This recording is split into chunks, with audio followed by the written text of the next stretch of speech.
as everyone stared at them. Then Charlie walked closer and leaned in. How does that feel, being fooled and humiliated? I thought you should experience it. Oh, also one more thing. I won't be returning the $200,000 I borrowed from you.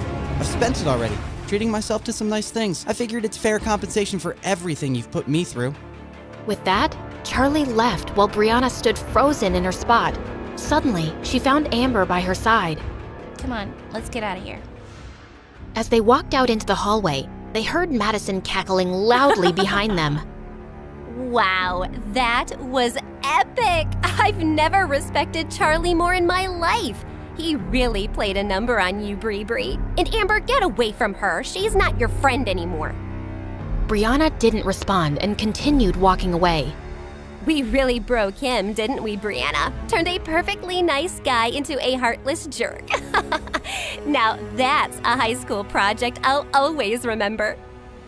Suddenly, Brianna turned around and lunged at her. Madison screamed as she tried to fight Brianna off. A few kids, including Amber, finally managed to pull them apart. God knows I've been wanting to hit you since the day I met you, and that's a memory I will cherish for years. Brianna turned away and ran out, breaking out into sobs. Brianna refused to go to school and just stayed in bed for days, feeling completely miserable. One morning, a maid brought her a letter. It was from Charlie. She anxiously ripped it open, and the check she'd given him for $200,000 fell out. He didn't even use it. He was just teasing me. I really don't get this jerk. He's completely messed me up. She buried her head in her arms and started to cry, but then she stopped and picked up the check. I don't care what Charlie thinks of me. I'm gonna use this to save my show. She jumped out of bed, stuffed the check in her bag, and put on her coat. A few days later, Charlie and Grandma were watching the local news on TV when suddenly Brianna's face appeared on the screen with the headline saying, "Young TV star diagnosed with Crohn's disease." Charlie stared in shock, then his face darkened. Poor girl. That's terrible news. Charlie, I don't know what happened between you two, but I think we should go see her. She's lying. What do you mean? She's not sick, Grandma. This is all an act to get ratings and views for her show. What? No, she wouldn't do that. Why do you have to assume the worst about people lately? Because they are the worst. She told me of her plan to do this herself. Well, she must have some reason. Brianna isn't like that. Yes, she is. Why do you need to see the good in everyone, Grandma? Least of all these people. They're awful and shallow, and they think people like us are more worthless than the gum stuck to their shoes. I made a huge mistake convincing you to attend this school. I thought nothing could ever change you, but I was wrong. I hardly recognize you these days, Charlie. Grandma walked out before Charlie could say another word. A few days later, Brianna was told someone had come to see her downstairs. She made sure she looked pale and walked weakly into the lounge to find Elijah sitting next to her mom. "What are you doing here? Mom, I told you I feel too sick to have visitors." Brianna, please sit down. This is important. Brianna, we both know you haven't been very nice to me, but I've always cared about you. It just crushed me the way that poor scumbag humiliated you. What do you want, Elijah? Oh, I don't want anything, but I brought you something that will really teach Charlie the lesson he deserves. That day at the spring dance, one of the kids standing close to you made a video. Elijah handed her his phone, and Brianna stared at it in shock to see Charlie caught on camera saying, How does that feel, being fooled and humiliated? I thought you should experience it. Oh, also one more thing. I won't be returning the $200,000 I borrowed from you. I've spent it already, treating myself to some nice things. I figured it's fair compensation for everything you've put me through. Brianna, when were you going to tell me about this? If Elijah hadn't shown me this video, I would never have checked your account and known that $200,000 have been withdrawn. How dare he threaten to not return your money? "Oh God, how can I tell Mom that Charlie returned the money? If she asked me where I spent it, I can't tell her I used it to bribe the doctor." Brianna, answer me. Has he been making any other threats? "No, Mom, he hasn't. Please, I'm just too sick to deal with all this. He'll give it back." Oh, you bet he will. When I sue him, I'll have my lawyer send him a notice today. "No, I don't want to do that." Honey, I'm not asking you to be a part of this. You just need to rest. I'll take care of everything. There is no way I'm going to let some good-for-nothing beggar rob us blind. He's treated you very poorly, Brianna. Don't worry, we'll make him pay. Brianna got up and left the room, feeling panicked. When Mom accuses Charlie, he'll rat me out. What if the news gets out and everyone discovers that I faked my illness? My reputation will be ruined for good. Oh God, what have I done? The next night, Charlie found a courier at his door, handing him over a legal notice to appear in court the next morning. It was served by Brianna's mother, accusing him of stealing $200,000. He crumpled the paper and threw it aside, holding his head in his hands. Moments later, he got up and looked at himself in the mirror. I gave her back the money, and she used that to bribe the doctor. But of course she didn't tell her mom, and now she's too scared to tell the truth. So her mom thinks I still have the money and I'm some thief. If I said the truth, Brianna's reputation would be ruined. I won't stand a chance against people like them in court. Why should I suffer anymore because of Brianna? I shouldn't even go. But I will, because I'm in love with her. The next morning in court, Brianna nervously stole glances at Charlie as she sat next to her mom and Elijah. Charlie just sat there blankly, not turning to her once. Would the plaintiff's lawyer please read out the charges made against the defendant? The defendant, Mr. Charlie, is accused of the theft of $200,000 from Miss Brianna. We have submitted video evidence where he admits himself that he has no intention to return money given to him as a loan. The defendant is also accused of bullying and harassing Miss Brianna, causing severe emotional and psychological damage. We have submitted documents of Miss Brianna's recent illness triggered by extreme distress. Objection, Your Honor. Is there any medical evidence to prove that? Your Honor, I know it's not my place to speak, but as a mother, I simply cannot stay silent. My only child has fallen extremely sick after being harassed by him. Her school, her work, her health, everything has been affected by his actions. Her doctors will vouch for it. And people like Charlie are predators who prey on the feelings of rich young women to get money out of them. He must be made to pay for it. Brianna's mom burst into tears as she took her place, while Brianna stared at her in shock. She's a better actress than I am. Would the defendant like to say something in response to that? Charlie rose from his seat, slowly. No, Your Honor. Did you intend to return the $200,000? No, Your Honor. And do you believe your actions have caused Miss Brianna psychological and emotional damage? Yes, Your Honor. Young man, do you understand that the charges against you are very serious? If you are unable to return the loaned money as well as damages, you could land for 2 years in prison. Charlie looked up and hung his head. I understand, Your Honor. Very well. Since you have pleaded guilty on all counts, the court gives you a day to arrange $500,000 or face prison. No, this is enough.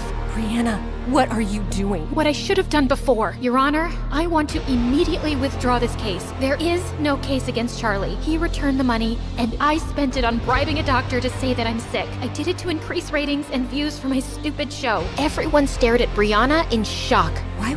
How could you lie to me like this? Because you've made me feel like I'm a failure as an actress, and I just wanted to fix things on my own. I was feeling down, and I wasn't thinking clearly. It was desperate and stupid, and I would have never told you, but this has gone too far. Young lady, you will be fined for wasting the court's time. I understand, Your Honor, and I will pay it, and I am so sorry. Case dismissed. The judge walked out of the courtroom, and Brianna held up a hand to her mom. We'll talk, but not now. Please, just leave me alone, Mom. Just go. Brianna's mom and Elijah stormed off, and soon it was just Charlie and Brianna in the room. And suddenly, Brianna pushed him really hard. Oh my God, what is your problem? You! I swear, Charlie, I don't understand you one bit. Yeah, I wouldn't expect someone like you to. If you hate me so much, why were you about to go to freaking jail for me instead of telling the truth? You answered your question yourself, but I'll give you a few minutes to figure it out. I know you're slow. What are you saying?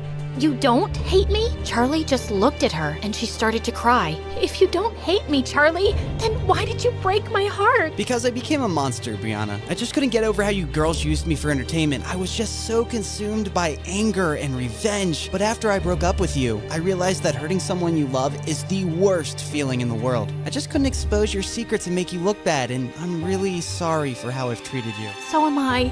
I hate the things we've done to each other. Listen, do you think there's any chance that we can start over? No drama, no games, no lies. Because I really love you, Brianna. I know you're way out of my league. I always knew that. And you could find someone else 10 times richer and handsomer, like you deserve to be with some movie star. But I swear I'll try to be cooler and I won't ever hurt you again. And if you let me out, How do I get you to stop talking? I'll even work on that. It's a nervous tick. I'll go to a therapist. Hi, I'm Natalie, and I'm the only child of a rich couple of tech entrepreneurs. They developed some apps that became super popular overnight, and they became millionaires. Sounds cool, right? Well, it wasn't that great for me. My parents were always working or traveling, so I hardly ever saw them. I was practically raised by my nanny, and my best friend was my chauffeur, Thomas. I really wanted to have friends my age to play with. So when I was 5 and starting school, I was thrilled. I put on my new uniform and cleaned my thick glasses. Oh yeah, I have a huge eyesight problem. I'm almost blind without them. When we arrived, I noticed that everyone in the parking lot was looking at me. Just then, I spotted a girl my age standing close by and saw that she was wearing the exact same shoes as me. I walked up to her excitedly and put my foot next to hers. Look, we have the same shoes. We could be best friends. The girl stomped on my foot. Don't think you'll be popular here just because you came in a fancy car, Four Eyes. But I didn't ask, and I don't care. Don't talk to me. And with that, she flicked her hair and left, and her minions followed. I soon discovered that her name was Cynthia, and she was in my class. She told everyone I was a loser who'd begged to be her best friend, and I instantly became a laughing stock. For the next few years, I just kept my head down and ate my lunch alone in the janitor's closet. In the 2nd grade, I saw a sign-up sheet on the board for dance auditions. I'd been having dance lessons at home since I was a kid, and I loved it. So I immediately put my name down. But just then, I heard Cynthia laughing behind me. There's no place for you here. Only talented dancers can join the class. The ones who don't wear stupid glasses. I was so tired of her walking all over me. I am a talented dancer. You don't get to decide what my place is. With that heavy equipment in front of your eyes? I don't think so. That joke about my glasses is now older than my grandma, and I'm bored. Come up with something better already. Her eyes went wide in surprise, and I walked off feeling proud of myself. Maybe she'd let me be now, but I was so wrong. On the day of the audition, she got to dance first. She wasn't bad, but I was better. But when she finished dancing, all the judges got up and clapped for her. Immediately, a woman in the jury said, "That was brilliant. We have the person here for the lead role." Wait, what? I climbed onto the stage immediately. Excuse me, ma'am, but she was only the first dancer. You haven't even seen the rest yet. The woman looked at me with disgust. I can tell simply by looking at someone if they're talented, and you are not. Someone take her away, please. Next. That was so unfair. After the audition, I saw Cynthia hugging that woman and calling her mom. Now it made sense why the judge was so nasty. Well, I couldn't even do the one thing I loved, and Cynthia still kept making my life miserable over the next few years. She spread a rumor that I had a contagious eye disease, and anyone who hung out with me would go blind, and everyone actually believed her. Another time, I'd taken my glasses off during an exam to clean them, and I didn't notice her slipping a cheat sheet on my desk.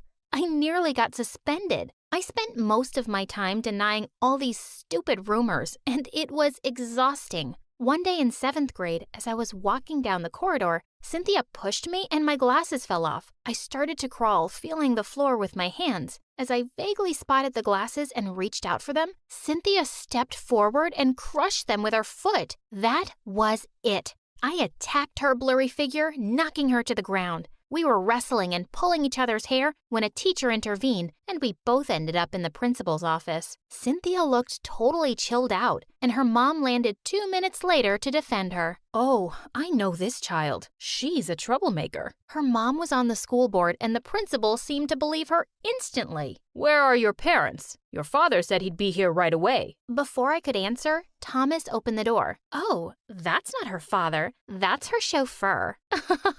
Clearly, she's not on her parents' priority list. They sent the chauffeur to deal with her. I blinked away my tears furiously and ran off to the empty school auditorium, one of my usual hiding spots. I put on my headphones and started dancing in the dark. It was the only thing that kept me sane. When I finished, I heard someone clapping. As I looked towards the audience, I saw a boy sitting in the dark. It was Clayton. Clayton was popular and hot, and every girl in school wanted to date him, including Cynthia. And that was reason enough for me to stay away from him. What do you want? I was just watching you dance. You're really good. Please, just stay away from me. I stepped down from the stage, and as I was walking past him, he gently took my arm. Wait a second, okay? I just want to talk. I stopped. my heart beating a little faster. He removed my glasses. "You're really pretty." As he pulled me closer, I shut my eyes, waiting for my very first kiss. But before anything happened, he started to laugh and ran away with my glasses. "Hey, wait!" I started panting and sweating. Everything was dark and blurry. I heard laughs coming from every corner. "Loser." "Four-eyed dork." I covered my ears and started to cry. Suddenly, Thomas opened the door and shouted, "Natalie, where are you?" Oh, here comes the superhero to the rescue. Or should we say, super chauffeur? Cynthia and her tribe skipped out laughing as Thomas took my hand and then drove me home. I didn't go to school for a few days and stayed in bed, but the more I thought about it, the angrier I felt. I was alone, and my parents weren't going to come bail me out. I had to stand up for myself. It was the only way to deal with these bullies. But when I went back to school, suddenly everyone and everything had changed. Cynthia ran towards me and hugged me like a best friend. "Hi, Nat. We were so worried about you." "Yes, where have you been? We missed you." Even Clayton was there smiling at me. What on earth was happening? "What are you up to? Don't touch me."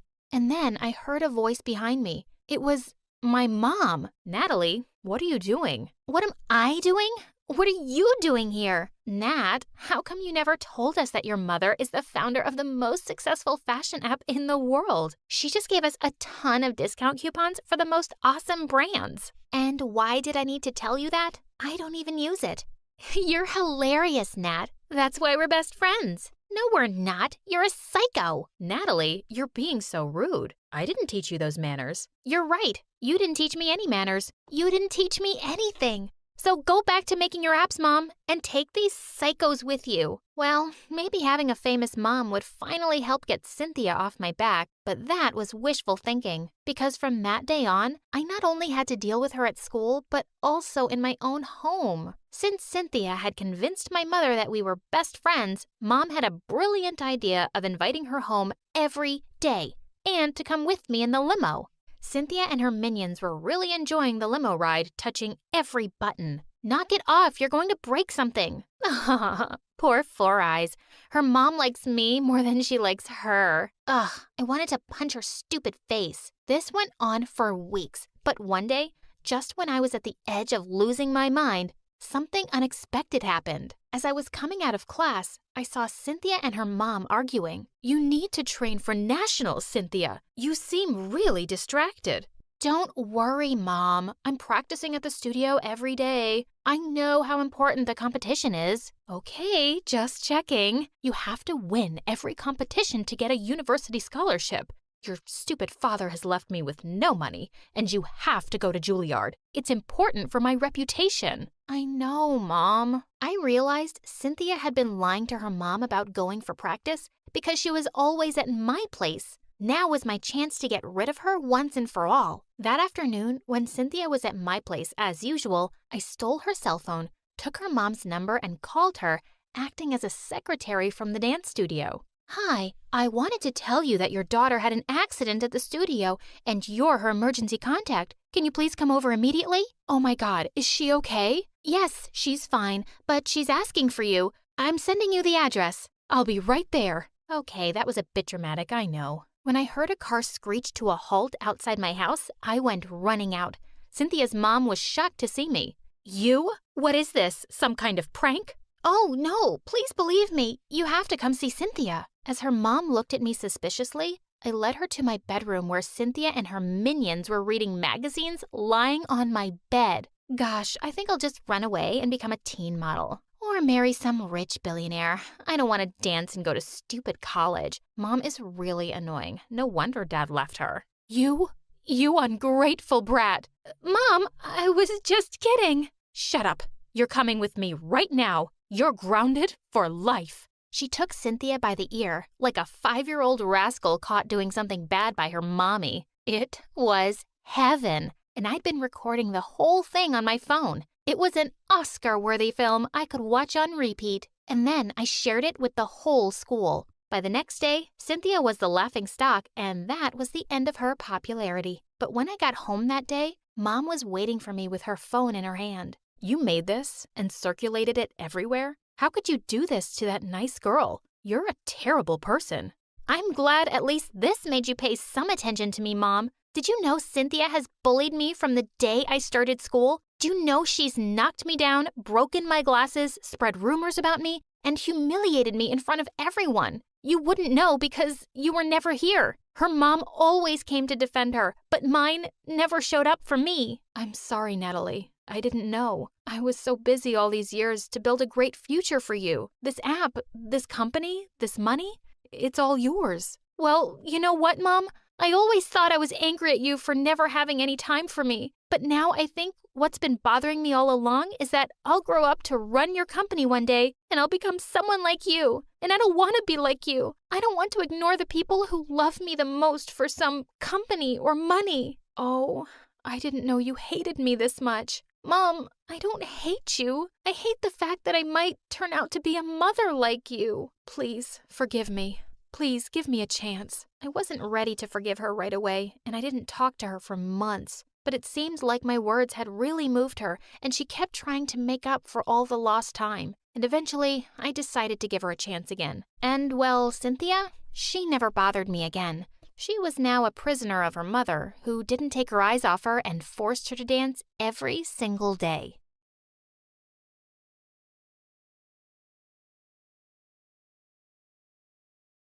Hi, I'm Tina from New Jersey. Please like and subscribe. I was born to a super rich mom who owned a giant cosmetic company. Dad left Mom when I was 2 because he couldn't cope with her overambitious nature. But to be honest, Mom wasn't so hard to live with, and that was because she was hardly around. Mostly, I saw Mom when she came back from an overseas trip with a gazillion toys for me. I guess that was her way of making up for the absence, but I wasn't complaining. I'd spend hours talking to my toys and pretending they were my best friends. But as I grew up, I started noticing how absent my mom was from my life. She'd miss important events at school all the time. When I was in 5th grade, I was chosen to play Rapunzel in a school play thanks to my silky long hair, and Mom swore she wouldn't miss it. But by the time she reached school, the play was over. I'm sorry, honey, I got stuck with something important. I know, Mom. I can never be as important to you as your work. Sweetheart, I'm doing this for you.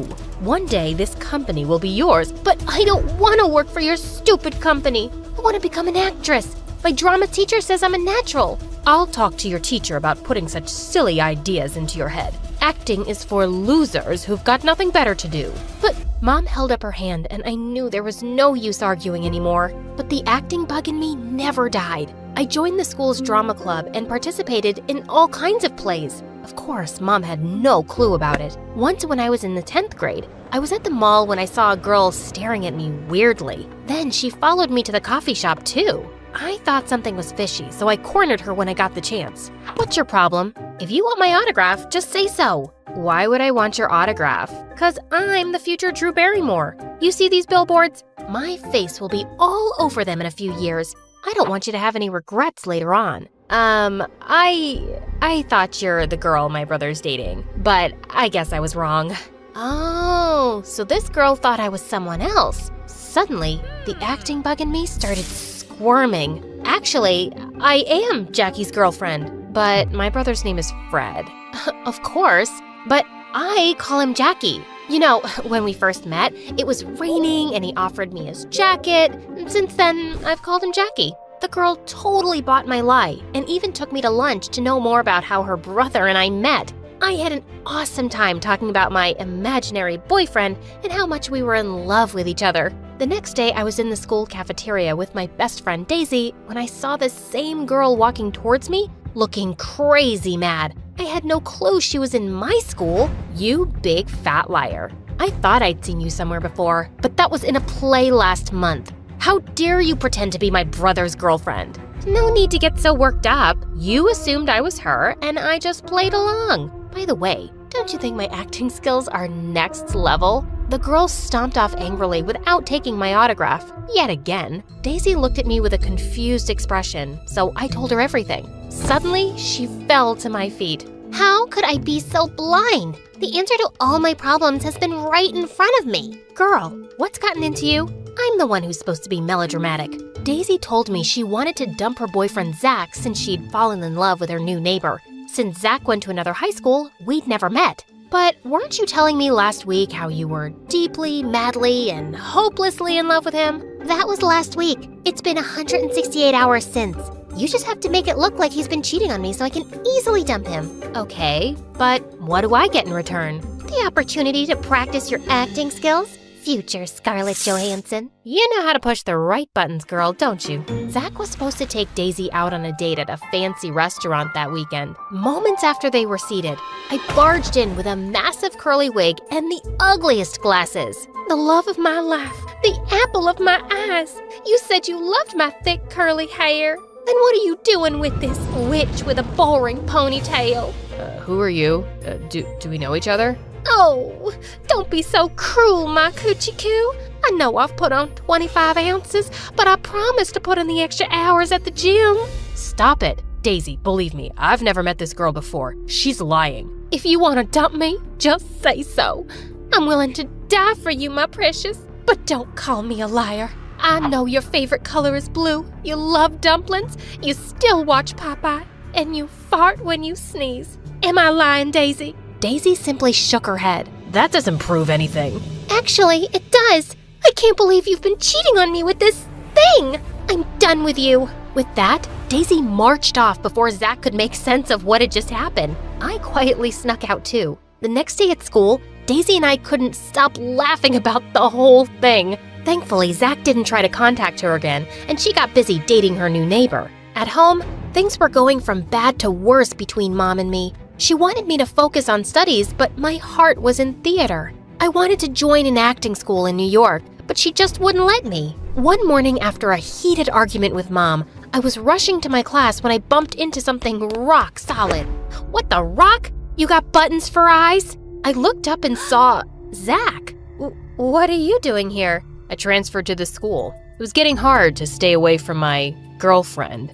Let go, you moron. I am not your girlfriend. But wasn't I your coochie coo just a few days ago? Listen, mister, I was just trying to help my friend get rid of you. Actually, you did me a favor too. I knew Daisy was going around with another guy while we were dating. What? And you still dated her? Are you a nutcase? Well, I was about to confront her that day, but you made things easier. You put up a nice act, by the way. He gave me a lopsided smile, and for some reason, it made my heart flutter. He knew it was me. Zach was actually pretty cute. Then suddenly, he was touching my long, silky hair. Your hair is gorgeous. It's a shame you hid it behind that ugly wig that day. I mumbled an awkward thank you and literally ran to my class. The next few days, I had a feeling Zach was intentionally bumping into me. I saw him near the lockers, during lunch, at football practice, in the auditorium.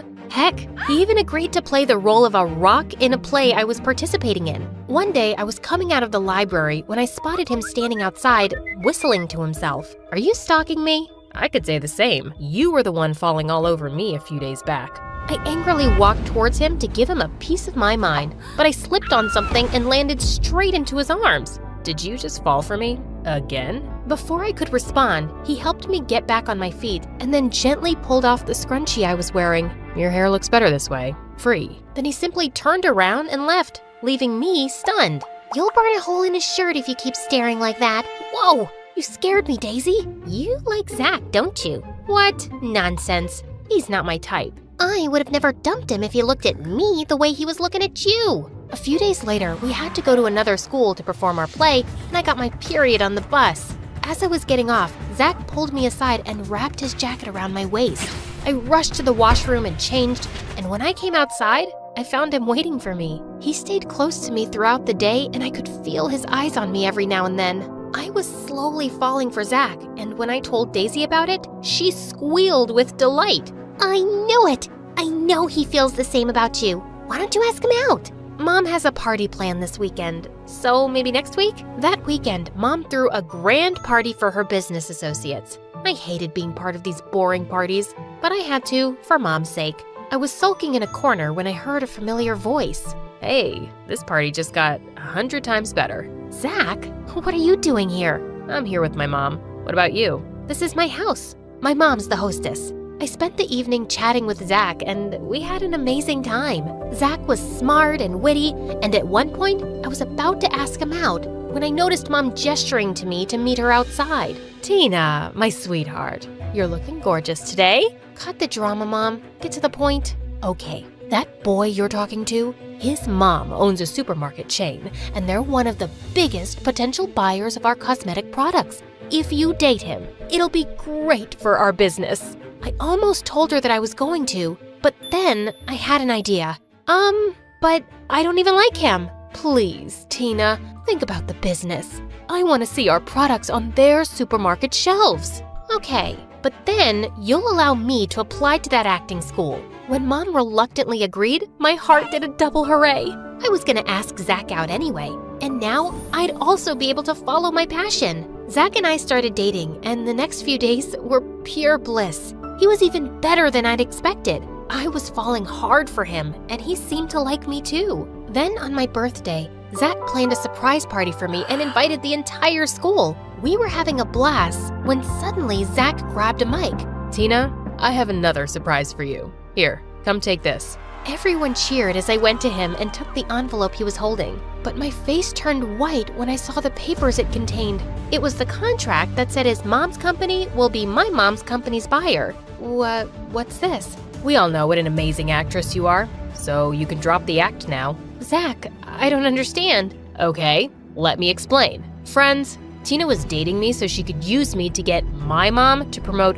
her mom's business. I just made her wish come true. That's not true. You know what? I've had enough of your lies. I'm breaking up with you, Tina. Think of this as a parting gift. Zach left the party, leaving me completely humiliated. I wiped angry tears and rushed back home. Honey, how was the party? What's wrong? Zach broke up with me. But don't worry, he gave me this as a parting gift, so you can do your happy dance. I shoved the envelope into Mom's hands. She opened it and looked shocked. Don't worry, I'll talk to him. You'll do no such thing. I'm leaving for New York right away. The acting school accepted my application. That wasn't true, but I wanted to get away from the city as fast as I could. I spent the next few months in New York doing random acting gigs until I actually joined the school of my dreams.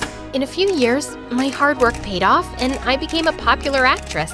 Then one day, I got a call from Mom's doctor who told me her health was deteriorating fast. I immediately rushed back home and found Mom in bed, looking so frail that it shook me. Mom, why didn't you tell me you weren't well? I didn't want to distract you. I always thought you were wasting your time in acting, but you proved me wrong. How's the business going? I don't know. What? I know it sounds hard to believe, but I haven't gone to the office for months. The doctor told me to take a break, and I'm listening to him this time. That's because you've exhausted yourself so much that you can't handle the stress anymore. Maybe, but I'm tired, Tina. I spent my life running after money, and I didn't value the priceless gift life had given me, you. I hugged Mom, and it felt amazing. The next day, I went to her office and found out Mom's business had been falling apart for months. But there was one company still buying her products that kept her from completely going bankrupt. Zach's. I decided to meet him and thank him personally.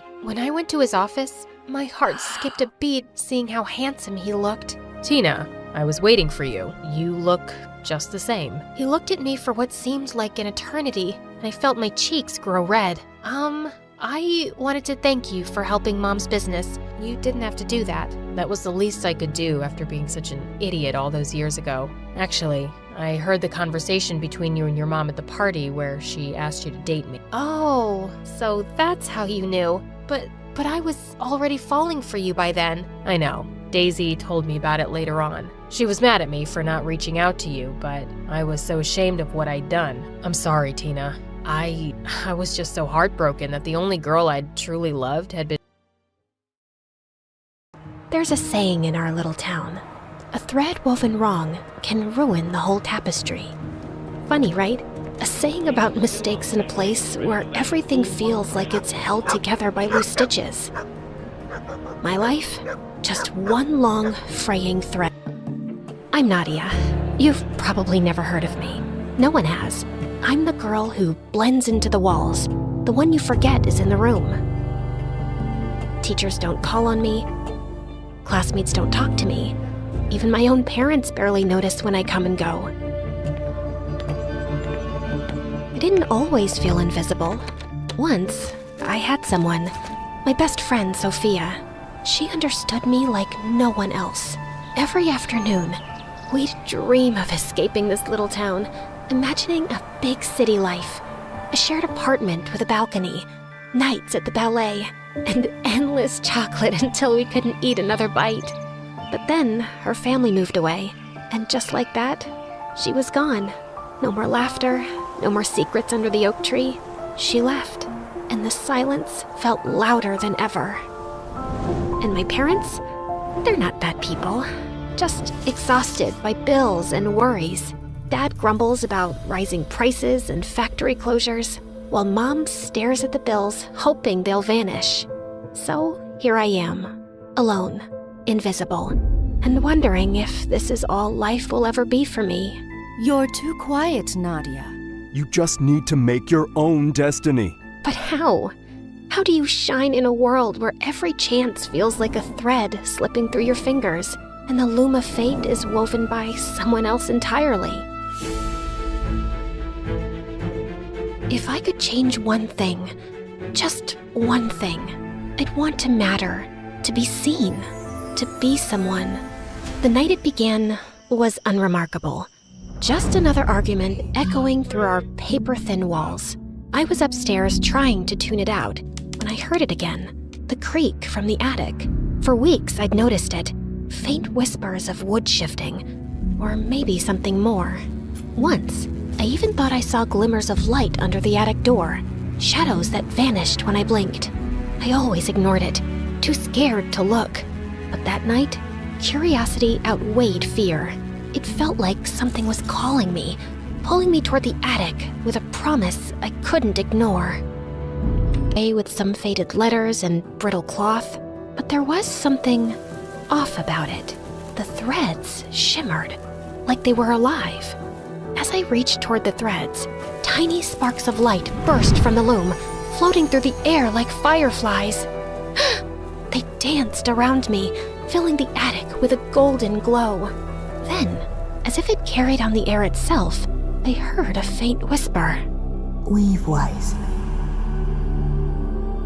Each thread carries a new destiny. I wasn't scared. The voice wasn't menacing, and neither was the loom. If anything, I felt drawn to it. The threads seemed to hum softly, almost as if they were...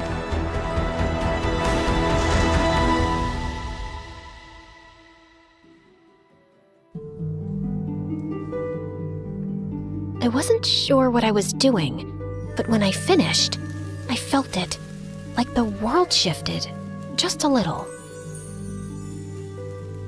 The next day, just like I did before, the golden light flashed again, as it had the first time. The next morning at school, something strange happened.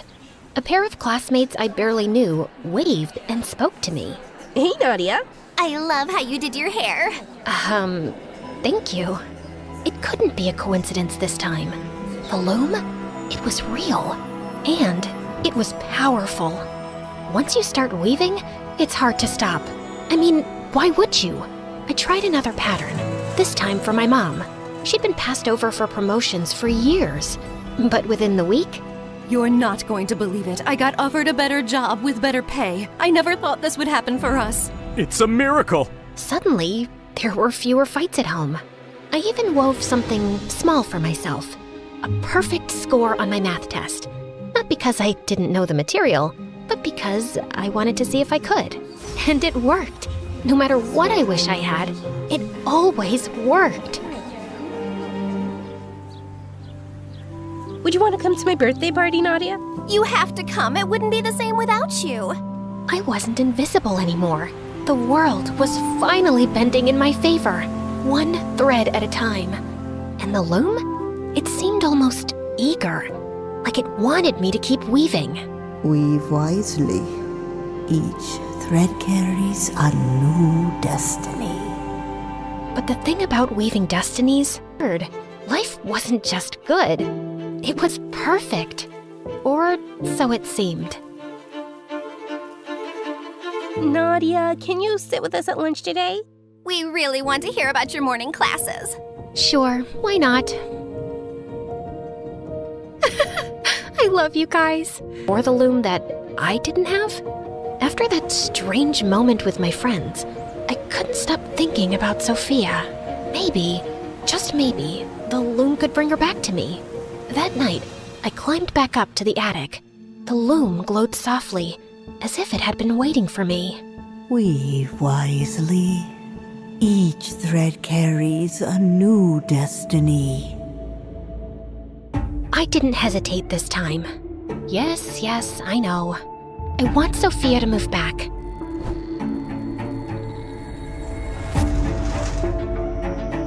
Do I know you?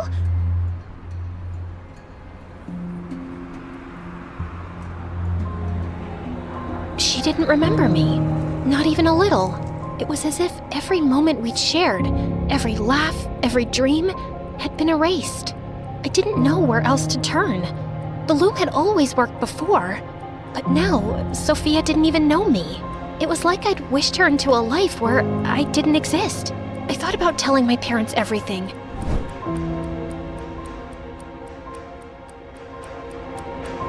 Mom? Dad? Can we talk for a minute? What is it, honey? I feel like I've messed something up. I need to talk to someone. What do you think about getting that grand chandelier from the artisan in town? Imagine how it'll dazzle everyone when they walk in. It's about the loom upstairs. I think it's changing things, and I don't know what to do. Let's get the chandelier. I've also been looking into buying a villa by the lake. We can go there in the summers. Would you like that, Nadia? You can bring your friends. Oh, yeah, that would be great. Then it's done. I'll talk to the realtor tomorrow. What did you want to talk about, Nadia? Nothing. As I listened to my parents excitedly talk about all the new things we could buy, I glanced around and thought about everything the loom had given me, given us. Sure, it still hurt that Sophia didn't remember me, but maybe those memories were meant to stay in the past.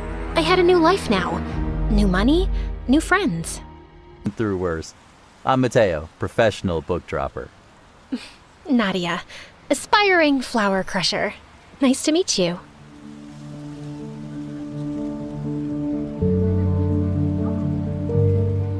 There was something about him, something different. We started talking, and it felt so easy, so natural, like we'd known each other forever. As we talked, I started to learn more about Mateo. He was new to the city too, chasing a dream of opening his own book. The time I spent with Mateo, the more I realized how much we had in common. He had a way of listening, really listening, that made me feel seen in a way I had never felt before, in a way I hadn't realized I had been missing. I felt like I'd met the perfect guy. And then, one day, he even surprised me by visiting me at work. So, this is where you disappear to every day? Surrounded by old things? You say that like it's a bad thing. Some of these old things have more stories in them than we do. I don't know. I think I've got a few good stories in me. Oh yeah? Like what? Like the time I walked into a museum and forced the lovely curator into giving me a private tour. This was dangerous. Being around him like this, so easy, so natural, it made it impossible to ignore what I really wanted, to be with him. This was woven over 400 years ago. Every thread was placed by hand. The amount of hard work it took to make this, it takes my breath away every time. Wow, can you imagine that kind of patience? And I wasn't trying to take something that wasn't mine. Mateo and I were supposed to be together. I just needed things to change a little. Weave wisely. Each thread carries a destiny. I just want her to leave. That's all. That was it. No harm, no pain, just a shift in fate. The next morning, I wondered if the loom had worked. Would there be some sign? Some shift in the air? Mateo? Hey, Nadia. You okay? Isabella's leaving. Leaving? She got a job offer across the country. We talked about it last night. I guess it just made sense to break up. This is what I wanted. A quiet, mutual parting. No fights, no heartbreak. Just fate gently pulling them apart. And you're okay with it? Yeah, I think I am. Hey, do you want to take a walk? I'd love to. It wasn't long before Mateo and I got together. Our connection only... But happiness has a way of making you forget the past. And sometimes, the past finds a way of reminding you it's still there. Nadia? What's this? Get away from that. What is it? It looks ancient. Does it still work? Mateo, please, don't touch it. Please. You don't understand. Nadia, what is this? It's a loom. A magical one. I've used it many times in my life. Used it? For what? To change things. To fix... Know if I can believe that.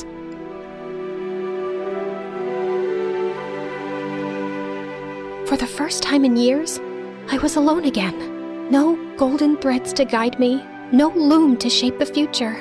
Just me, watching my life unravel thread by thread. And this time, I wasn't sure if even the loom could fix it, or if I even deserved to try. I wanted to take it back, all of it. I wanted to erase the moment I ever touched the loom, to undo every weave, every selfish decision, every golden thread I had forced into place. If I could just go back to before I ever wished for Mateo, before I ever sent Isabella away. Maybe then he'd still be here. I couldn't let it end like this. I wouldn't. If the loom had unraveled my life, maybe I could unravel what I did. Weave wisely. Each thread carries a destiny. I don't want to weave anymore. I want to unweave. Tell me how to take it all back. Begin where you ended. Unravel what was stitched. I was confused at first, but then I began. I started with putting back the threads I had taken apart from the spell that sent Isabella away. The loom began to hum, and swirls of light glowed all around me. Every thread I pulled felt like a piece of my heart breaking. I undid all the patterns. Sophia moving back, getting valedictorian, my parents' wealth, my classmates becoming my friends. I saw the life I'd built, the one I'd clung to, fall apart moment by moment. But I kept going until...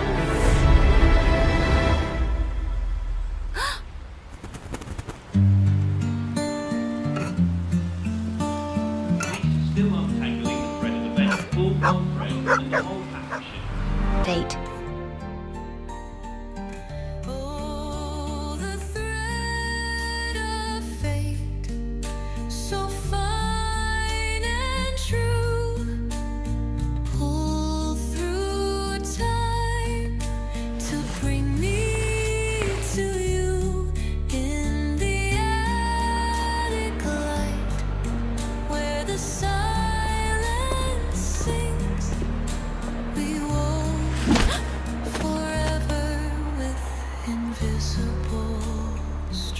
I'm so sorry. My books don't like staying in one place. Are you okay?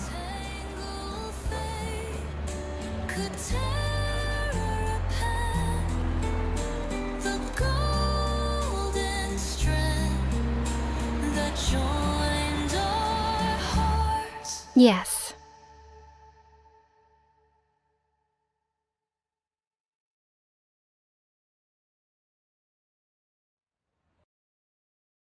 Hi, I'm Rue from Chicago. Please like and subscribe. My mom was a renowned doctor and loved me to bits, but when I was 6, I fell from a tree and hit my head. And even though I recovered fine, Mom went crazy. She never let me out of her sight after that. When I started school, she hugged me and cried like a baby at the gate, and she'd even drop by during recess to check on me. Blood? Oh my God, what happened? She picked me up and started running to the hospital. Mom, put me down. It's just ketchup. And suddenly, we both went crashing into the food counter. By the time I was in 8th grade, I was super popular and a star player on the basketball team. Once during my match, I fell and bruised my knee, and Mom leapt out of the audience, screaming hysterically. It was so embarrassing. And then she forced the principal to grant me 1 month's leave to recover. Ugh!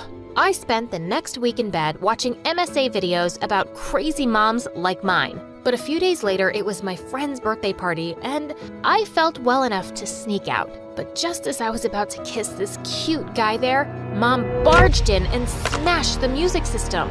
That music's loud enough to hurt my baby's ears. Mom, are you crazy? How did you even find me? Apparently, she had a tracker installed in my phone to always know my location. On the way home, we had a huge argument. If you ever do something like that again, I'm gonna leave for good, and I'll throw away my phone, Mom. You won't be able to find me. And surprisingly, that worked. She kinda backed off, and I was relieved to be back at school soon. Guys, I'm back! I was hoping for an awesome welcome, but to my surprise, no one bothered to say hi. And just as I was about to sit, someone pulled my seat and I fell on my butt. You can't sit there. It's Sally's seat. Wait, what? This is my seat. And who's frickin' Sally anyway? Me. I'm Sally. And you are? I turned around to see a tall blonde girl offering me a hand. I'm Rue, and I think you're new because I've never... Oh, Rue, the one with the crazy mom. It's nice to finally meet you. I just joined this month, and it's okay. You can take this seat. She smiled and went to another seat, and all the kids followed her. What the heck? A new girl had taken my place while I was gone for just a month? After that, I noticed how everyone was just too pleased by her, even the teachers. Oh, Miss Olsen, did you get a new haircut? It looks so nice on you. Thanks, Sally. You're the only one to notice. You aren't just smart, you're kind too. And she helped the other kids with their homework too. Guys, I got this. You can copy from my assignment as long as you change some things. Sally, you're the best. Well, I doubted that. She was just too good to be true, and just happened to appear out of thin air and take my popularity. But I wasn't gonna lose to her. A basketball match was coming up and I was gonna show her who the real champ was. But on the day of the match, I could see Sally cheering for me with everyone else. In fact, she was cheering the loudest. Woohoo! It's nice to have the champion back. Go Rue! Just then, I slipped on the basketball court and fell flat on my butt with a sprained ankle. OMG, someone help me pick her up. She's hurt. Sally made me lean on her and took me to the nurse's room. She stayed with me the whole time the nurse attended to me. And I was beginning to think I'd misjudged her. She really was quite nice. Later when I reached home, Mom came running and hugged me tight. Oh my God, are you okay? Let's go to the hospital right now. Ugh, Mom, I'm fine. It's just a small sprain. That's enough. You're not gonna play that stupid game anymore. Mom grabbed my shoes to throw them away, and that's when I noticed grease all under my shoe. Oh my God, someone did it on purpose to make me slip, and I knew in my bones it could be none other than Sally. But since I had no proof, I decided to play nice for a while and keep an eye on her. A few days later, there was a big selection quiz for the nationals team, and I saw Sally mixing something in the free juices for all the contestants. Minutes later, the kids were clutching their tummies and running in and out of the bathroom. Ah, that evil witch! Of course she was selected for the finals, but I knew what she had done and decided to confront her. I followed her to the girls' washroom and pushed her to the wall. I'm not fooled by you, Sally. I know what you did there. I saw you mixing something. Oh, Rue, what's wrong with you? Why are you hitting me? And saying that, she slapped her own face really hard and started crying loudly. What? Suddenly, some girls came out of the washroom cubicles and pushed me aside. Gosh, Rue, look at her face. You slapped her so hard. It's all red. We're gonna tell the principal that you're bullying Sally. No, don't do that. I don't want to cause trouble. We should give Rue a chance to fix this. If she says sorry to me, I'll let it go this time. What the freaking frogs? Me? Say sorry to her? Ugh, no way. I pushed her harder this time and stormed out of there. But now I knew she was a cunning fox, and I had to play smarter than her. Soon, the elections for the new school president were announced, and I was super excited to participate. But guess who else was running for president? Sally! She already had loads of kids working for her campaign and making her posters. one day while I was in the library working on mine, I heard some noises. I went ahead to check, and I was shocked to see Sally bullying a kid. What do you mean you didn't complete my assignment? I need it back within an hour, or I'll kick your butt, you moron. She took his glasses off and threw them on the ground and crushed them. The guy looked terrified as Sally walked away. Just then, I had a mind-blowing plan. I quickly went in and picked up the guy from the floor. Hey, you don't have to be scared of her, okay? I'll help you get rid of her, but you'll have to help me too. You just have to speak the truth in front of everyone, and I'll make sure she never lays a finger on you again. Deal? The guy looked at me with teary eyes and nodded. A few days later, we had an event where each candidate had to speak up in front of the entire school, and I was all set to see my plan in action. Minutes before Sally was about to come on stage, I was so happy to see the guy she'd bullied standing there already. Sally's whole act was about to be exposed. Yippee! I need to tell you all something. One of the candidates here is a chameleon who pretends to be your friend, but in reality, she's a bully. And saying that, he pointed at me. What in the father-frickin' world? That's her, Rue. She even smashed my glasses the other day and put my head inside the toilet. She's a bully. What? Have you lost your mind? What are you talking about? It was Sally, can't you remember? She smashed your glasses. Who's Sally? And please, don't kill me. Please, someone save me from her. Saying that, he ran and hid behind the other kids, and all of them went bonkers on me. Rue, we already knew you could be a bully, and now you're blaming Sally for this? Everyone knows Sally would never do something this horrible. Yeah, we saw what happened in the washroom the other day. You're the bad person here, and you don't deserve to be the president. And they all started throwing paper balls at me. I ran out of there to save my butt, but I was so gonna kill Sally now. After the event was over, I followed Sally and saw her kissing that jerk who betrayed me in front of everyone. That's how she turned him on her side. She was such a devil. I heard them laughing and talking about how they'd humiliated me in front of everyone. I couldn't take it anymore. I went ahead and kicked him in the butt. You're such a world-class jerk. You lied in front of everyone for a wicked lizard like her. Watch your mouth, Rue, or I'll tear off your tongue. Whoa, look at that. Finally, your true colors are coming out, Sally. But guess what? I've known from day one that you're a witch, and soon I'll prove it to everyone. You recorded us? Oh, yes, I did. You know, I'm tired of pretending to be nice to you. I wish you had slipped and hit your head that day, but you just got away with a little sprain. But today, I'm gonna kill you, squid face. Saying that, she charged at me like a mad bull, and we broke into a wild fight. Within minutes, the cheating jerk came in and held me by my hands. Let go of me, you idiot, or I'll put your face in the toilet seat for real this time. I tried to fight them both, but they locked me inside a small janitor's room. No one's going to come here till tomorrow, Rue, and I'm gonna be the next student president by then. And your little phone? I'm gonna destroy it. Both of them left, and I tried to break open the door, but nothing worked. When I'd almost given up, I suddenly heard a loud thud on the door, and it flew open. Mom! Oh God, I can't believe you found me. I hugged her tight. Are you okay, sweetie? What happened to you? Wait, Mom, how did you find me here? Oh, honey, after you said you were gonna throw away your phone the next time you run, I may have put a tracker device in all of your shoes. Mom! Okay, sorry, but see, it helped. I was able to help you today after you didn't come home for so long. She was unbelievable. I immediately ran out to find Sally and saw she was making a bonfire in the school backyard, and she had my phone in her hand.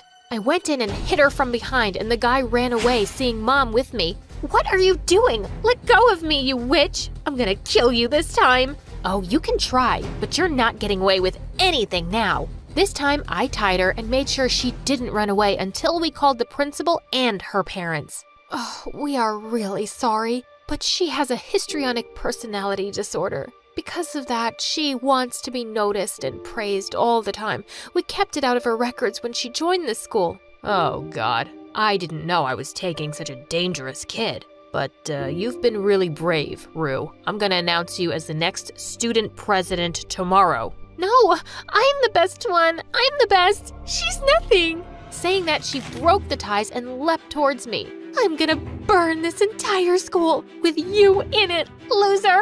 Thankfully, the principal had called security and they took her away. After everything was over, I turned to Mom thinking she'd go all crazy again, but she hugged me. Oh, honey, are you okay? I was so scared. I'm fine, Mom. Thanks for saving my life today. I love you, but no more tracking devices, please.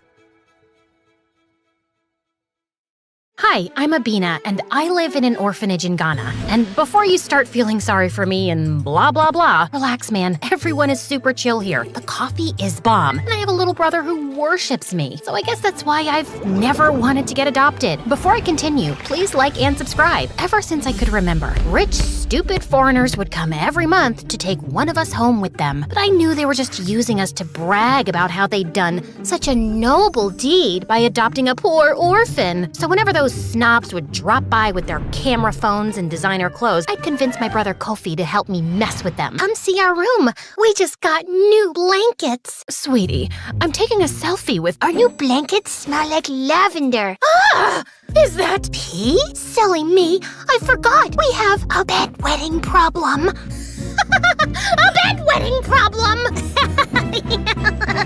The woman ended up bursting into tears from the awful smell. So traumatic. But one day, the warden had had enough of my behavior. You're 14 years old now, and Kofi's 8. It's important for your development to have parents. So the next time a visitor arrives, you better behave yourself. I was about to refuse, but I wanted Kofi to be happy and healthy, so I gave in. Except when a couple finally decided to take us home, I immediately disliked them. Apparently, they were both philanthropists who loved doing charity work. They were just too sweet, and I had a bad feeling about these people. Just like that, they whisked us from our beloved home to some mansion in America. Who wants to see their new room? Do you want to see your big boy bed, my cutie wooty widow mouse? Ew, gross. We hate mice, and don't talk to Kofi like he's a baby. Of course, dear.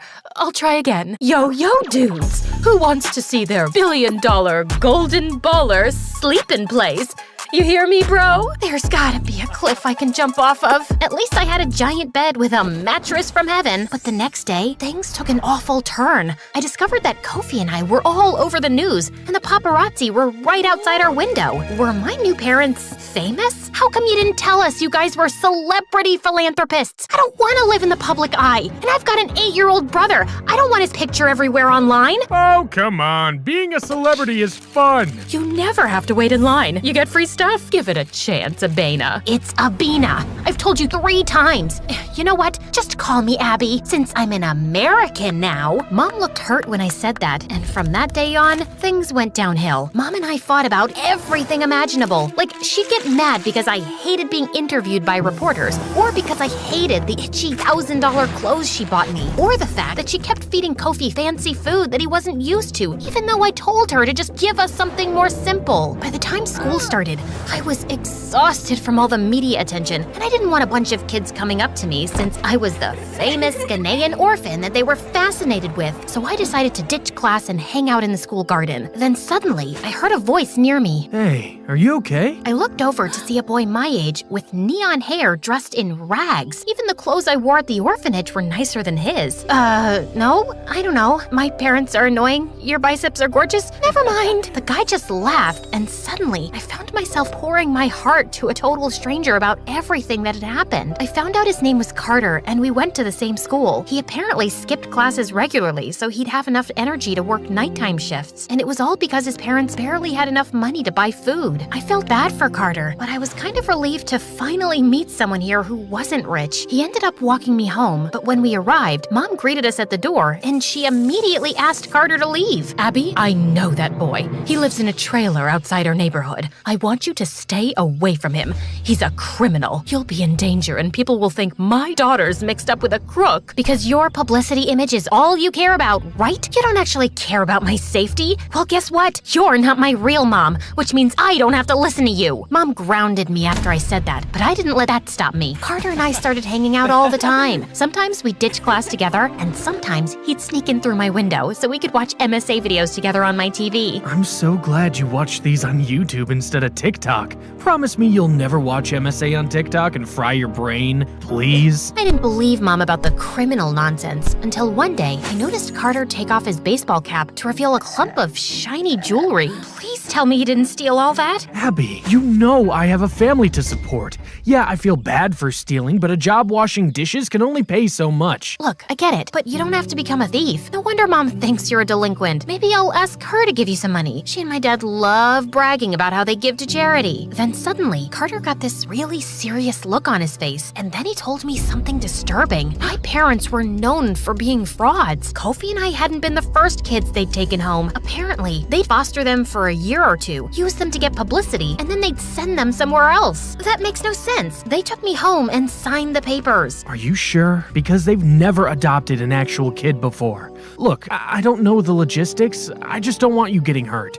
I know it's only been a short time, but I've grown to care about you, Abby. I was about to confront Mom and Dad when I got home, but when I arrived, I was hit with awful news. Kofi was in the hospital due to food poisoning, and he was really sick. This is all your fault. I told you a million times not to feed my brother fancy food like caviar because he's not used to it. Now he's sick, and it's all because you two were too stuck up to give him something like rice and beans. Abby, it's not fair to blame us for something like this. The food poisoning could have been from anything. Plus, he'll be fine. Why are you making such a big deal about food poisoning? It's not about the freaking food poisoning. It's about you two being selfish, irresponsible jerks that don't care about us. Mom and Dad apologized and reassured me, but I didn't listen. I knew now that Carter was right. My brother and I weren't safe with these people. So as soon as Kofi was better, I crafted a plan to run away from home. Carter said Kofi and I could stay with his family in the meantime, while he would help find new parents who weren't horribly selfish. So one night at 1 a.m., I turned off the location services on my phone and helped Kofi sneak out the window. I don't want to run away. These people are nice and they take good care of us. They seem nice, Kofi, but they don't really care about us. We'll be living in another foster home in another year. Trust me. Says who? Your new boyfriend Carter, who you've known for like 5 minutes and who also happens to be a thief? I know you're not actually this dumb. It's not like he wants to be a thief. He has a family to support, and I still would trust a thief over any adoptive parents who could hurt us. Carter picked us up in his car a few minutes later, but Kofi wasn't speaking to me. I felt bad, but I was doing the right thing by protecting us, right? Besides, Carter's parents were happy to let us stay with them for the time being. Yeah, they lived in a one-bedroom trailer, and Kofi and I had to sleep on a floor mattress, but it was still so much better than staying with parents who didn't care about us. The next morning, Carter told me that he had disguises in case the cops came looking for us. No, I want to go back home. You can't do this to us. You can't take us away from Mom and Dad just because you heard some rumor to live in a one-bedroom trailer with your boyfriend. It's not like I have a choice. I'm doing this for you and your safety. Mom and Dad are frauds. Why? Because they like bragging to the media about how they adopted us? Big deal. They still care about us, and they're still giving us a great life. You're just trying to find excuses to run away because of what happened 6 years ago. Right then, Carter asked me what my brother was talking about, but I wanted to change the subject. I didn't tell Carter about how my parents had gone missing at work one day, and no one had ever been able to find them. And that's why we'd been at the freaking orphanage in the first place. You'll do anything to avoid being hurt again. You'd even rather live with your criminal boyfriend and believe a ridiculous rumor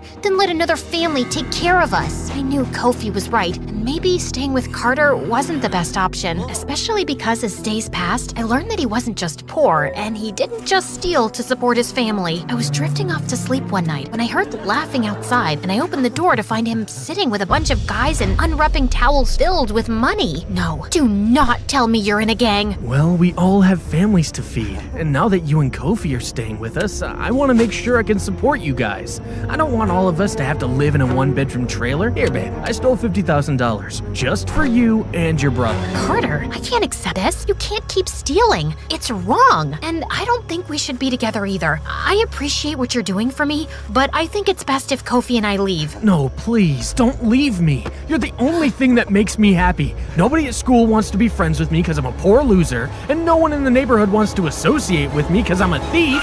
Before Carter could finish his sentence, I heard police cars, and that's when Mom and Dad came running over and crying. I guess they did care about us after all, and Kofi seemed overjoyed to see them. I started to warm up and apologize to my parents for running away. Then suddenly, a policeman handcuffed Carter and said he was taking him to juvie for 3 years. It's thanks to you two that we've been able to do an investigation and track down how much money this guy's stolen. And he dated my daughter and put both her and her brother at risk. My heart suddenly stopped as I saw Carter's parents beg and cry and apologize. I knew it was wrong what Carter had done, but did he really need to be away from his family for 3 years? I tried not to think about it as Mom and Dad drove us home and said we could do whatever we wanted. Watch movies, order in, go to Disneyland. They were good people, and I had been wrong all along. Instead, I'd put my brother in danger and got a boy taken away from his starving family. All because I was too traumatized to trust anyone to adopt me. I felt practically ill with guilt. The next day, I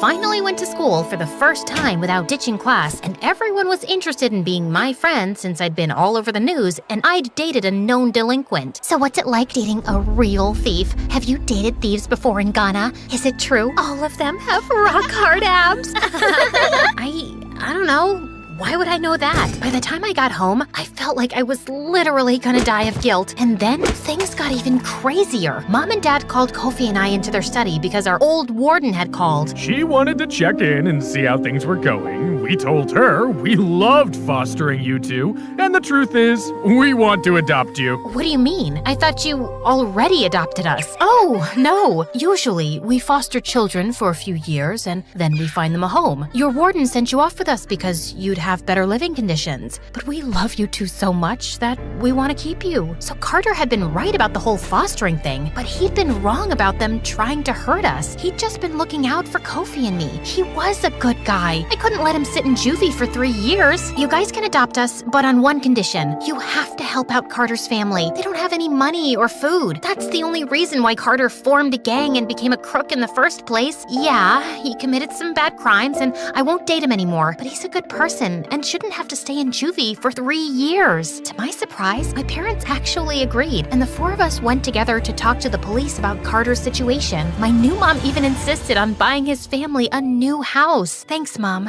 That means a lot. Did you just call me Mom? Well, you did agree to adopt me, and I've kind of been a jerk to you. We hugged at that moment, and it made me feel warm inside, but there was one more person I needed to talk to. I'm really sorry I got you into this mess. You might still have to go to a disciplinary school, but you won't have to stay here for 3 years. Don't apologize. That's what you get for forming a frickin' gang. Thanks for looking out for me, Abby. I know we need to break up, but I'm glad we're still friends. Actually, my real name is Abina. Why don't you call me that from now on? And yeah, of course we're friends. I've never had anyone look out for me the way you did. So, will I see you again soon, Abina? You sure will.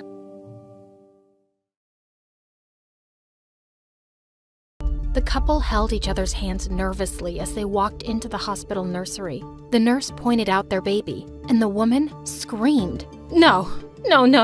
This can't be. Oh God, she looks like a monkey's butt. I'm gonna be sick. Can somebody adopt her, please? Ma'am, that's not your child. This one is. The woman instantly stopped crying and picked up the baby, and the couple stared at her in delight. Ooh, of course this one's mine. She's beautiful. And that beautiful baby was me. Hi, I'm Jessie from LA. Please like and subscribe. I was born to parents who'd been pageant kids and teen models, and the first life lesson I learned was that it's really important to be beautiful. Ugh, our baby has such gorgeous hair. Did you see the poor neighbor's kid? I bet she's got pigeons living in that nest on her head. And her brother? Ew! That kid has so many freckles. We should keep Jessie away from him. What if he's contagious? Growing up, I'd always have people telling me how pretty I was, and nothing seemed to make my parents happier. When I was in 6th grade, Mom decided we'd pay her family in Italy a visit. I can't wait to finally show Jessie to my stupid sister. She'll be so jealous when she sees her olive skin and her beautiful hair. But when I got there and I met my cousins, I saw they all had skin and hair like mine. Still, Mom shoved me in Aunt's face and said, "Look how pretty my daughter is. Of course, we know where she gets that from." Yeah, she's all right. But luckily, her face can be improved with makeup. Mom was furious. She picked up her plate of pasta and rubbed it in Aunt's face. That just improved yours, and my baby doesn't need any makeup. But the minute we landed home, Mom's first stop was to buy me makeup. I refused to wear it to school, but in 8th grade, my parents enrolled me in the family business, beauty pageants, and there was no stopping Mom there. "Mom, I don't need all this makeup." "Don't be an idiot. Everyone needs it." If we need it, I guess it means we're not that pretty after all. If being annoying could win us a pageant, you'd definitely come in first place. I don't even want to be here. As Mom stormed off, suddenly someone spoke. "Do you really hate it?" I turned to see a beautiful model who actually looked like she belonged here. I really do. It's just not my thing. "Well, try to have fun. I think you could win." She winked at me and left. She seemed really nice, but I never saw her again because it was my last ever pageant. I was walking over to the host when I tripped, crashed straight into her, and knocked her right off the stage. Needless to say, I lost. My parents tried to force me into modeling next, but I just didn't get it. "Can you pout a little, but not like a goldfish? And look bored, but like you're having fun? And can you smile, but only with your eyes?" Oh my God, this girl is a moron. After getting fired from a dozen modeling jobs, I thought my parents would finally leave me alone, but I was so wrong. The night before I started high school, they sat me down for an important conversation. "Jessie, since we're getting older, we're not doing much modeling anymore, and we're running out of money. And since you're the world's worst model, you've left us with no other choice." "What are you talking about?"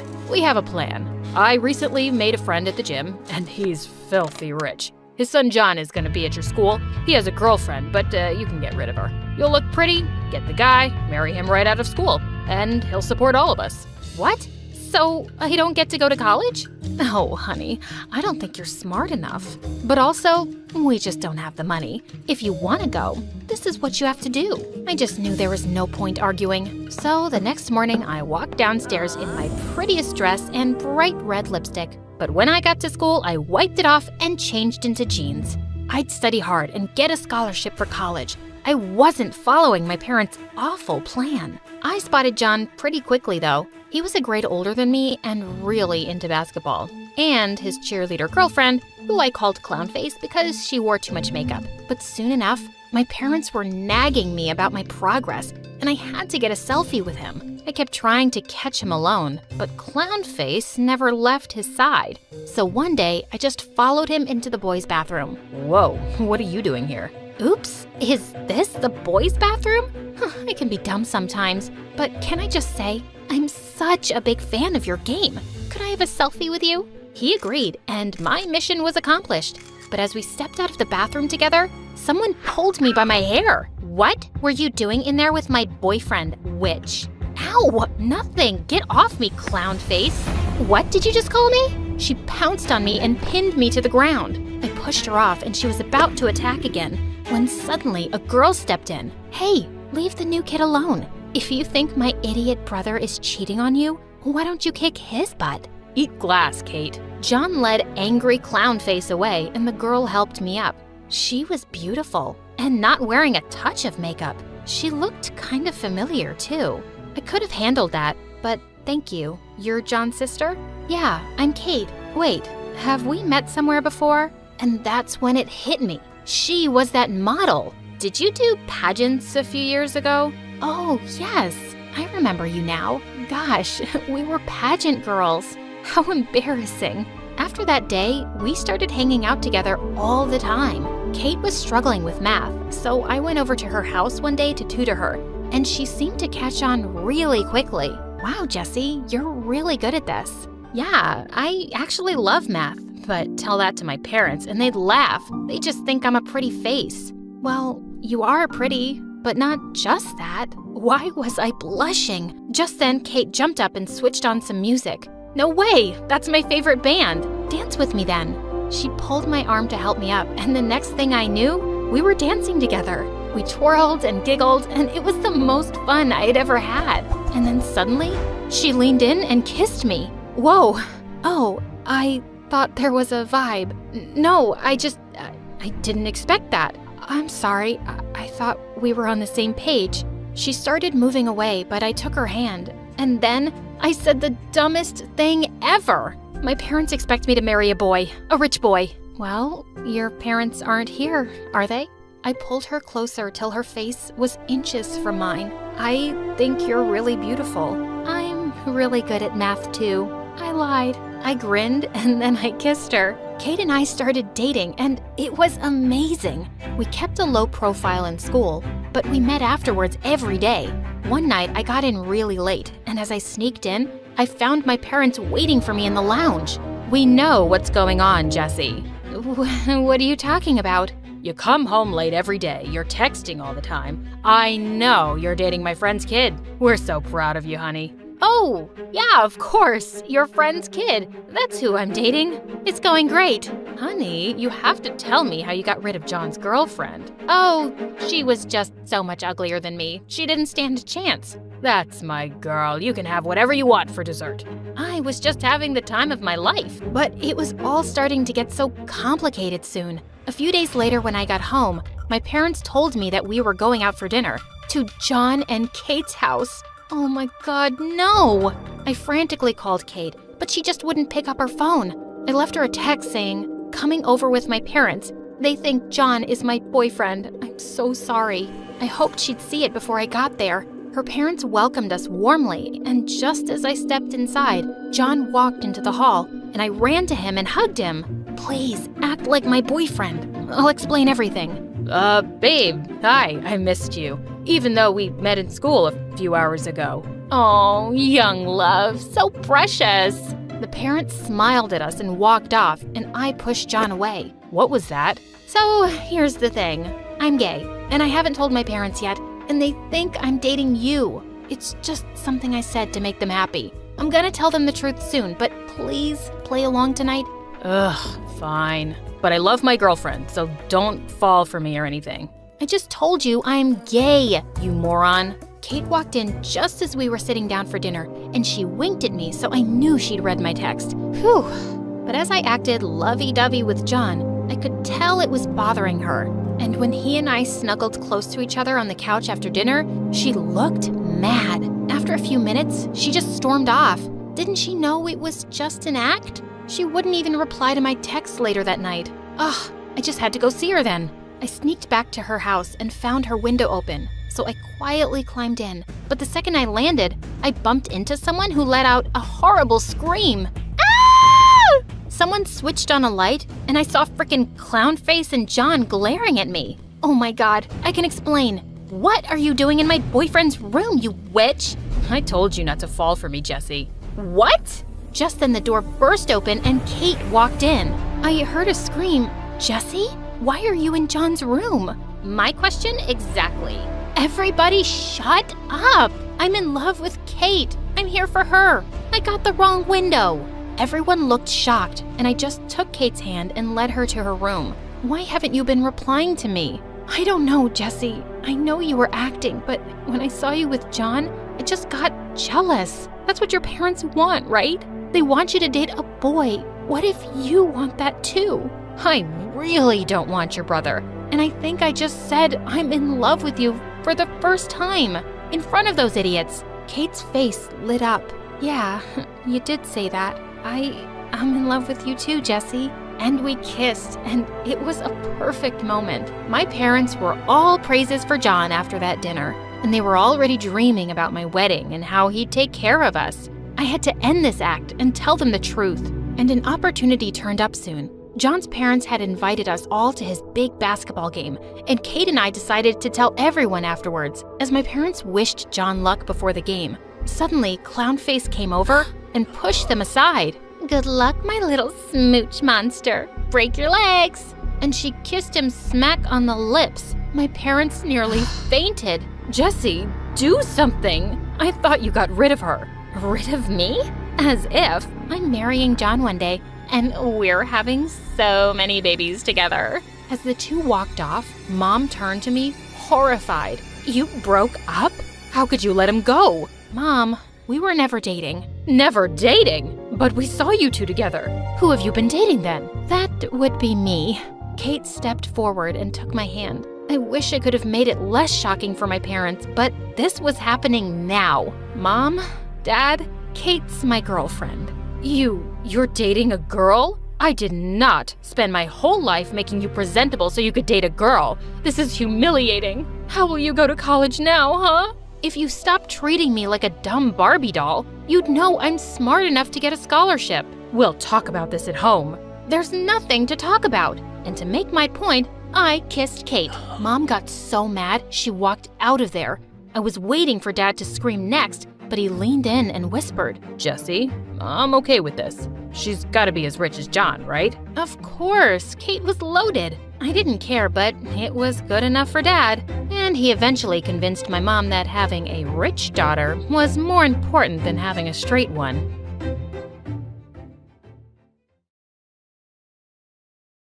She started crying, like a little girl.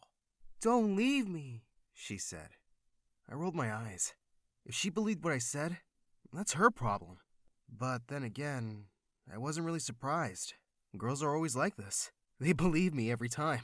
I left her house, then headed back to mine. There, I saw my parents fighting. Again. Mom was holding up her phone and showing Dad a picture. It was Dad, with a very hot girl. Who is she? My mom yelled. She wanted to know the details every time Dad so much as breathed near another woman. Give a man some space to breathe, my dad yelled back.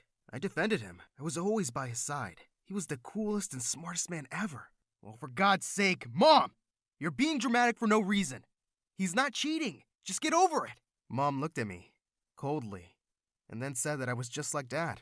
With that, she walked out. Thanks for the compliment, I called out after her. Then Dad turned to me and said, now that she's gone, son, I have a very important task for you. I'm going to meet a very important man. He said that this person was one of the most important businessmen in the state, that he wanted to convince him to become his business partner. Now, this man has a very lonely child who he loves a lot, and your mission is to make her fall madly and deeply in love with you. You have to make her convince her dad to sign the deal. I grinned. Piece of cake, Dad. Consider the deal sealed. The next evening, we went to a restaurant. My dad had created the most romantic atmosphere. He really wanted this. My parents met her parents cheerfully, and I tried to flirt with her. But damn, she was ugly. Her mom, though, she was gorgeous. To make matters worse, Dad kept elbowing me and winking at me to approach the girl. He even told her mom we'd make a great couple. Ugh, there was no way I was doing it. She also kept batting her eyelashes at me. I was really creeped out. Just then, Josh, a close friend, walked into the restaurant with his parents. As soon as he spotted my date for the night, he really couldn't stop grinning. This was so bad for my reputation. Hey, he said, walking over to our table. Introduce me to your lovely new girlfriend. Gross, Josh. She's not my girlfriend. She's, my sister. Her stupid smile disappeared in a second, and she looked like she was about to burst into tears. I excused myself to go to the bathroom, but instead, I just slipped out of the back exit. What did they expect setting me up with someone like that?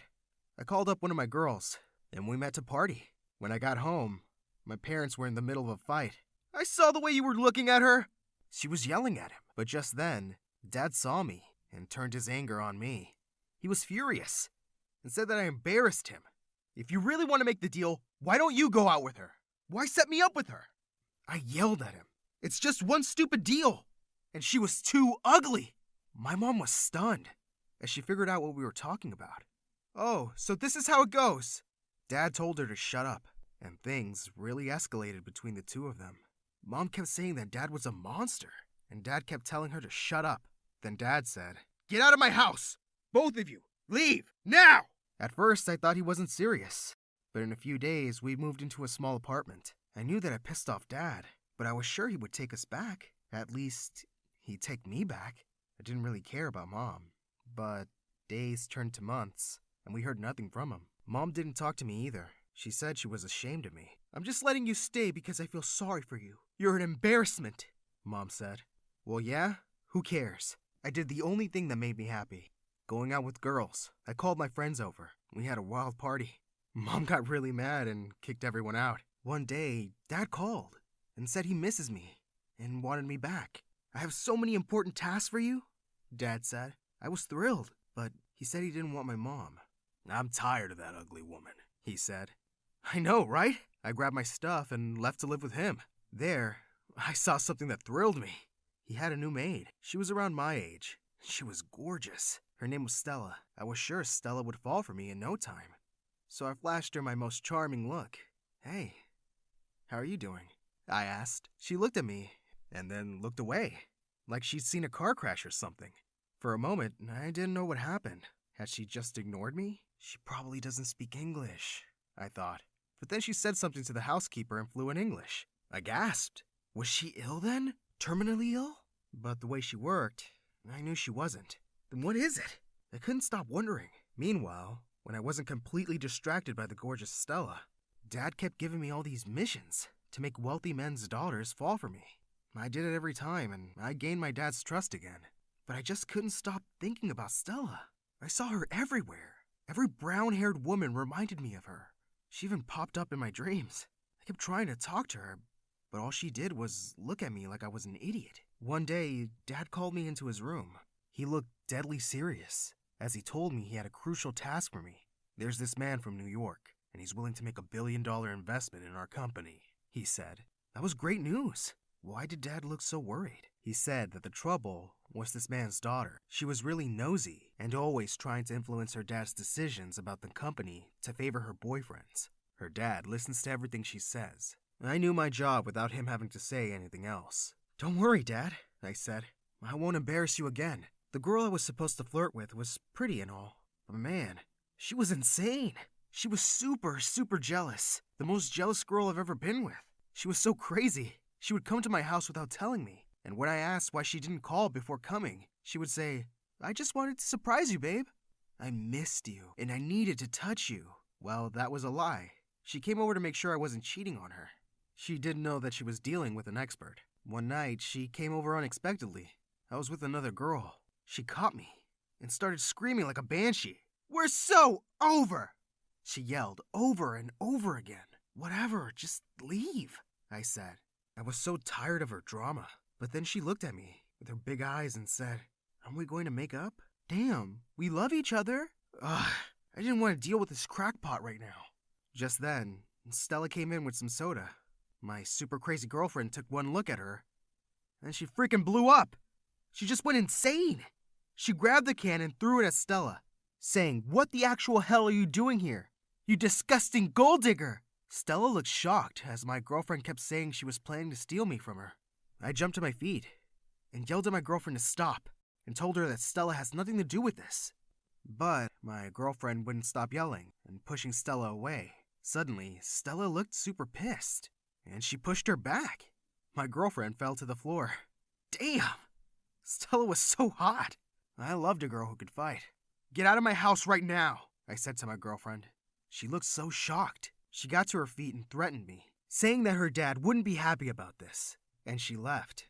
I approached Stella and gently told her that I was sorry for my crazy girlfriend's behavior. Then I made an offer I knew she couldn't resist. "Would you like to spend the night hanging out with us?" She looked at me and rolled her eyes. "No," she said. Damn. She wanted me all alone for herself. I turned to the other girl and said, "You heard her.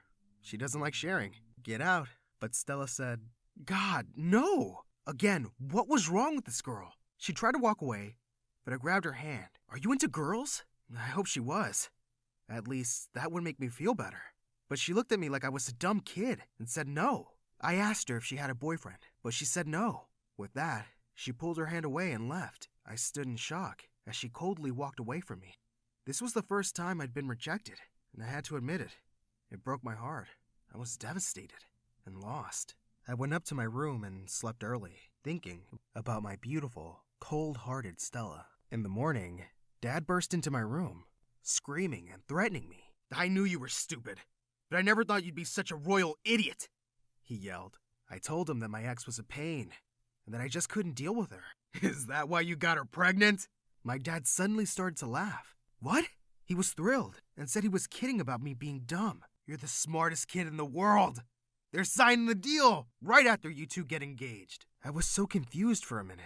I couldn't understand what he was saying. He saw my confusion and figured I was too sleepy. Then he explained how my girlfriend had told her dad that I proposed to her. She said that since she was pregnant, she'd say yes. Both our dads were thrilled. When I tried to tell my dad she was lying, he wouldn't believe me. I called her, and she laughed. You're mine now. For a few weeks, she made my life hell as she dragged me around to shop for our engagement. On the day that they threw us an engagement party, she said, "Are you ready to be my slave for life?" Suddenly, I flipped and started screaming at her. I told everyone that she wasn't pregnant, and especially not by me. I have no plan of marrying this nightmare, I yelled at Dad. Everyone stared at me in horror. Her dad had me and my dad kicked out as she burst into tears, crying about how I could say such terrible things. You're the one having an affair with your maid, she sobbed. I tried to deny it, but no one believed me. Dad didn't speak to me the whole day. The next day, I couldn't find Stella anywhere. When I asked my dad about her, he calmly said, I fired her. I was furious. How could he do that? I'm not your freaking employee. You don't own me, I yelled. I told him that I've had enough of him, and I was leaving. I went to my mom's. To my surprise, I found her with another woman. Meet my girlfriend, Anna. She lives here now, Mom said. I asked her what the hell was wrong with her, and she said that Dad had made her hate all men. As much as Mom loved Anna, she was a real pain in my butt. She didn't like me, at all. Apparently, Mom had told her what I used to do with girls, and she thought I was a jerk. And man, was she crazy. You're the scum of the earth, she said to me every time she saw me. She would go into my room when I wasn't around and leave notes on the desk. Mirror, walls, every freaking where, saying that I was a cheater, a player, a rat. This one time, she said she had a surprise for me. I thought she was finally warming up to me. She gave me a jacket that had the words, I am a rat, printed on it. Mom thought it was hilarious. A few weeks later, one of my girls came over. I was so psyched because I really needed to stop thinking about Stella. As I was getting ready in my room, my mom's girlfriend told my girl that I needed to change my clothes every 2 hours because I sometimes soil my pants. I had just stepped out when I heard her say it. The girl looked at my new clothes, and with a very disgusted look, she left. Mind your own freaking business! I yelled at Anna, but Mom jumped in to side with her. Shut up! Don't talk to my girlfriend that way. This is my house, and here we respect women, she yelled. I was so incredibly pissed. I wanted to leave, but I had no place to go, so I decided to try to reason with my mom's girlfriend. I'm really not as heartless as you think I am, I said, with the biggest puppy dog eyes I could manage. I told her she didn't know what it was like to grow up with parents who were always fighting. And you think I can't love? Oh, I've loved. I've loved and lost. I said my heart was broken, and all these girls were just soothing balm for my aching heart. I kid you not. I saw some tears in her eyes. She said she would do anything to help me find Stella. So she suggested I go to the police. They'll help you find her. I have a friend in the police. I'll talk to him, she said. I went to the police station and asked about Stella's address. The guy helped me, and in no time, I was outside her shabby little apartment. Her crazy father opened the door. He immediately figured out that I was some rich guy. He took one look at me and said, Wrong address. Leave. I know Stella, I said, just as he was about to slam the door in my face. He was surprised and looked at me again, more carefully. Behind him, I was able to see Stella with a lot of kids. She was trying to calm them down while she chased after them. She was feeding one and scolding another. Apparently, they were her siblings.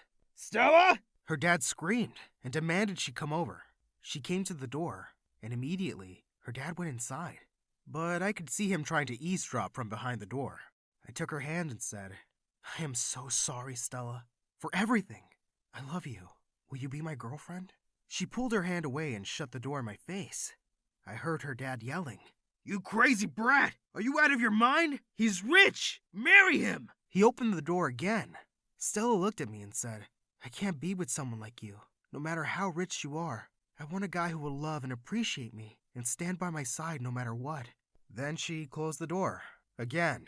I couldn't believe it. For the first time, I cried. I headed back home. I knew my heart would never be the same again. But while I was walking along the street, I saw a very beautiful girl. She had black hair, gorgeous legs, and when she spoke into her phone, I could hear her lovely accent. Man, she was hot. I wiped my tears away and gave her my charming look. She smiled back. I headed straight over to her and offered her my hand.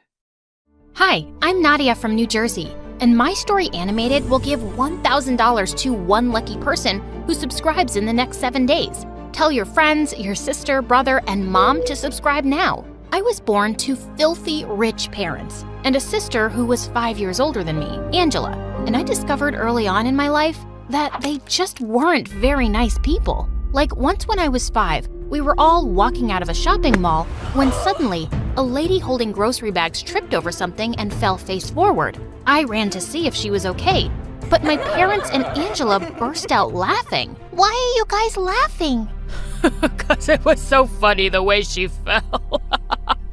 No, it wasn't. You must have missed her face. She looked so dumb as she went flying. And they started laughing again. I felt so mad as I helped the lady gather her stuff, and she quickly walked away looking embarrassed. My family could be such a bunch of jerks. They weren't even nice to people related to them. When I was in the 2nd grade, Mom's poor sister came by one day and asked her for help. I can't even make rent this month. If I lend you money once, you'll just keep asking for more. Why don't you get off your lazy butt and go get a job? I work 2 shifts at the supermarket. I mean a real job. I'm sorry, sis, but we really don't have extra to spare. We just put a lot of money into our vacation home in Italy. My aunt had a daughter my age, and I signaled her to follow me quietly. I took her to my room and gave her all the money I'd saved in my piggy bank. She hugged me tight and said she hadn't had anything to eat properly in 2 days. So I snuck down to the kitchen and filled her backpack with food, and she was so happy. But Mom found out, and they were banned from ever coming by again. And I was grounded. For what? Being nice? Angela wasn't much better than Mom and Dad. She was spoiled and rude, but she never got grounded. I just stayed out of their way as much as I could because she could be really mean, especially when I didn't follow her crazy orders, like sorting out her 900 pairs of shoes or cleaning her insanely messy room.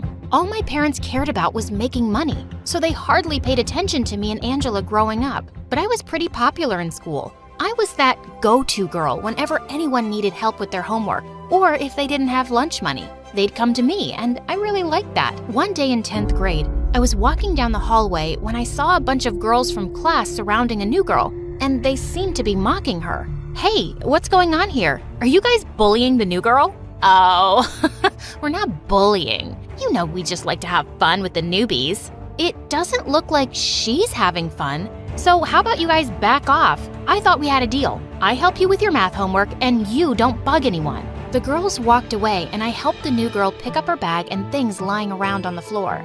Thanks a lot for that. They were making fun of my Hello Kitty bag. Like, what's wrong with that?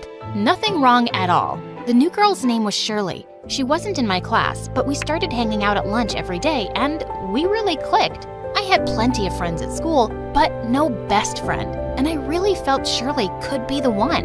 One day when we were sitting together, a few kids from my class joined us, and I could sense Shirley looked uncomfortable. So, what's your deal, Shirley? Haven't you made friends with your classmates? Maybe I have, maybe I haven't. What's your problem? No problem, just asking. Jeez, your face is as red as your hair. You look like you're about to burst. Oh yeah? Well, maybe I am. Shirley suddenly grabbed a plate of pasta and rubbed it all over the boy's shirt. He jumped up looking really pissed off and left the table, and the rest followed him. Hey, come on, Shirley. He was just joking. Yeah, so was I. Look what I posted on Instagram this morning. Shirley was a strange girl who didn't get on well with anyone except me, but I enjoyed her company and she made me laugh a lot since she always had the best jokes to share. One day, I'd invited her over and Angela walked into the lounge and looked at Shirley with disgust. Gosh, my eyes are hurting looking at 2 redheads. Nadia, do you have to bring your lame friends to the house? Well, you bring your loud friends around all the time, so buzz off, Angela. Shirley didn't say a word, but once Angela left, she asked to see our garden. I thought it was strange, but I took her outside anyway, and her eyes scanned the yard. Suddenly, she started running towards something and sprang forward. When she got up, I saw that she was holding a rat in her hands. Shirley, what are you doing? I think it's time we teach your sister a lesson. No, I'm used to her being that way. She's always mean to me. Not anymore. Shirley sneaked the rat into Angela's room, and moments later, we saw her running out like her pants were on fire. Rat! Shirley and I quickly became best friends, and we'd do everything together. We had a school dance coming up, and we went shopping and picked out some lovely dresses. I was really excited to wear the royal blue one I'd bought, but when I reached the dance, I saw that Shirley was wearing the exact same one. Hey, you look good, but didn't you pick out a green one? Yeah, but when I got back home, I didn't like it as much and returned it. You don't mind that I got the same one, right? Of course not. But when I got home, Angela was waiting in my room with her phone in her hand. I just saw your pictures on Instagram. Why are you and Shirley twinning? She bought the same dress as me. No big deal. This girl just gives me the creeps, Nadia. I'm telling you, she's not normal. She's a little different, but there's nothing wrong with her. Who buys the same dress as their friend and wears it to the same party? And she's here all the time, and when she leaves, she keeps calling you. That's just crazy. It doesn't bother me, and I don't even know why you care. I just ignored Angela. She'd never liked me since we were kids, and of course she was gonna pick faults with my best friend. My 16th birthday came around soon, and my parents announced that they were throwing me a huge birthday party. I knew they were only doing it to show off to their friends, but I didn't care. I invited loads of kids from school, and we were having a really good time when suddenly, Shirley climbed onto the stage where the band was playing. Nadia, you've been the bestest friend to me, and I wish that all your dreams come true, and I hope that I'm with you every step of the way. Happy birthday, my dearest friend. I was touched by how much she cared for me, but just then, Shirley stumbled and fell off the stage. I ran to help her up, and she said she felt really dizzy. She asked me to take her home, and I called the car around immediately. When I got to her house, I was surprised to see that her house was huge, way bigger than mine. I realized just then that she'd never invited me, and she hardly ever spoke about her family. It turned out neither of her parents were home, and she begged me to stay. Please, don't go. I really don't feel well, and I don't want to be alone. Seeing her so sick, I just couldn't leave her. So I called my parents and told them to send everyone home because I had to stay with Shirley. The next day when I woke up in her room, I nearly fell off the bed in fright. Shirley was sitting by my side, watching me with a smile. Oh my gosh, you scared me. Were you watching me sleep? I was just waiting for you to wake up, silly. Here, I made you coffee, and breakfast is waiting for you downstairs. Oh, and you can wear my clothes. I've laid them out for you. It looked like her chef had cooked up a feast for a party, but it was just the two of us. Her parents still weren't home. As I was heading out, Shirley hugged me warmly. I'm so glad you stayed. I feel so much better now. Yeah, I'm glad too. Shirley had her driver drop me home, and 5 minutes after I'd left, she sent me a text saying that I was the most caring friend ever. I felt sorry for her. It seemed like her parents were even more neglectful than mine. The year flew by, and soon we were graduating high school and going to different universities. Shirley was really quiet during the graduation ceremony. After it was over, we walked out of school and carved our names on a tall oak tree outside the gates. Promise you'll call and text me every day? Every day? I'm gonna miss you so much. Me too. We hugged and she held me so tight, I thought she wasn't gonna let go. Soon after I joined university, Angela started working in Mom and Dad's insurance company, and they moved to Europe to set up another branch there. It was just me and Angela now, which wasn't that different from before. I started interning at their company during my free time. One day I was walking out of the office kitchen with my coffee when a guy bumped straight into me, and it fell all over his shirt. Oh my God, I'm so sorry.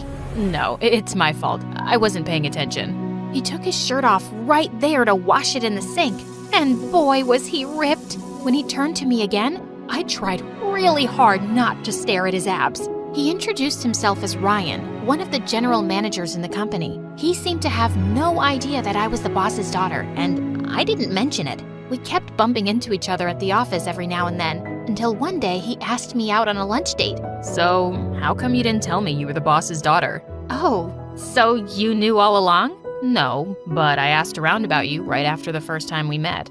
Well, I didn't want to scare you away. Ryan was sweet and funny, and I had a really great time with him. As we walked out of the restaurant, he gently helped this old woman with her heavy bags to get onto the bus, and my heart totally melted. We started seeing each other often, and once we took a selfie at the park that I posted on Instagram. Shirley immediately sent a heart reaction to my post and said she missed me and would come to see me soon. But later that evening when I got home, I found her sitting outside on our porch. She was crying non-stop, refusing to tell me what was wrong. I took her inside and made her a cup of tea, and she calmed down. Okay, Are you ready to tell me what happened now? I had a fight with my parents, and I don't want to talk about it. I just don't want to go back there right now. I hugged her and told her she could stay for the night. Just as the two of us had settled into bed to watch a movie, Angela walked in and stopped short when she saw Shirley. You again? When are you gonna leave my sister alone, weirdo? Angela, can you not be a jerk for once? Angela stormed off, and just then my phone rang. Hi, I was just thinking about you. I couldn't stop smiling when I heard Ryan's voice. We'd just started talking when suddenly, Shirley started choking on popcorn. I quickly hung up and ran to the kitchen to get her some water. Oh, thank you. I don't know how that happened. Who was that on the phone? It's this guy I met recently. You know, the one I posted a selfie with? Oh, you have a boyfriend now? Yeah, I think you could call it that. And suddenly, Shirley looked mad. And you didn't think I deserved to know about this? Best friends are supposed to tell each other everything. And this is why you haven't been calling me like you promised, right? I'm sorry, Shirley, but I have other things to do in my life. Not everything can revolve around you. Shirley started crying again, and I felt bad. Please, don't cry. It's not like you care. With that, she just ran out the door. I didn't stop her because she needed some space to clear her head. After some hours, I called her to check if she was okay, and she didn't answer. But the next day at work, I received a bouquet of flowers from her with a card saying that she was sorry. Her behavior was getting really weird. And one day when Ryan and I were having lunch at our favorite restaurant, she popped out of nowhere like a rabbit. Hey, Shirley, what are you doing here? Oh, I was just passing by and I saw you guys. I'm Shirley, Nadia's best friend. Oh, yes, she told me about you. But she's hardly told me anything about you, and I'm dying to know more. Tell you what, I'll buy you guys lunch today. Ryan and I were lost for words as she just joined us. Shirley went on and on about how close we were in high school, and then Ryan said, I haven't known Nadia for that long, but yeah, she's amazing. I think I'm in love with her already. I blushed as he spoke and took his hand. I think I'm in love with you too. When we looked up at Shirley, her face seemed to be twisted in rage. What? You just met the guy. How can he love you so fast? I think he's a psychopath. Shirley, tell me you're joking. No, just look at him. He's too good to be true, which means he's totally fake. I'm only trying to look out for you, Nadia. What the heck? I don't need you to do that, Shirley. In fact, I think you should leave. Shirley looked at us like a crazy person and then left. But a few days later, I received a call from the police station that Ryan had been arrested for attacking a woman. When I got there, Ryan said the police had picked him up from his place because Shirley had complained that he'd attacked her in a park. I got him out on bail, and then I told Shirley to meet me. Shirley, are you insane? Why are you doing this to me? Ryan attacked me. You're gonna take his word over mine? Yes, I will. You have a problem, and I need you to stay away from me and my life. After that, Shirley dropped the charges on Ryan and started sending me cards and flowers to my house, telling me how sorry she was. One day, she even came by my house at midnight and started screaming and crying outside, begging me to talk to her. But she went running when Angela got up and chased her away. I told you this girl was crazy, Nadia. I know, and I don't know how to stop it. I broke down and started crying, and for the first time ever, my sister comforted me. It's okay. I won't let anything happen to you. Promise. Angela took me to the police station that very night to get a restraining order against Shirley, and I blocked her from all of my social media accounts. After that, I never heard from her again, which was a huge relief. Soon after, I graduated university and Ryan and I got married. Angela was my maid of honor, but my parents didn't even bother showing up, and I really didn't care. A year later, we had a beautiful baby girl, Rose. She had red hair like mine and Ryan's beautiful blue eyes. My life was going good until one day, while I was pushing Rose in a stroller in a store, Shirley appeared in front of me. Hi! My heart started pounding because a part of me was scared of her, but I tried to calm myself down. Hello, how have you been? I got myself into therapy, and since then, I've been great. Is this your baby? Oh, it's your hair. I mean, our hair. Yeah, I'm in a hurry. We'll catch up soon. I quickly went up to the counter to pay, and just then, a couple of girls behind me started screeching as they looked at their phones. OMG, a new episode is up on My Story Animated. I was waiting for it all day. It's my favorite channel on YouTube. As I looked away from them and turned back to my stroller, I froze. My baby was gone. Just then, I spotted Shirley outside, running away with Rose. I screamed and went after her, but she got into her car and started reversing. I managed to catch up and opened the back door and jumped in. What are you doing, you crazy witch? You never should have left me, Nadia. I was your best friend, and I would have done anything for you. Best friends don't hurt each other. Stop, right now. Shirley drove the car faster, and I secretly dialed a call to Angela. Thankfully, she answered, and I kept it on speakerphone so she could hear everything. Where are you taking us, Shirley?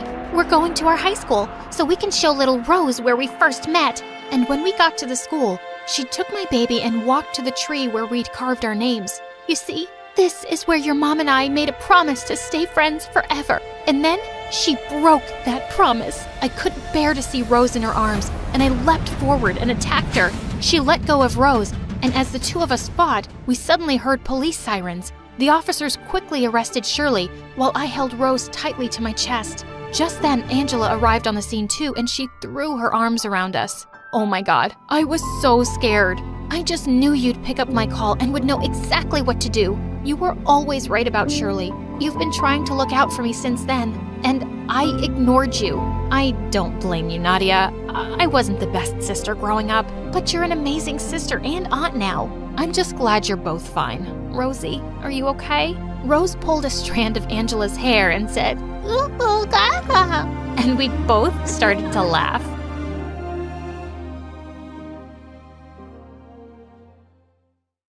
Hi, I'm Joy from Chicago. Please like and subscribe. My parents always loved to call me a unique child. When I was little, I was always making toy buildings out of random stuff. Seashells, bottles, cereal boxes, anything I could get my hands on. I was also kinda shy and found it more fun to help out with chores at home than play with other kids. One day, Mom was teaching me how to make pancakes when she suddenly stopped and stared at me. Sweetie, what's the matter? Am I going too fast for you? No, Mommy, everything's fine. But you keep blinking a lot, like there's something wrong. I hadn't even realized it, so Mom took me to a doctor, and I got diagnosed with an excessive blinking condition. It was nothing serious, but in school, kids started making fun of me for it, and I'd mostly just stay away from them and sit alone. One day in 3rd grade, I was making a presentation and this stupid boy kept interrupting. Miss Brown, why does Joy blink so much? Just keep quiet and listen to Joy's presentation, please. But how can I listen when Joy's eyes are doing all the talking? The whole class burst out laughing. Just then, this kid Martin walked over to the annoying boy's table. Hey, don't talk about Joy like that. Oh yeah?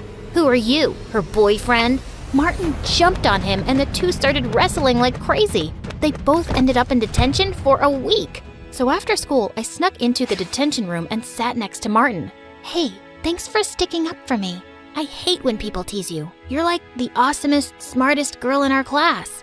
I joined Martin for detention every day, and after that, we hung out all the time. It turned out he even lived in my neighborhood. I'd always been a loner, but for the first time, I had a best friend, and it was amazing. Having Martin in my life made me less shy, and I changed a lot. We stayed super close through the years, but when we reached high school, Martin gave me some news one day. My dad's business really took off, and we're moving to another neighborhood. I'm also going to a private school. Wow, that's super cool, but I'll really miss you. "Hey, why don't you apply for a scholarship? Then we can still be at the same school." My parents were happy for me to try to get into a better school, so I applied for the scholarship, and I got in. Little did I know that it was the worst decision ever. On the first day of 9th grade, I almost fell over when I saw Martin there. He was dressed head to toe in designer clothes and was wearing a gold watch? Who are you, and what did you do to my friend? And how much gel is in your hair, dude? This is just how the cool kids dress nowadays. You didn't know that? No. Should I? Yeah, you should. You need a makeover, girl. I just laughed and punched his arm. Later at lunch, a bunch of rich kids walked by our table. Hey, Martin, I've seen you around my neighborhood. Want to come to my party this Friday? Sure. Can I bring Joy with me? She'll have to buy new shoes first. I bet the one she's wearing right now came from a garbage dump. Hello, I'm right here, and I love these shoes. Joy, she's joking. Calm down. The girl walked away with her minions, and I felt so annoyed at Martin. How could he think that comment was a joke? Apparently, there were lots of kids at school who lived in Martin's neighborhood, and it seemed like he was becoming friends with them overnight. That next Monday, I didn't see Martin until lunchtime, with his arm around a really pretty girl. Hey, saved a seat for you at our usual table. Actually, I have a girlfriend now, so I'm gonna go sit with her. Oh, okay. Well, have fun. I went to sit by myself and watched Martin from afar. He looked happy, but he just wasn't acting like himself. As weeks went by, Martin got super handsome and muscular and really popular. I missed my friend, but I gave him his space. But one day, I caught Martin and his friends surrounding a younger kid, and Martin was reading his diary out loud. Stephanie Twain, the love of my life since 5th grade. I ran forward and snatched the diary from him. What are you doing? What? I'm just here to entertain people. Reading idiots' diaries is my opening act. Martin, why are you acting like this? Just because you're rich now doesn't mean you have to be a jerk. You know what?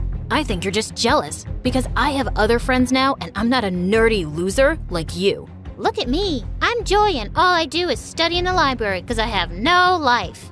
Then Martin started blinking really fast and shaking his head. Are you making fun of me? Before I could stop myself, I slapped Martin hard across the face and ran away from there. The whole rest of the day, I had to fight from crying. What a jerk! But when I got home, I forgot my troubles when I found Mom sitting in the kitchen, looking really worried. What's wrong, Mom?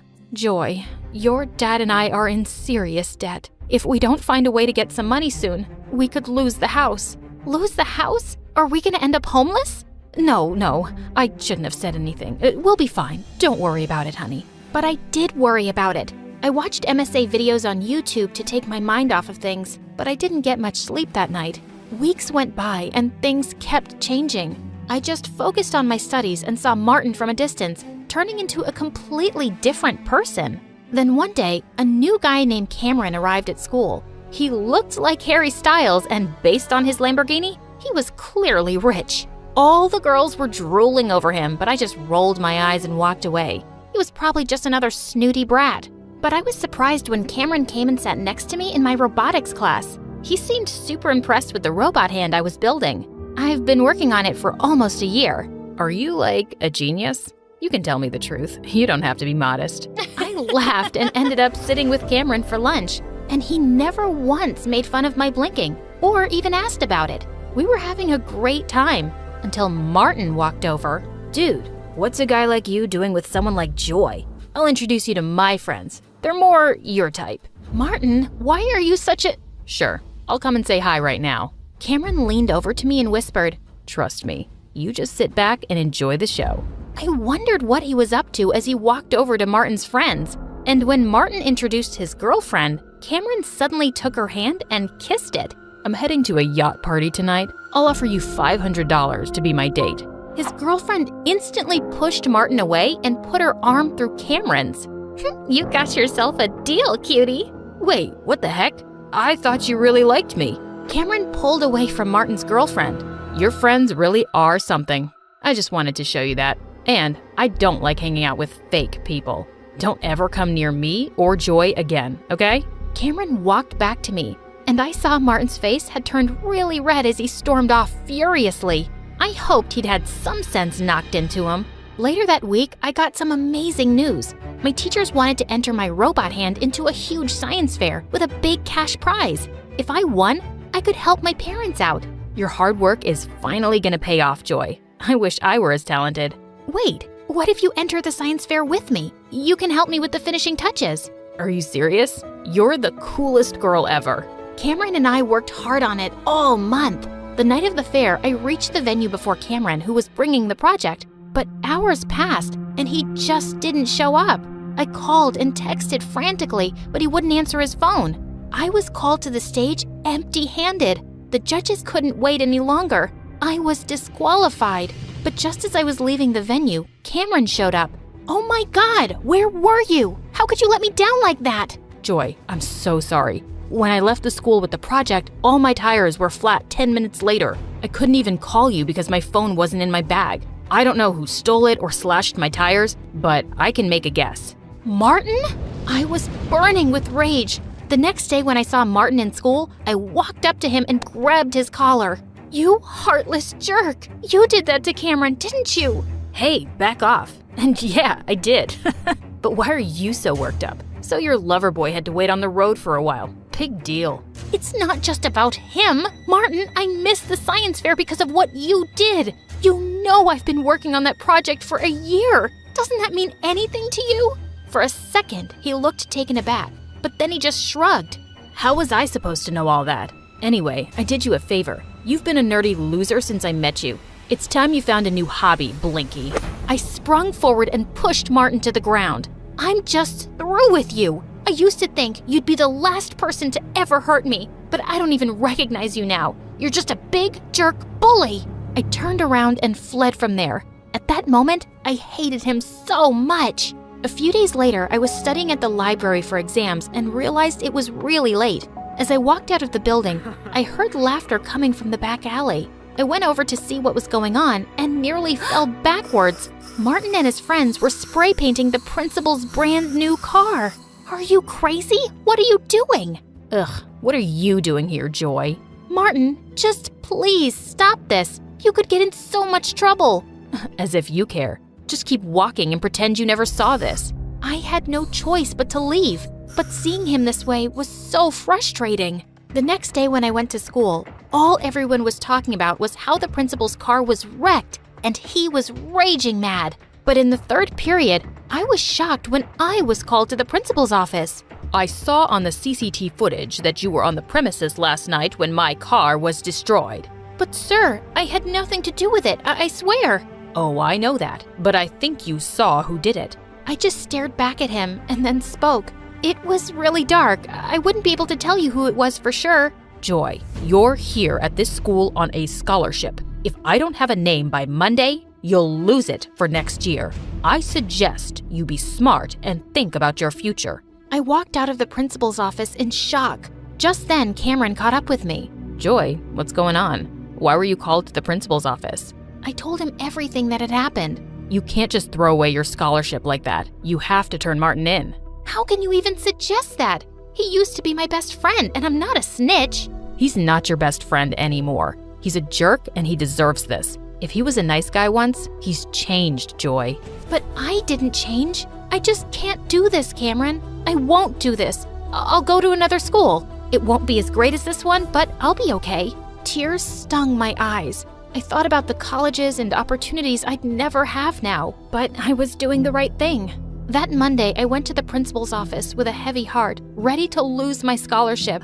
But he told me the most shocking news. Martin had come to his office and confessed to destroying his car. So what's gonna happen to him now? He's already expelled, of course. I couldn't believe it. Why did he suddenly confess? And he even took the fall for his friends. I found the other two brats who were with him that night snickering in the hallway, and I asked them, "We don't know why that loser did it. We'd all gotten away with it. It wasn't his idea. He just does whatever we tell him to, always trying so hard to be one of us." I've known Martin for years, and trust me, he's 10 times better than all of you. I shoved them aside and left. I was totally off the hook, but Martin was gone for good. My head was spinning, but when I got home that day, I found my parents in the living room with huge smiles. "Joy, we have the most wonderful news. We're not in debt anymore. Are you kidding? That's amazing. But how? Some anonymous donor paid off all the money we owe for the house. We have no idea who did it. It was probably Cameron. He's an amazing friend. I just know it was him. I rushed to my phone to call Cameron and thank him, but suddenly I realized Cameron didn't know my landlord or anything about my house. There was only one person outside my family who did. The next morning, I took a bus to Martin's new place and knocked on his door. Hey, I have a weird question. Did you pay off our mortgage? Yeah, I did. But hey, don't worry about it. Our moms ran into each other and your mom told my mom everything. I told my parents I'd help them out at work every weekend if they paid your loan. Martin, I don't understand. I thought you hated me now. Why would I hate you? Cameron told me what you did for me. After how horrible I've been, you were gonna give up your scholarship and ruin your future for me. I guess I'm not really surprised because that's just who you are. The best friend one could ask for. I couldn't let you do that though. I got expelled because I deserved it. And I'm really sorry about everything. I was so touched to see Martin's teary eyes. Hey, don't make me cry, bro. It's okay, and thank you for apologizing. I'm just glad to see my old friend back. Me too. And for the record, Cameron's a really good guy. You have my blessing to be with him. Yeah, I didn't ask for your blessing, but thanks anyway.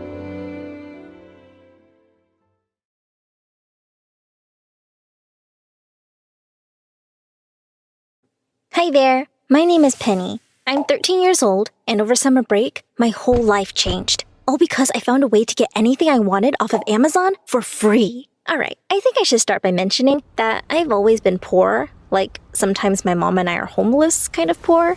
And I'm pretty sure it's part of why I've always been super unpopular at school. Anyways, we were recently kicked out of our last spot and moved in with my aunt, which is great for me because at her house, I always get my own room with a TV and a computer in it and everything. Well, one day, I was on my computer surfing around on YouTube when I came across an interesting video. The title said, "How to Get Everything for Free from Amazon." I didn't really think it would work, but I was interested. I clicked in and began watching. "If you're watching this video, you must be ready for your whole life to change," the guy started. I was hooked. "This video is brought to you by a bug in Amazon's system," the guy continued with a sly wink. As he went on, I followed along, making sure to copy each step exactly. The whole process didn't take long at all, and before I knew it, I was at the last step, enter. Nothing seemed to happen.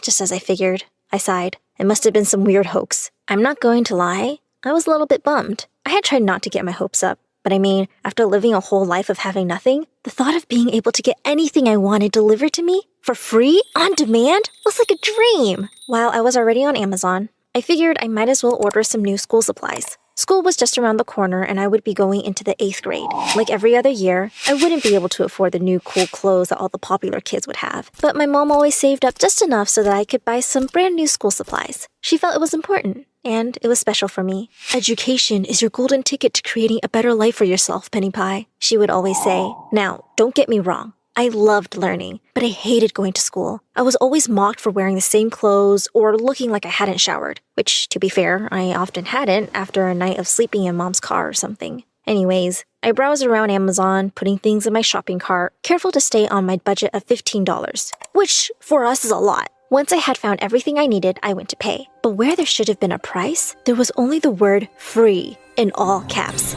No way, I whispered to myself. I couldn't believe my eyes. Had it really worked? My heart was racing a little bit with some newfound excitement. Carefully, as I might mess something up if I moved too fast, I dragged the mouse to where it said confirm order. Click. Off my order went, and up came a notice saying that my package would be delivered in 2 days. Only 2 days? I looked at the top corner of the screen and noticed that I somehow had Amazon Prime. I checked on my subscription, and it said my Prime membership had just been activated for $0 per month. The code must have automatically given me free membership. Suddenly, my mind was filled with all of the possibilities, but I didn't want to get too far ahead of myself or get my hopes up just to be let down. So I decided to place another order for a slightly bigger purchase, and I knew exactly what I wanted. It was a super trendy backpack that I knew all the cool kids would have this year. I had seen it while browsing for supplies, but it was $50, so I didn't even bother clicking on it. Until now. I found the exact backpack I wanted, and I picked my favorite color, which made the price jump up to $57. It felt weird not to care. I went to pay, and there again was the word free where the price should have been. Click. Order confirmed. 2-day delivery. Woohoo! too! I was ecstatic! I wanted to go bonkers, ordering everything my heart desired. But I figured it would be best to wait and make sure the orders actually arrived first. Sure enough, 2 days later, while my mom and aunt were out job hunting for my mom, there was a knock on the front door. I opened it up to see 2 packages by my feet and an Amazon Prime truck driving off. I could hardly contain my excitement. I quickly grabbed both packages, slammed the door shut, and raced off to my room. I wanted so badly to just tear them open right then and there, but this moment was too sweet. I looked the packages over and ran my fingers over my name. My name on a package sent to my house. Well, my house for now at least. But still, it was something that I couldn't recall ever experiencing before. After taking it all in, I slowly unsealed the first package and pulled out each item. First, it was the pencils and school supplies. There it was, the smell of fresh plastic and the subtle squeak of newness in my hands. I opened the next package and slid the backpack out. For a moment, I was just frozen, staring at the thing that symbolizes so many things I had always wanted. I hugged the backpack and cried. At first, I cried for all of the things I had never gotten, for the pain I had felt for being made fun of and isolated. And then the tears turned into tears of happiness, and I began to laugh just thinking about how different life would be from here on out. And then, in a craze of emotion, the real shopping spree began. I bought new clothes and jackets, cool accessories and makeup, hair extensions and fake nails, all the latest gadgets and tablets. Whatever I wanted. I would go to school this year as a whole new person. Nobody would even recognize me. I suddenly had a new confidence about me that I had never known before. On the first day of school, sure enough, nobody recognized me at all. Not even my best friend Claire. She couldn't believe it when I told her it was me. We walked together in the hall and everyone stared, even the cool kids. At lunch that day, one of the most popular girls in school, Jade, even sat down next to us. "Hey, new girl," she said. "Cool backpack. I have the same one, but in Jade, which is my name. What's yours?" I laughed and said, "Jade."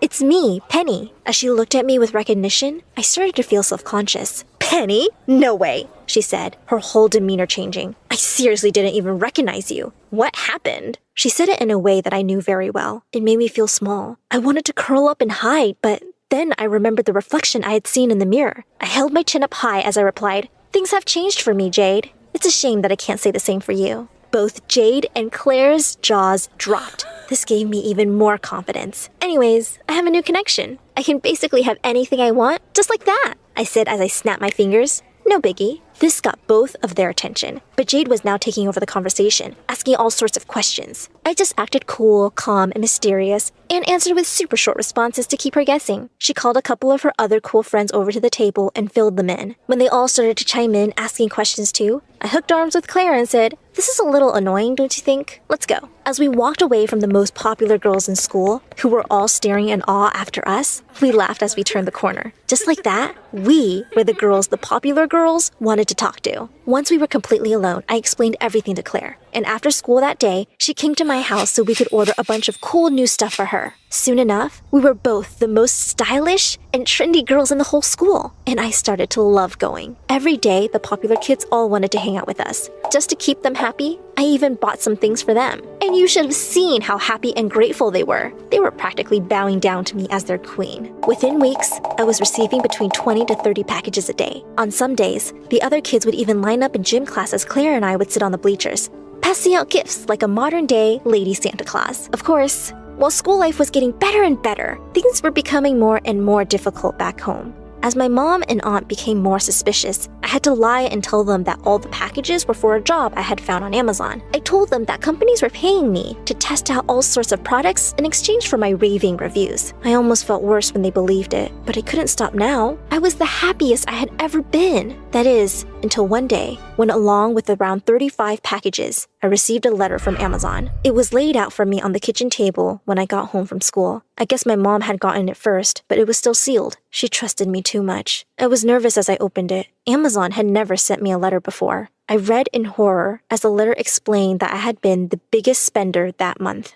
They were wanting to know how I had been receiving all of those shipments, stating that they were unable to track any of the receipts. In a panic, I tore the letter up into tiny little pieces and buried them deep in the bottom of the trash can. My whole body felt like it was in knots, but I tried to shake it off and tried to get it out of my head. There was no time for worrying about that now. Not when I was the most popular girl in school and had the life of my dreams. But I couldn't just ignore it completely. Amazon was obviously onto me, and I was worried that my free-for-all shopping spree could soon come to a halt. So that evening, I started buying some of the big-ticket items. I wanted to make sure I had all of the best and most expensive things that I knew I may never be able to afford again. I ordered laptops, expensive watches, beautiful porcelain chandeliers, and even spendy decorations for my room. I even bought all sorts of nice things for my aunt's house and nice jewelry for my mom. I had been too nervous to shop for them before, but knowing that this may be my last chance, I went wild and would just tell them that they were also given to me for reviews. To no real surprise, within just 2 days, I logged in to find that I no longer had all free access. I didn't even have Amazon Prime anymore. And just a day after that, I got another letter in the mail. This time, Amazon told me that they had found the bug in their system and fixed the issue, and that they would be in touch soon. I honestly didn't think about it too much. I was just happy that I had gotten all the really expensive stuff before it was too late. Well, let's just say that my happiness about that pretty quickly turned into a total freak out, because now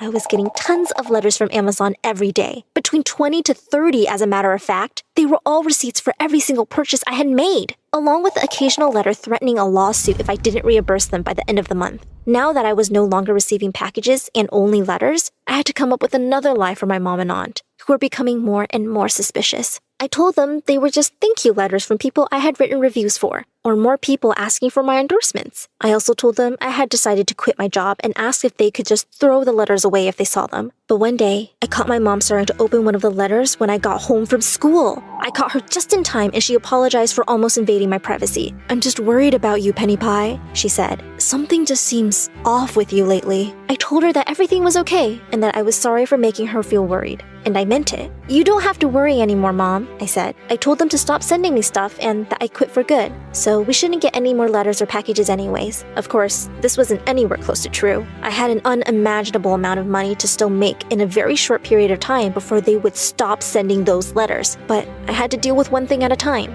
I knew I would really be toast if my mom ever found out. So I made that a priority and started skipping my last class every day, just to get the mail before my mom or aunt could. In the meantime, I was selling everything I could on Facebook Market and Craigslist, anywhere I could think of. I even explained what was happening to Claire and all of my new friends, and how I was in serious trouble. I asked if they could give back the stuff I had bought for them so I can make back that money. Of course, Claire did this without any hesitation and even helped me sell some of it, but everyone else just laughed at me. Jade even called me pathetic in front of everyone. "I knew you were an imposter," she said, and then she started to chant, "Penny is a loser!" And all of the other cool kids, who I thought were now my friends, joined along. But at that moment, I was too worried about— Hi, my name is Barbara, but people call me Barbie because I look like one. Please like and subscribe before I continue. Dad was a billionaire who owned a multi-industry company. Growing up, my twin brother Ford and I were used to getting everything we wanted. But for him, it wasn't enough because he wanted everything for himself.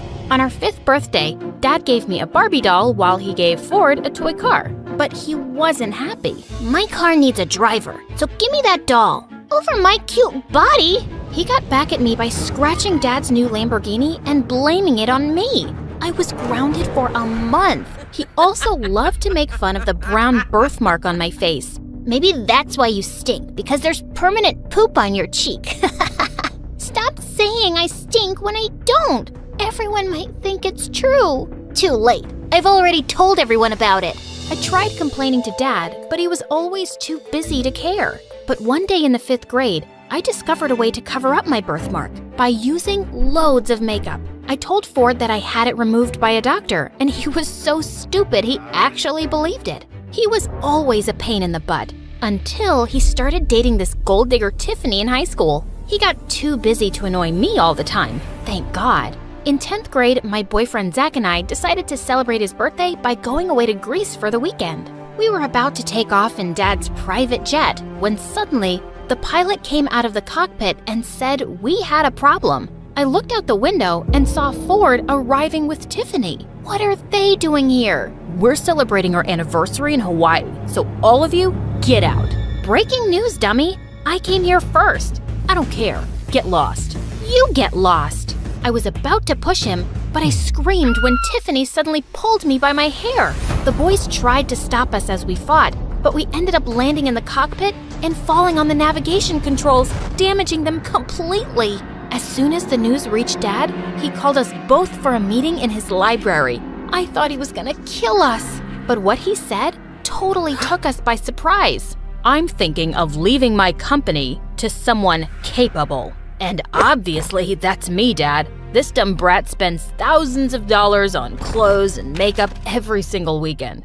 Hello? You literally buy whatever your girlfriend pouts her lips for. Enough. You're both too dumb and spoiled. I'll give you a month to prove yourself, or I'll leave the company and all my fortune to a stranger instead. Prove ourselves? In what way, Dad? Figure it out, and make me proud for once. It was gonna be tough, but there was no way I'd let Ford win this. The next day, I visited Dad's company's headquarters to study the performance for the past year, and I found out that Dad had been planning to develop a new mall, but he was having a hard time getting approval for its location from the mayor's office. Wait a minute, what if I dated the mayor's son, Leo, so he'd help me win his dad's approval? Leo was a senior in school, and Dad would be impressed if I was dating a smart future politician. There was only one problem: my boyfriend. I needed to get rid of him. The next day at school, we were having lunch together when he suddenly sneezed, and I started crying hard.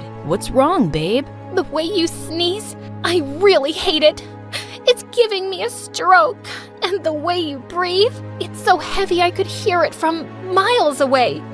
I've been suffering silently, but I just can't take it anymore. Just work on yourself and maybe we can give it another chance soon, yeah? Are you freaking serious? Goodbye, Zach, for now. He kept throwing tantrums all day, but I ignored him and started working on my current target, Leo. Aside from being a genius, he was also famous for being too serious. I'd never seen him smile. I stalked him and found out that he always stayed in the library. Boring. One day he was sitting alone and I walked up to him and pointed to the thick book beside him. Could you hand me over that physics book? This is a chemistry book. Oh, yeah, sorry, I got confused. Physics and chemistry are similar words. No, they're not. Oh, what's that you're reading? You're into literature too? I love Michael Jackson. Do you know about him? Yeah, of course I do. But I like Shakespeare more. Shakespeare? That's a cool name. Before he could say something, his friend suddenly called him, just when I thought we were connecting.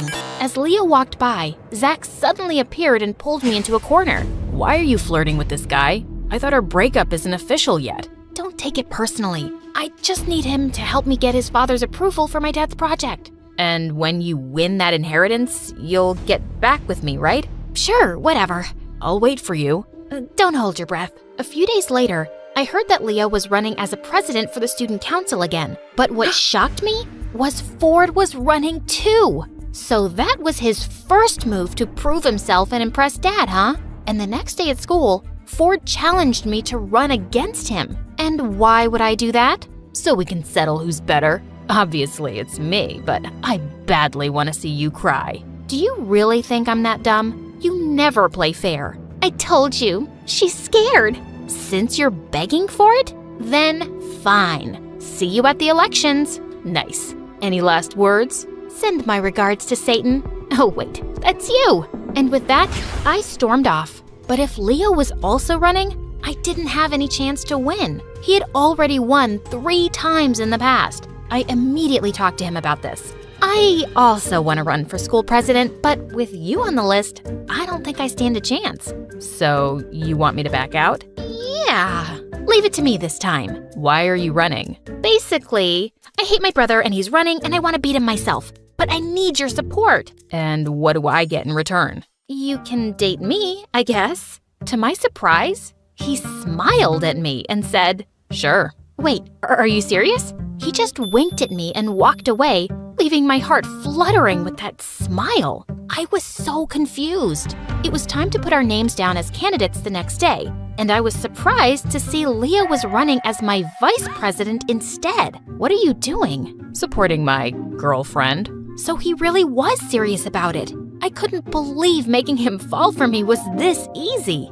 I decided I'd wait a few days before I started talking about the mall project so it wouldn't look suspicious. We started hanging out together. And sure, he was serious, but he was also sweet and funny, not boring at all. He even introduced me to a super cool channel on YouTube called My Story Animated. And when I saw their videos, I actually found them exciting and relatable, especially about those billionaire girls. On the weekend, he asked me out on a date, and I said yes. While driving, someone suddenly called him and he turned to me. I was supposed to lead Dad's charity drive at a hospital tomorrow, but they moved it to today, and they need me there. I'm so sorry. Instead of sulking, I smiled and volunteered to come along. Seeing all those sick people who couldn't afford treatment made me realize how lucky I was. And the way Leo talked to these people made my heart melt. Later that night as he drove me home, he suddenly took my hand and kissed it. You must be really tired. I'm fine. Actually, I had a great time. The date isn't over yet. I've got a surprise. He took me to a closed restaurant and revealed that his mom owned it. So, how are we supposed to eat? Watch me. To my surprise, he started working in the kitchen himself and ended up with the most delicious meal ever. I can't believe I'm with someone like you, a goddess. Yeah, I know. Thousands of guys wish to be you, so you're very lucky. My heart went wild when he tucked a strand of hair behind my ear. You're really funny and pretty. I stared back at him and just found myself leaning in closer for a kiss. I felt like I was on cloud 9. It was the least fancy date I'd ever been on, but it was the best time I'd ever had in my life. Soon, we made our relationship official, and Zach wasn't happy. You broke up with me because of him, didn't you? No, Zach, we just didn't work out. I'm sure you can find someone better. You're gonna regret this. Zach was too dumb to do something that could actually ruin me, so I just ignored him. When the election campaign started, Ford and Tiffany were spending Dad's money like crazy.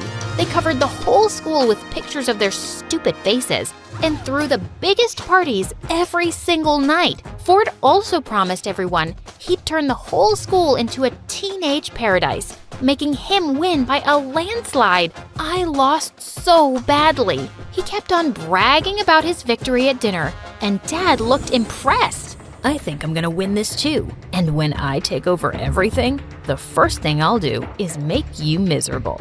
Say goodbye to all your credit cards. Don't be too confident. Maybe you'll be the one who ends up crying. I really doubt that. Ford made me so mad. I had no choice but to finally use Leo's connections for Dad's mall project. I brought it up, and to my surprise, he immediately talked to his father about it. A few days later, I introduced him to Dad over dinner, and he looked stunned when he learned that Leo was the mayor's son. You should have informed me earlier. I would have told the chefs to make something fancier. I'm fine with anything, sir. It's a pleasure to finally meet you. They seemed to be getting along really well, and Dad then finally brought up the project. Oh, Barbie mentioned it to me the other day, and I've already talked to my father about it. He's looking forward to meeting you. Dad looked super happy, and once the project was finalized, he even threw a party to celebrate it. You made this happen, my dear Barbie. You've shown me how valuable you can be.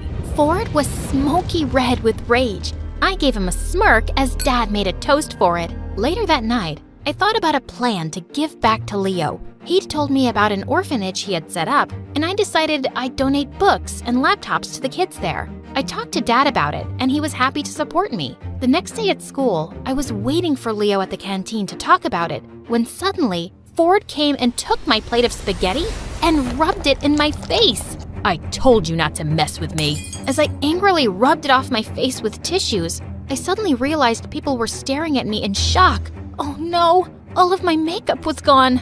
Oh look, there's poop on her face. Breaking news, everyone. My sister's been hiding this gross birthmark under her makeup for years. Look, Leo, she's even deceived you, just so she could be your girlfriend. I tried to hide it, but it was too late. Leo had arrived and was staring at me. I was about to run away when suddenly he grabbed Ford by the collar and pushed him up against the wall. She's still the most beautiful girl in the world to me, but you sure are the biggest jerk. I heard everyone actually agreeing with him, but Ford started laughing like a maniac. Okay, the poop mark didn't change your mind, so how about this? To my surprise, Zach showed up from behind him and started playing a recorder with an evil grin. Why are you flirting with this guy? I thought our breakup isn't official yet. Don't take it personally. I just need him to help me get his father's approval for my dad's project. Blood drained from my face as we all listened to the whole conversation. I couldn't believe my ex-boyfriend teamed up with my evil brother.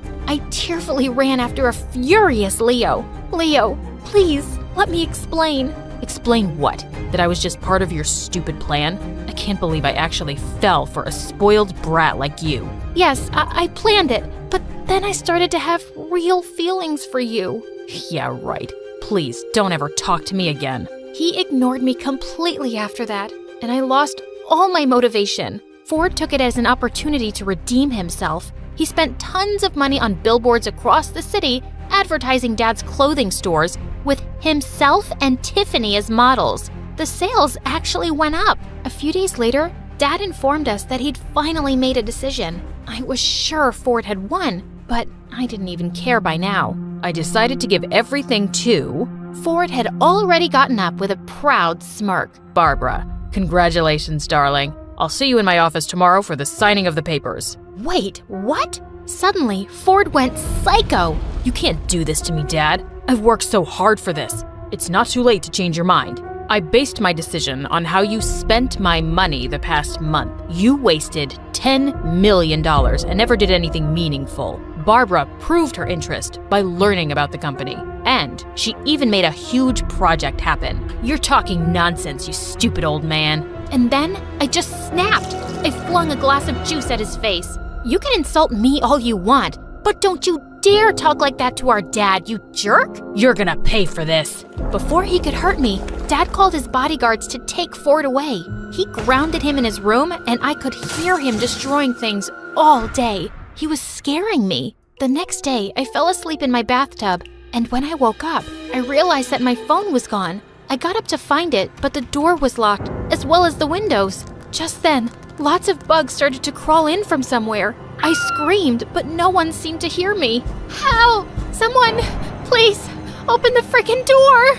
The bugs were getting nearer, and I passed out. Dad's worried face was the first thing I saw when I opened my eyes again. I was in the hospital. My darling, Barbie, thank God you're okay. Dad, Ford tried to hurt me. I know. Your brother's gone. I sent him away to a boarding school in Russia. I was surprised and relieved at the same time. Maybe I shouldn't have made you two compete. It was a stupid decision, and it made Ford crazy. Even you started dating someone you don't even like. No, Dad, it's the complete opposite. I really like Leo. He's the best thing that ever happened to me. Suddenly, Leo showed up from behind Dad. And you're the best thing that happened to me too. Leo, what are you doing here? I heard you were in the hospital, so I had to come see you. And your dad also talked to me about your plan with the orphanage. The kids would really love that. Does this mean you've decided to forgive me? I'm so sorry, Leo. Barbie, I understand the pressure your dad put you through, and I think it was a smart plan. If it wasn't for that, you wouldn't have even noticed me. I've always noticed you. I just thought you were too serious for me. Yeah, I'm indeed serious. About you. Okay. I think you deserve another chance to get to know me. I love you. I love you too.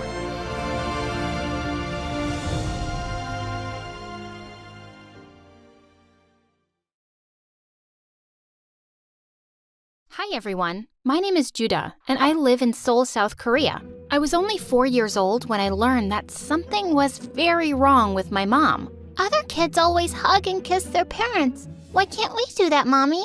Ugh, don't call me that. She turned to walk away, and I had to take my shot. I ran to her and grabbed her in a tight hug. Just go like this, Mommy. It's easy. She literally ran away from me. Don't touch me. I'm wearing Chanel. She didn't really want anything to do with me. She used maids, butlers, and money to keep me away from her my whole life. At first, I thought something was wrong with me, but my cousin Hari totally disagreed. Judah, you're my best friend in the whole world because you are perfect. Your mom is just a witch. I was so jealous. Hari's parents were amazing. Even though they were really poor and lived all the way in America, they tried to visit every other year. They video called me all the time, and I loved them. One day, Hadi called me with some amazing news. My dad's company just blew up overnight. We're finally gonna be rich. That's amazing. What's more amazing is that I can afford tickets to see you. Ask that witch if I can stay over. I went out to talk to Mom, but she was sitting there with some strange men. Judah, here you are. Come meet the boy I want you to date. He what? He owns diamond mines. Diamonds! You can date him now and get married after college. No way! Have you gone insane? Don't you dare insult me in front of everyone. Don't you dare try to ruin my life. Hadi is right. You're a witch. Her guests laughed and she turned red. You ungrateful little... Go to your room. I did go to my room. I also called up Hadi and made my first and best evil plan. I can't take it anymore. I'm running away from home. Now that your parents are rich, can I live with you? If they say no, I'll hide you in my room. Get over here. Thankfully, Aunt and Uncle loved the idea and welcomed me there with open arms. They didn't even tell my mom, and I could escape without any drama. I finally got away from my crazy mother, and the best part? I was gonna live with my best friend. Hadi and I literally jumped and screamed the entire first night. On my second night, reality hit me. I was in a new country. I didn't know the language, and I was gonna start at a new school. Yikes! What if everyone hates me? What if they think I look weird? They won't. I'll translate everything for you. And I'll do your hair and makeup. She did my makeup for practice, and it made me want to cry. She literally painted my face and used tape to pull my skin back. She even put tape on my eyes so I had a crease. See? All we need to do is dye your hair blonde, like me, and you'll fit right in. I stopped her. I had gotten away from Mom to be myself and love myself. I was gonna be fine in my own skin. Turns out, I was more than fine. I walked into school for my first day, and a boy stopped me in my tracks. Whoa, I've never seen any girl like you. You're beautiful. He thinks you're pretty. Oh my God. Then the boy got down on one knee and asked me out on a date. He's asking you out, but you just got here. You don't need to pick the first guy in line. We ran away before we screamed with excitement. I'd never been asked out like that before. The first day was already fun, but only because Hadi was by my side. Without her, everything was suddenly impossible. I didn't understand a word anyone was saying. One boy was trying to warn me about a spider on my shirt, and I didn't get it until it crawled on my face. Ugh! I didn't even know how to ask the teacher if I could go to the bathroom. I just walked out of class silently, and she started yelling at me. I was almost in tears before someone told her I couldn't understand her. One day, Hadi was auditioning for the cheerleading squad, so I went with her for support. We were dancing together for practice when suddenly the cheer squad walked up to us. Wow, you're an amazing dancer. Who are you? Hadi introduced me and the girl asked me to join the cheer squad. But what about the auditions? No need for those. We like Judah. Tell her to join us. Obviously, I turned them down right away. I wasn't gonna snatch Hadi's place. She pretended it didn't bother her, but I know that it did. At home, Aunt and Uncle were trying way too hard to be nice to me. They asked me endless questions and they kept buying me over-the-top gifts. Uncle even bought me a car. You gave Judah a car before me? We can get you a car too, sweetie. You should have thought of me first. Hadi stormed away and locked herself in her room. I had to slip like 50 apology notes under her door to get her to come out. They just feel bad for me because of my terrible mom. Come on, don't be upset. She came around and I thought things would get better until one day when Derek, the cutest guy in school, walked up to us at lunch. Oh my God, I have such a huge crush on Derek. Have you told him that? I dropped major hints the last time we were in class. Maybe he's finally gonna ask me out. We squealed in delight till he came within earshot. Then Derek walked right past Hadi and stood in front of me. Wow, you're really cute. I've never seen you here before. Are you new? I had no idea what he said, but Hadi turned white as a ghost. Derek started saying more things I couldn't understand, and then he just patted my head and left. What was that? He asked me out on a date. You? But I feel like he was talking to me. He was just being shy. He said he wants to take me out to dinner. Oh, wow, that's amazing. I jumped, but Hadi didn't join me. In fact, she started acting so weird. She refused to sit with me at lunch anymore, and she started walking home from school alone. When she went out for a date with Derek, she told some random girl at school all about it instead of me. I barged into their conversation and pulled her away. What's wrong with you? Why are you ignoring me? Why can't we have our separate lives? Hadi, you're my best friend. I want to be with you. So I can keep being your translator all the time? I love you. But Judah, I need some space from you right now. Just be on your own. Fine. I don't need you either. Just watch me. I joined online classes for English and started taking a book of translations with me everywhere. I was gonna learn this language and yell at Hadi in English for being such a jerk. I got better fast. English wasn't as hard as it looked. I could even hold decent conversations on my own, and I made a few friends. We were in the cafeteria one day when Derek walked up to me. He had flowers in his hands, and his friend from the band was playing the flute. What? Judah, I know you didn't want to go out with me then, but I can't stop thinking about you. Will you give me a chance? What are you talking about? You wanted to go out with me? I asked you out that day, remember? Hadi said you didn't want to go, so she came on our date instead. She what? I stared at Hadi with my jaw loose. She was already in tears. Okay, fine. Derek asked you out, not me. Happy? I was jealous, so I lied and I went to see him. Are you serious? You're such a freak. What's wrong with you? Hey, don't talk to her like that. We missed our date because of this pathetic loser. Jeez, how desperate can you get? I just lost it. I flew forward and punched Derek right in the face. It was a total blur, and suddenly, I was at the principal's office. Derek had an ice pack on his bleeding nose, and my aunt and uncle were getting screamed at. I got suspended from school for a whole week. Hadi and I had the biggest fight ever at home. I would never date someone you had a crush on. How could you be so mean to me over some stupid boy? It's not about the boy. Ever since you came here, you've just taken over. My friends, the cheer squad, the guy I like, you're getting everything. Even my own parents like you better than me. Hadi, don't say that. You're sisters. We're cousins. I'm your daughter, but all you want to do is talk to Judah and buy her crazy presents when I never got treated that way. We're just trying to make up for past mistakes. What mistakes? That was when my aunt told us her final secret. Hadi and I were non-identical twins. They were my parents. I sat there in shock while my aunt explained how poor they were when we were born and how they had to give me away to her rich sister. Why did you keep Hadi? Why not me? You were having a lot of medical issues as a baby. We couldn't manage the bills. I thought my sister would take better care of you. I see. I thought I had one mother who didn't want me. Turns out I had 3 parents, and none of them wanted me. Judah, it's not like that. I got up and ran to my room.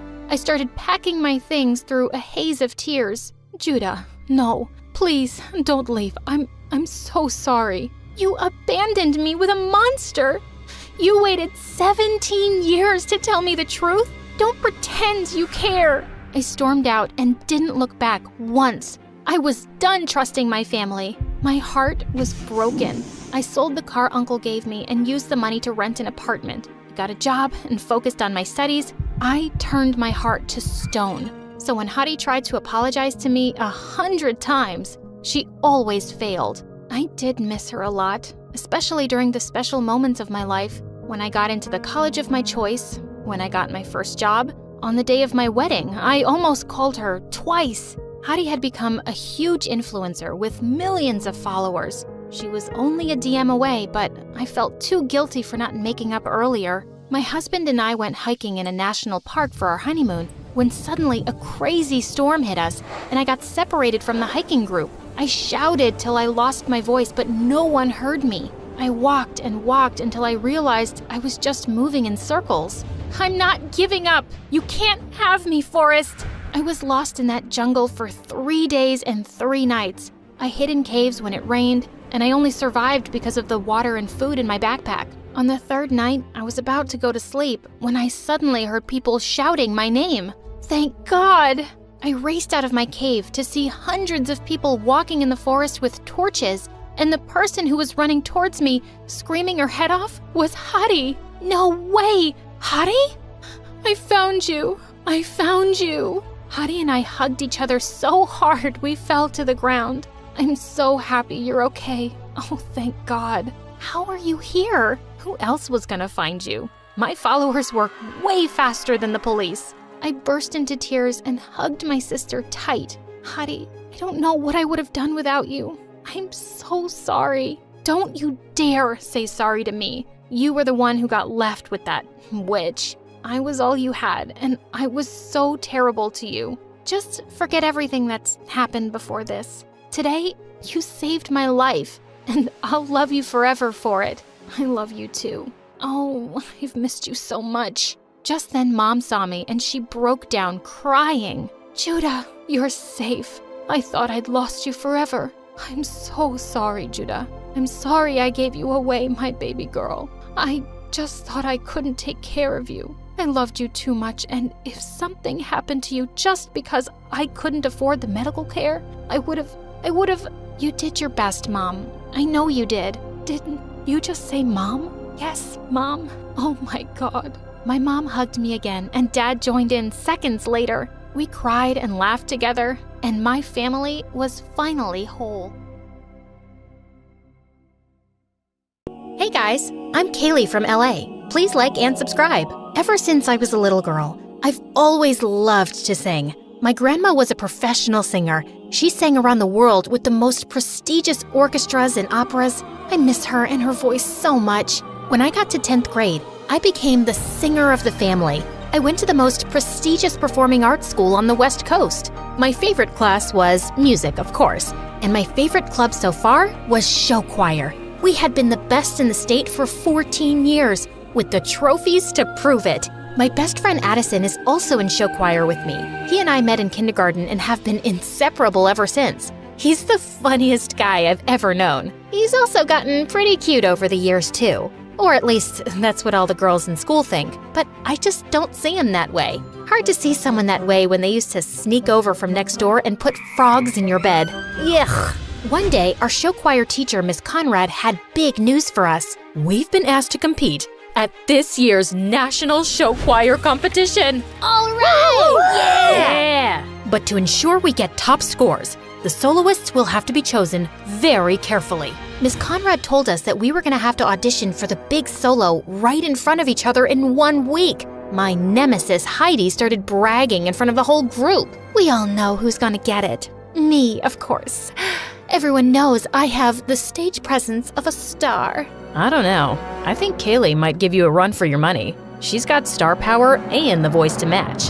The others' eyes widened. Were they about to fight? Just then, the bell rang. As everyone left the class, I swatted Addison on the arm. Don't start fights with Heidi. She's my biggest competition. That's exactly why you have to stand up for yourself in front of her. I just don't want anyone to think I think I'm better than her. Well then, I guess that's why I'm here. To remind them for you. What would I do without you? Good thing we'll never have to find out. I was so nervous, even though I'd sung in front of our choir before, but the pressure was on.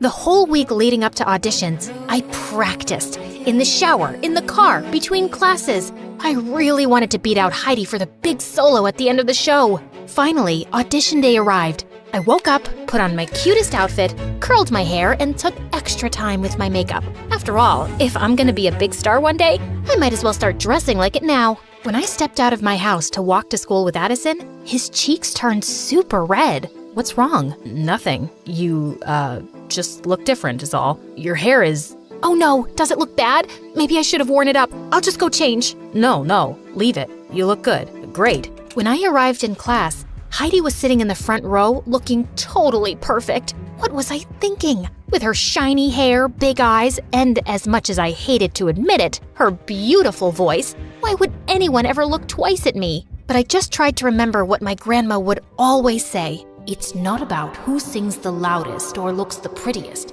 As long as your song comes from your heart, people can't help but listen. So I took a deep breath and sat down next to Heidi, right in the front row. She gave me a once-over and rolled her eyes. Who cared what she thought?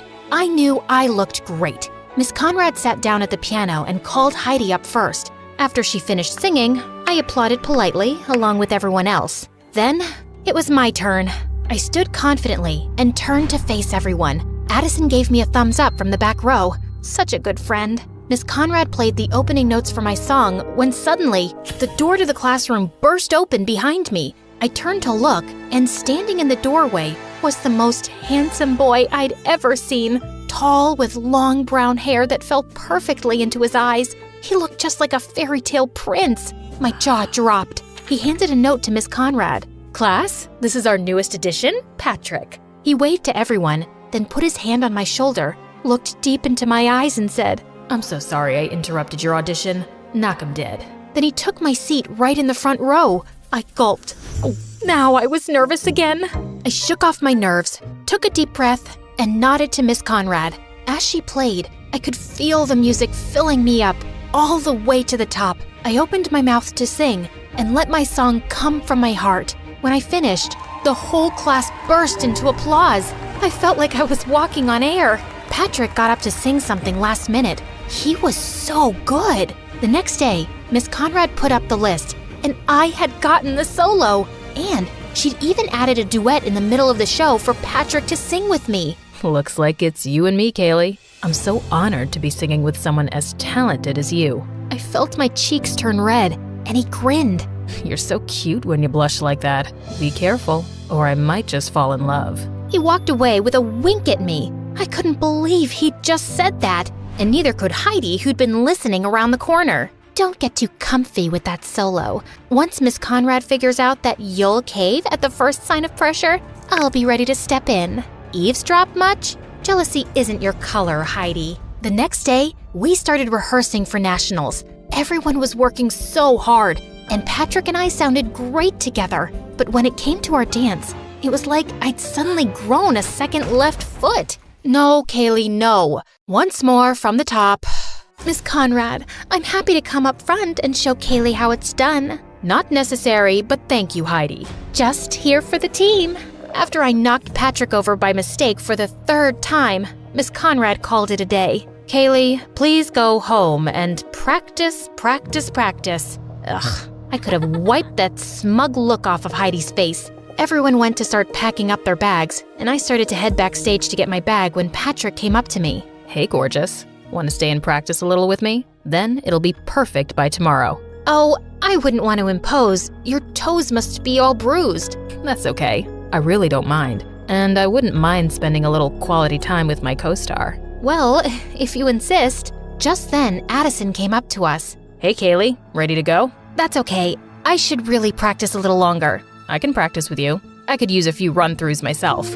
Oh, well, Patrick already offered to stay behind and practice with me here. He did he? How are you gonna get home? I can drive her. Oh, do you live in our neighborhood? No, but, I mean, if it's not really convenient for you, I'm not spending time with Kaylee because it's convenient. Neither am I. I'm spending time with her because she's cool. My face turned bright red. Did he really mean that? Addison, I'm gonna stay here too, just for a bit to practice. I'll see you later, okay? Fine, if you insist. I'll, see you when you get home. He turned on his heel and walked out. Patrick turned to me with a grin on his face and held out his hand. Shall we? We practiced more and I was finally getting good. Patrick swung me out for our final spin, then pulled me in close and dipped me. That's when I noticed his face was just so close. His ice blue eyes staring deep into mine. Was he gonna kiss me? Just then, all the lights in the theater went out. Patrick dropped me in shock, and I shrieked. All of a sudden, the lights came back on, and Miss Conrad stepped back on stage. Oh, hey kids. I'm so sorry. I didn't realize you were still here. Ugh, I couldn't believe she'd interrupted our moment. Still, we waved goodbye to her and headed out. A little while later, when Patrick dropped me off, he got out of his car to open my door. Such a gentleman. It was nice hanging out tonight. I'll see you tomorrow, superstar. Then he wrapped his arms around me and gave me a big hug. Is this what heaven smelled like? Then I headed up the front walk to my door. So do you like him or something? I whipped around and saw Addison waiting on our front porch swing. I don't know, maybe. He's so cute and really talented. Okay. Cool, I guess. Do you still want to practice? That's okay. I think I got it now. Okay then. Well, Then I guess I'll see you tomorrow. Here, I got you a milkshake. Hey, thanks. He started crossing the yard towards his house. Is it? Cookies and cream, your favorite. Thanks. I'll see you tomorrow? You know it. Then it was finally time for nationals. As we arrived at the concert hall, I was overwhelmed by all the other groups here and overheard one girl say to another, She was a little flat at the end. I couldn't believe it. What if I lost us the whole competition? All night and throughout all our warm-ups the next day, it was all I could think about. If I messed up again, I'd be letting everyone down, including myself. And there were several famous music industry people judging the competition. What if I ended my career as a singer before it even started? And then, it was almost time to go up. I tried to calm down, but I was shaking like a leaf. Miss Conrad, Kaylee doesn't look so good. Miss Conrad came over. She looked pretty nervous herself. Kaylee, you look terrible. Are you going to be able to perform? Of course, Because if you're sick, I can always put Heidi on. I'm ready to go, Miss Conrad. Just then, I spotted Patrick warming up down the hall. I just need a minute. I raced down the hall towards him. He was stretching, shaking out his hands, jumping up and down. Patrick? His expression was so strange. Was he nervous too? I'm so nervous. Do you think we could practice? Kaylee, I'm kind of busy. What if we... I really just need some space here, Kaylee. Yesterday, you said we were a team. That doesn't feel like a team to me. I can't do this right now. Could you leave me alone? Fighting back tears, I ran down the hall and found a corner backstage. I couldn't let anyone see me so upset, especially not Miss Conrad or Heidi. What was I gonna do? Suddenly, Addison stepped out of the shadows. He looked so handsome in his costume. Kaylee, are you okay? I threw my arms around him. He caught me and squeezed tight. I'm so nervous. I overheard one of the other teams say I sounded bad. Miss Conrad is ready to replace me with Heidi. Patrick isn't any help, and there's amazing industry people out there, and... Ugh! You sounded amazing in rehearsal. Those other teams were just jealous. Forget about Patrick and Heidi. Remember why you love to sing. What was it your grandma always said? Sing from your heart? Exactly. Just do that. I took a few deep breaths, and Addison was right. Will you just run the last part of the number with me? Of course. And there, in our little corner of the theater, we stepped, we twirled, we kicked in time together. Addison took my hand, spun me around, and dipped me low. I felt his arm slip. He was dropping me, but right before I was sure I'd hit the ground, he caught me with a twinkle in his eye. I swatted his arm. You tricked me. I'd never drop you. And even if I did, I'll always be here to catch you. Thank you, Addison. Then he smiled at me so genuinely, and my heart fell into my stomach. What was that? Places, please, students, places. Kaylee, are you ready? Yes, Miss Conrad. As we all rushed to take our spots to start our number, Addison shot me a wink. Knock 'em dead, superstar. You too. As soon as the lights came up on stage, I felt a little thrill of excitement. We danced, we sang, we twirled. Everyone had brought their A-game. When it came time for my duet with Patrick, we totally nailed it. But any spark that had been there was gone. As the opening chords of my solo began, the lights shined down on me, and I opened my mouth, and the music poured from my heart. I knew my grandma was right there with me. I hit my final note and held it out forever as everyone finished their steps behind me. As we struck our final pose, the crowd erupted into applause, a standing ovation. I beamed. We totally nailed it! That night, after all the points had been tallied, all the teams gathered on stage behind the judges. Addison reached for my hand and I squeezed back. Thanks for the pep talk. I could have never done it without you. Of course you could have. I'm just here to remind you. You're always there for me. He leaned in close, and I felt a flutter in my stomach as he whispered in my ear. And I always will be, if you let me. I turned to look directly in his eyes. Kaylee, I have to tell you. Just then, the announcer started announcing the winners. Second place, runner-up. Our whole team clasped hands and took a deep breath together. And the grand prize for this year's National Show Choir Competition goes to... As they said our name, the crowd roared. It was so loud I could hardly think. Confetti rained down on us as Miss Conrad stepped forward to accept our trophy. I threw my arms around Addison and he picked me up, swinging me in a circle. We did it! We did it! As we packed up our things in the dressing room and said goodbye to the new friends we'd made at the competition, one of the judges knocked on our dressing room door. He was an exec for a record label back in LA. I was so impressed with you. Your vocals were so clear, and you've got some real presence up there. Give me a call if you think you'd be interested in recording a single." He handed me his card, and I shook his hand, totally awestruck. Maybe dreams really do come true. I felt so relieved. Not only had I not let everyone down, but I'd made myself proud. On the bus, Addison dropped down in the seat beside me, running a hand through his hair. When he saw me watching him, he grinned, and the butterflies were back. I'm totally beat, aren't you? Definitely. I, got you something. Oh yeah? I pulled out a bag of gummy worms. Your favorite. You're the best, Kay. He ripped open the bag and dug in. Hey, Addison, what was it you were gonna tell me earlier? I don't know. I don't remember. Well, I have something I want to tell you. Yeah? I like you. Really? Really. I like you too. I have for a while now. Really? Really. He took my hand, and I know my cheeks turned pink. I got something for you too. Ooh, okay. I love presents. And then he put his hand on my cheek, leaned in close, and kissed me. It was the perfect end to a perfect day.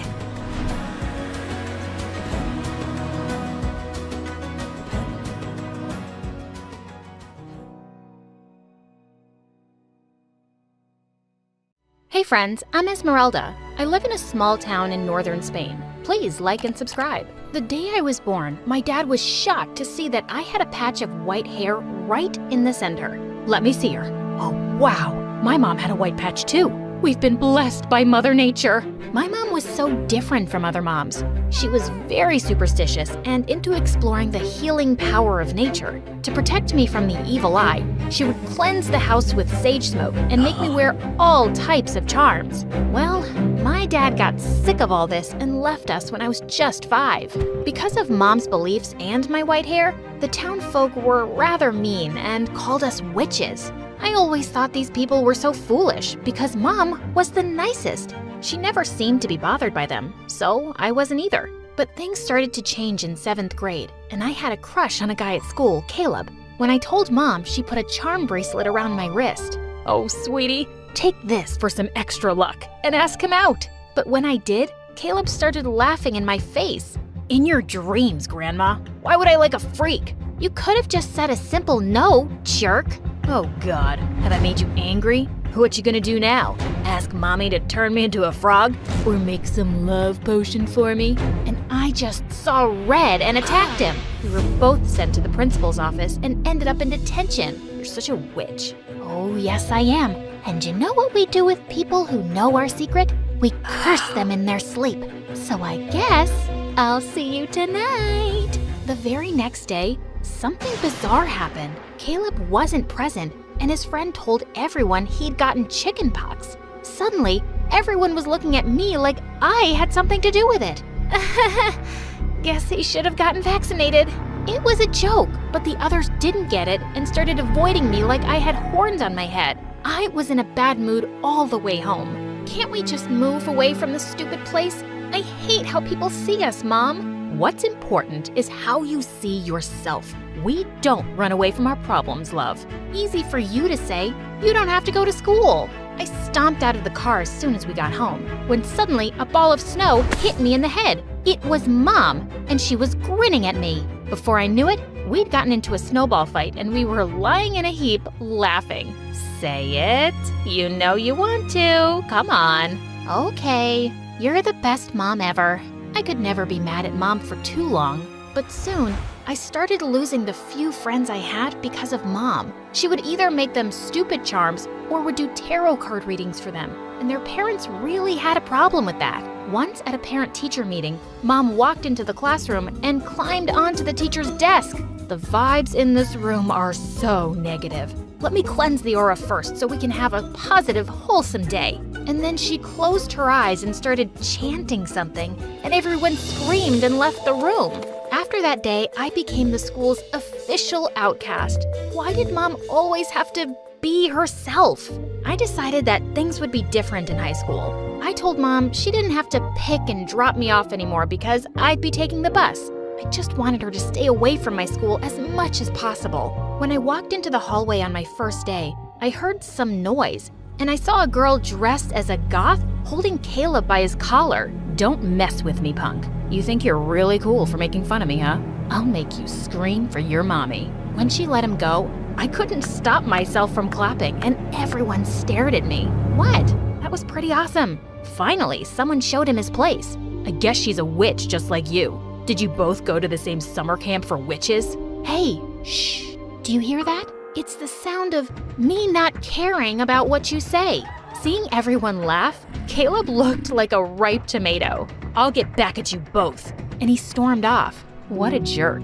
Yep, I can't believe I had a crush on him once. By the way, I'm Esmeralda. I'm Aria, and I love your hair, girl. You look like a rock star. OMG, it was the first time someone had complimented my hair, and I freaking loved it. We clicked instantly, and later that day, we even walked home together. We were going through a rich neighborhood, and I was shocked when she stopped in front of the most beautiful mansion on the street. Wow, her house was awesome. In school, Aria was fast becoming one of the most popular girls. Her dress sense was so cool, and she aced all subjects. She was like a beauty with brains. Since we'd become really good friends, I got a taste of what it felt like to be popular too, and I was rather enjoying it. But then one day, Mom came to school to pick me up unannounced. I so wanted to run away before Aria could see us, because if Mom met her, she would say or do something weird for sure. But it wasn't my lucky day. Aria spotted us and came over, and the two started talking. And then, Mom offered her a palm reading. Mom, can we please go? I don't think Aria is into that kind of stuff. No, I'm really curious. Your mom sounds awesome, and I'd love to know. Mom looked at her hand and then spoke. Yes, I see you have a tough life, but I also see something really positive here. Sweetheart, even with all the hardships, you'll make it big one day. Just trust that, okay? Aria was practically living in a mansion. Mom had it so wrong. Gosh, Mom, enough of this, please. No, it's fine. That was really nice. Thank you. Mom offered Aria a ride home, and when we stopped outside her house, Mom said, "Oh, this is where you live? I've come here several times because your mom buys my candles." She never mentioned she had kids, though. I guess she isn't so proud of me. Thanks for the ride. I gotta go. And before Mom could say anything else, Aria walked off and went inside. I wasn't quite sure what she meant by that, but I realized that she hardly ever talked about her parents. After that day, Aria and I grew closer, and she started coming over to my place for sleepovers too. She actually enjoyed Mom's company, and I finally had a friend who didn't find my mom weird. Things were going good, but my happiness was short-lived because just a few days later, I was performing a recital at school, and Mom burst into the auditorium looking panicked. "Esmeralda, you left the house without being blessed." Oh no. And then, Mom lit a roll of sage and jumped onto the stage, circling around me with smoke. That set off the smoke detectors, and we had fire alarms blaring and sprinklers going off everywhere. There was chaos in the entire school. Everyone was screaming and running. It was a wet mess, all because of Mom. Well, that was just a false alarm. Sorry, folks. Mom, are you completely crazy? You ruined everything. Everybody is staring at us now, and I'll be the butt of everyone's joke. Honey, aren't you overreacting a little? No one will even remember this incident by tomorrow. I'm overreacting?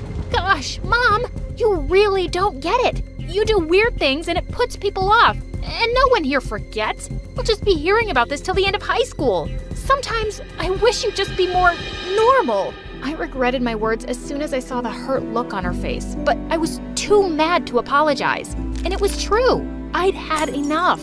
When I went to school after the weekend, I could feel people looking at me. And then Caleb popped out of nowhere. Wow. Amazing that you can show your face after the stunt your psycho mom pulled off. But before I could say anything, somebody leapt forward and pushed him hard. Aria, buzz off, jerk. And don't talk about her mom like that. She is 10 times the person you'll ever be.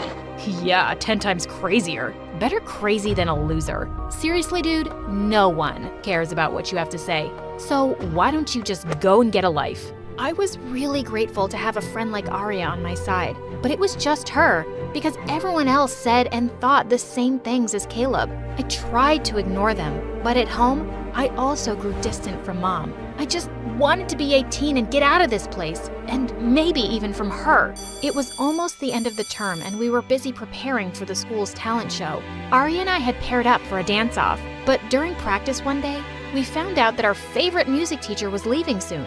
We all really wanted to get her a farewell gift, so the entire class pitched in money and gave it to the class monitor the next day. During recess, I realized I'd forgotten my lunch in the classroom, and when I went to go get it, I got the shock of a lifetime.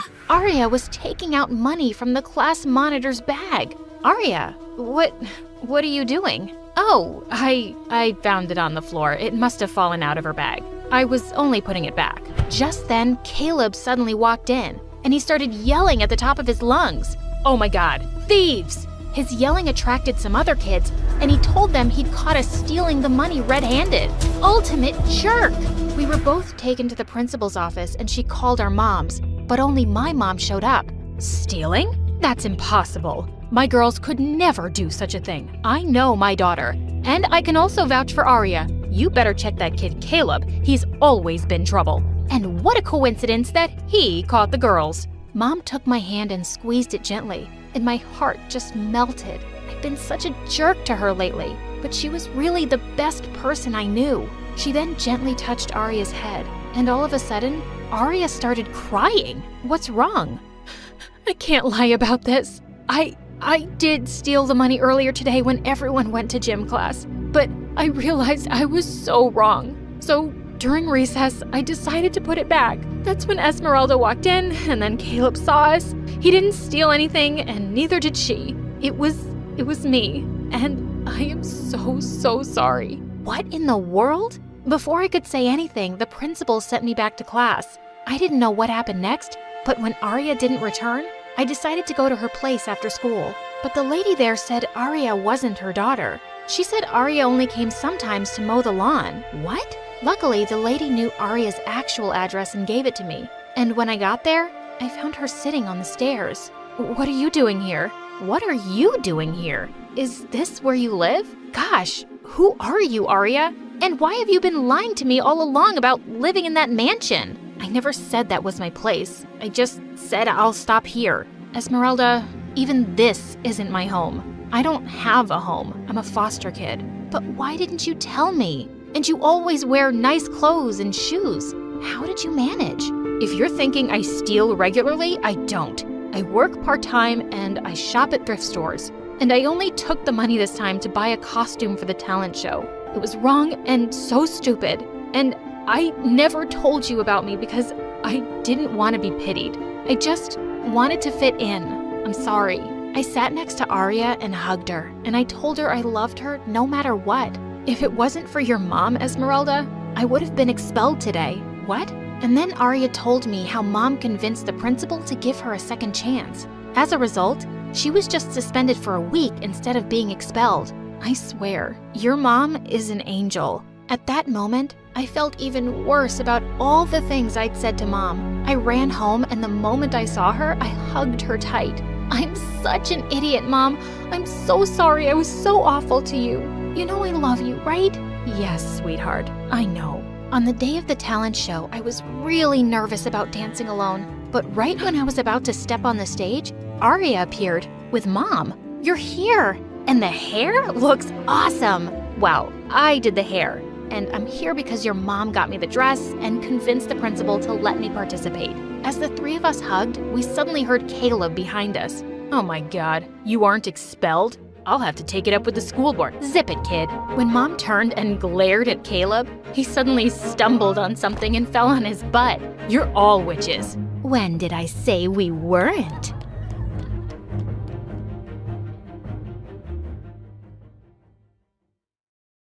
Charlie took her hand, and then, to her shock, he kissed her. Brianna's mom spotted the two kissing on the porch and stormed off angrily. I knew these beggars were going to be a nuisance.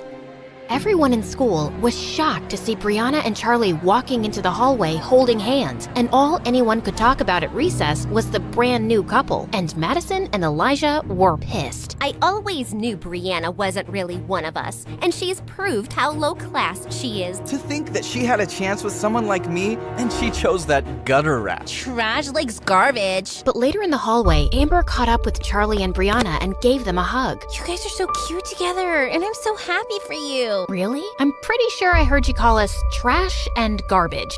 That's just an act from Maddie. You know how she gets? But I always knew you'd end up together. I have an eighth sense about these things, like an octopus. Just then, Elijah and Maddie walked into the hallway and Amber jumped back. Ew, it hurts my face to look at you two. When I become president one day, I will ban scholarships for poor people in rich schools. She winked at them as she walked off, and Charlie and Brianna couldn't help laughing. A few days later, Brianna and Charlie were hanging out in their favorite park, and Charlie could see Brianna seemed distracted. Brianna, don't freak out, but there's a giant tarantula next to your head. Yeah, sounds cool. Wait, what did you say? I was kidding. Where are you lost today? It's nothing. Well, it's not nothing. Ugh. Here, read this critic's review on the latest Stargirl episodes. It's awful. You can't be taking this seriously. You don't sound like you have a half a brain, and your acting isn't underwhelming. Come on, this guy doesn't know what he's talking about. Yes, he does. And I know the show isn't the best, but I had to start somewhere, right? Of course. And people love it. Except that the show's ratings are tanking, and the next season might be canceled.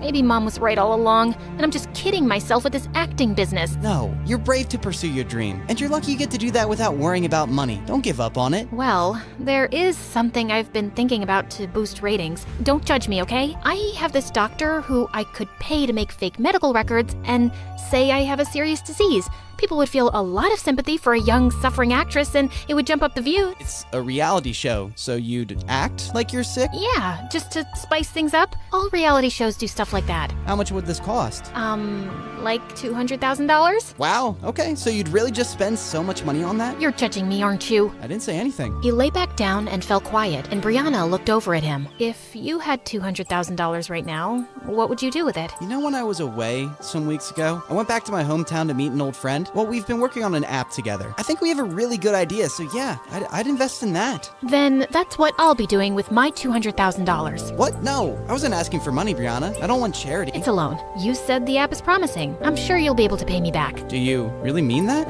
Please, you're saving me from spending it on something stupid. I really mean it. Charlie stared at her, then let out an excited whoop and hugged her as she laughed. A few days later, Charlie walked into the boys' locker room to find the coach and Elijah sitting on a bench looking pale. Coach, you called me? Charlie, I know this is a lot to ask, but we have the season's biggest game next week, and Elijah still can't play. He's hurt himself in practice, and we need a captain. It'd be a huge favor to the team. Otherwise, we're out. Elijah was seething with rage, but Charlie just couldn't turn down the coach. Of course, sir. I'll see you at practice. On the day of the match, Charlie played his heart out as team captain, and when he scored the winning goal against the school's biggest rivals, the whole crowd erupted into cheers. He ran over to Brianna in the stands and kissed her in front of everybody. Then his teammates carried him away on their shoulders while he waved the trophy happily. After celebrating with the team, Charlie headed out of school. He was just a couple of blocks away when someone pushed him into an alley. He looked up to see a couple of thugs, and behind them was Elijah. What are you doing? No, Charlie, what are you doing? You've really picked the wrong guy to mess with, haven't you? I'm not messing with you, man. I helped your team because you couldn't play. Now you want to beat me up for that? I couldn't play because your girlfriend caused my injury, and you're to blame. She rejected me and insulted me because of you. She rejected you before she even met me, because you're a jerk. You little weasel. You might be flying high right now, but I've been trying to warn you, you don't belong here. What makes you think Brianna is so different suddenly? How can you be sure she isn't making a fool of you again? I'm sure. Now back off. I'm the school's hero right now. I don't think you want to mess with me. Elijah looked ready to punch him, but some kids passed by the alley just then, and he stepped away. This isn't over. 2 days later, the school was holding its annual spring dance, and Brianna walked into the gym looking for Charlie, who had said he'd meet her there. She saw Maddie, Amber, and Elijah glaring at her from a corner, then turned away to spot Charlie talking to someone. Hey, there you are. You look good. She leaned in to kiss him, but he gently pushed her away. We need to talk. I can't delay it any longer. Okay, you sound serious. What is it? Brianna, I'm breaking up with you. What? Haha, very funny. Do I look like I'm joking? Charlie, come on, what are you doing? I said I'm breaking up with you. I don't understand. Can we please? Are you really as dumb as everyone says? I thought you were the smartest of the Barbie angels. Did you really think I was in love with you? No, Brianna, I was just playing your game. When you told me how you were desperately in love with me, I saw it as the perfect chance to take revenge. I decided to make you believe I loved you too, and then dump you publicly just like you girls did. Brianna stared at him speechlessly. About getting the money back to even care. At this point, Claire and I had scrounged up a whopping $1,000, which was practically a nickel compared to what I had spent. And to make matters even worse, when I got home that day, after skipping class to get the mail, my mom was on the phone with the principal. Now I was in real trouble. Surely he would be informing her of all of my recent absences. I had to think quick. She hadn't heard me come in the house, so I snuck upstairs and quietly shut my bedroom door. I had nowhere else to turn. So I hopped on my computer, I wrote in the search bar, how to make money fast. The first video I saw was one that said, how to make money fast with a Craigslist scam. I was totally desperate and freaking out.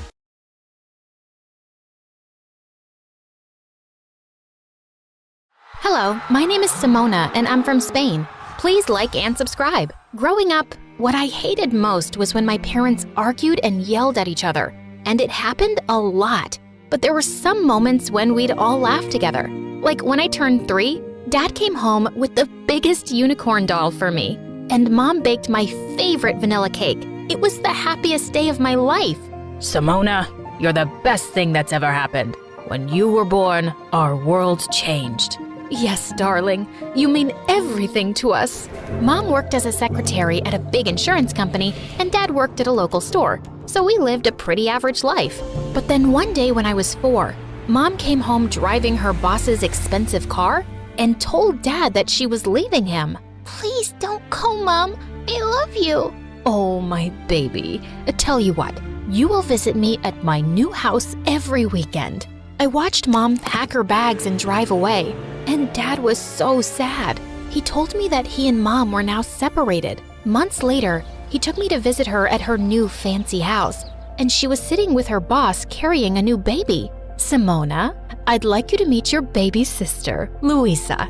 Luisa was the luckiest little baby because her dad bought her all the toys in the world. I liked going to their mansion, and Mom would be so happy every time I visited. But soon Luisa started crying so hard for Mom's attention that it became difficult for us to spend any time together. Once when I was 5 and Luisa was a toddler, Mom took us to the zoo and bought us both candy. But Luisa threw hers into the baboon cage, and then she started crying hysterically for more. She even started pulling Mom's hair, and I gave her my candy so she'd calm down and give Mom a break.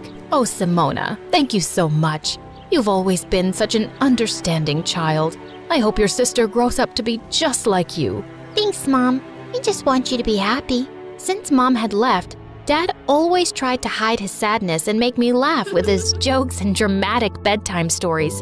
And I tried my best to always make him proud and happy too. Once in 2nd grade, Dad came to my school for a parent-teacher meeting, and my teacher, Esmeralda, told him all sorts of nice things about me, since I was the top student in her class. Wow, I'm so proud of you, darling. You should be. Simona is a very special little girl. Right after the meeting, Dad invited Esmeralda to come with us for pizza.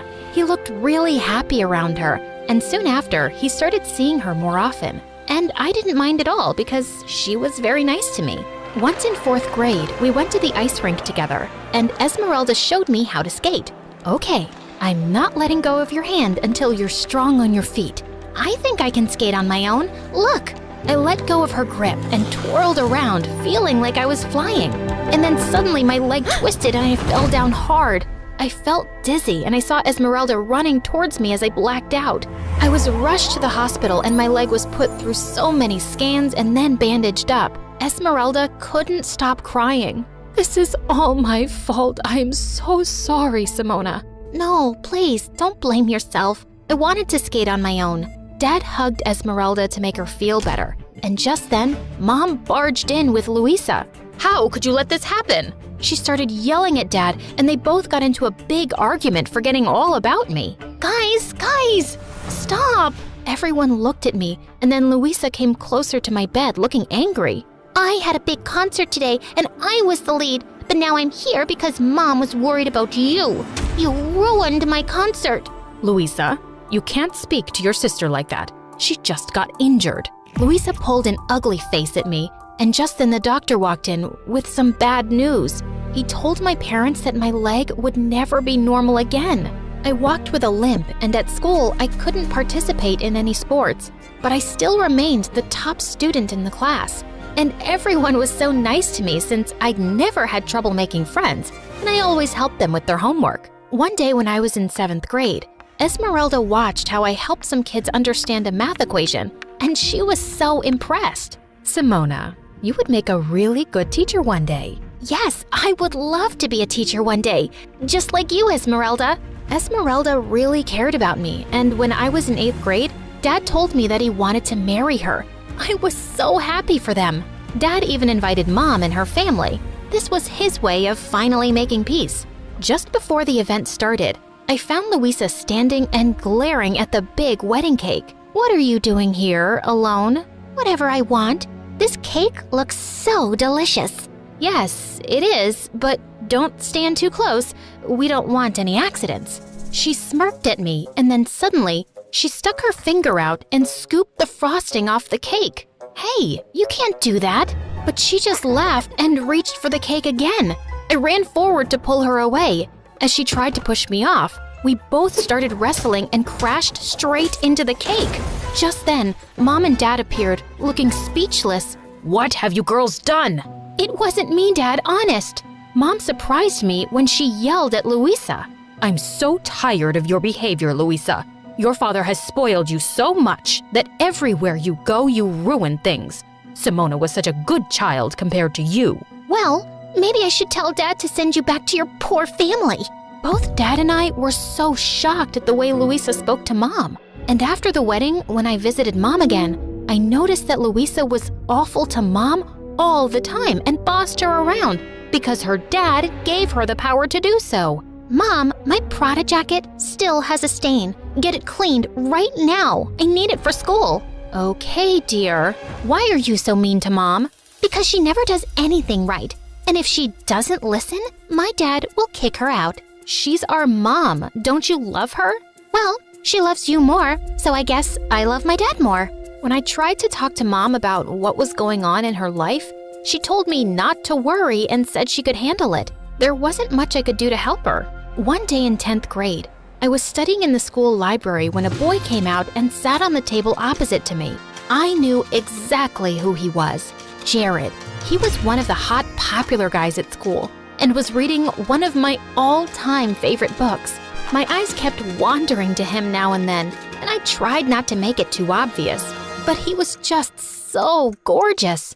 And while I sat zoned out in my fantasy, he suddenly started waving in my face. Hey, are you okay? Oh, I'm sorry. I wasn't staring. I was actually, it's okay. I'm used to it. That's why I sometimes come in here to hide away from the girls coming after me. My parents wanted me to be a model because of all the attention I get. Yes, you're very good looking.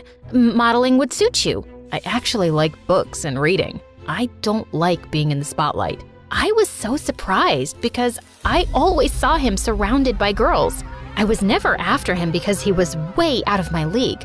But after meeting him in the library, we actually became good friends because we had so much in common. One day, he asked if I'd like to see the latest Star Wars movie with him, and I was so excited that another kid in school liked that kind of stuff. We even dressed up like the characters and had the time of our lives.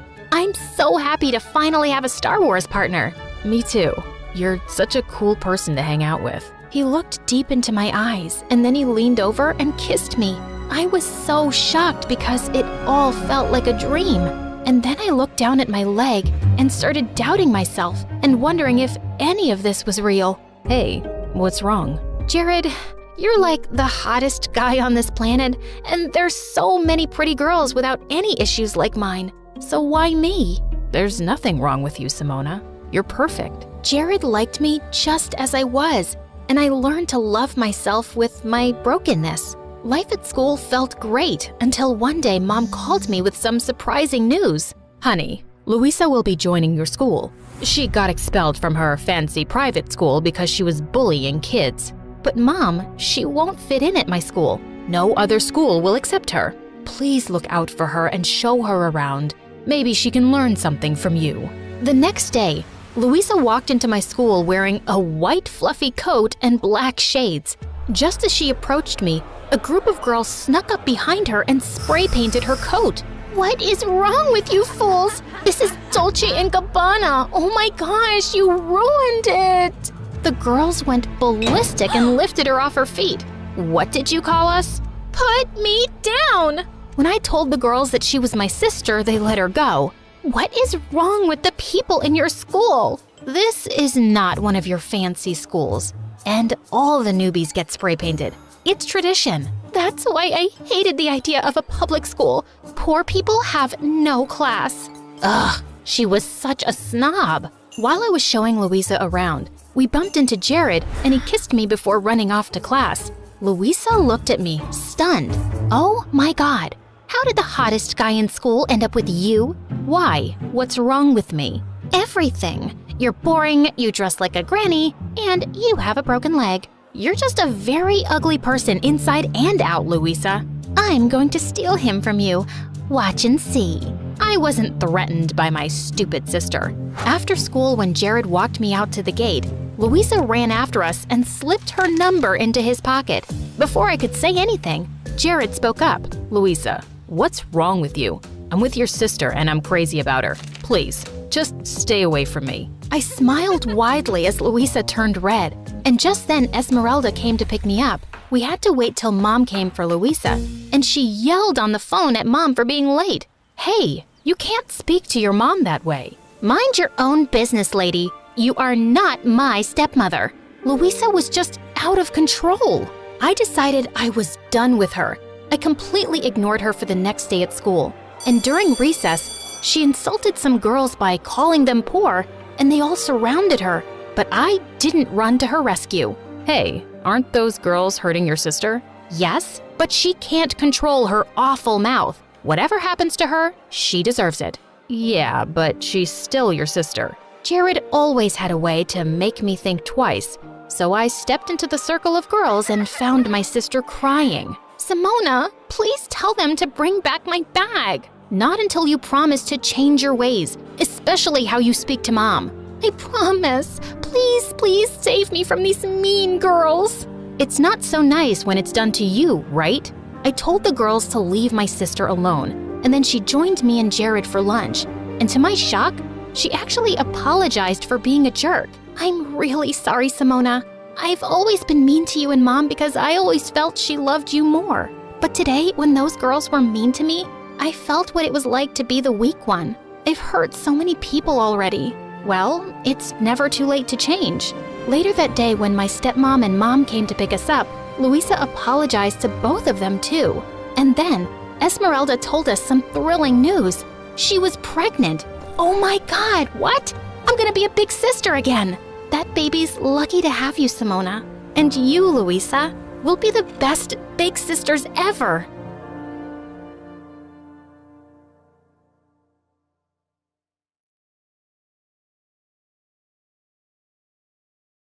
I was in my room catching up on MSA when my parents had their 100th argument of the day.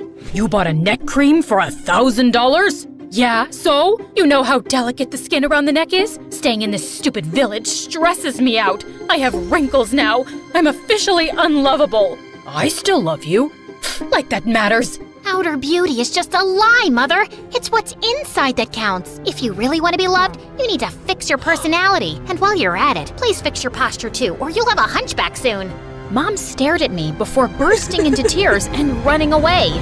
Okay, maybe it was a bit harsh, but hey, that was me trying to help Mom become lovable. It was a good deed. Hi, I'm Julia, and I'm about to tell you how my parents ruined my life. But before I do, please hit like and subscribe. I knew very early on that I wasn't an ordinary kid. By 3, I could use a knife and a fork to cut apples to perfection. By 10, I could recite Shakespeare word for word. By 13, I could bake pastries that could give a French baker a run for his money. I've always wondered how I turned out to be so amazing.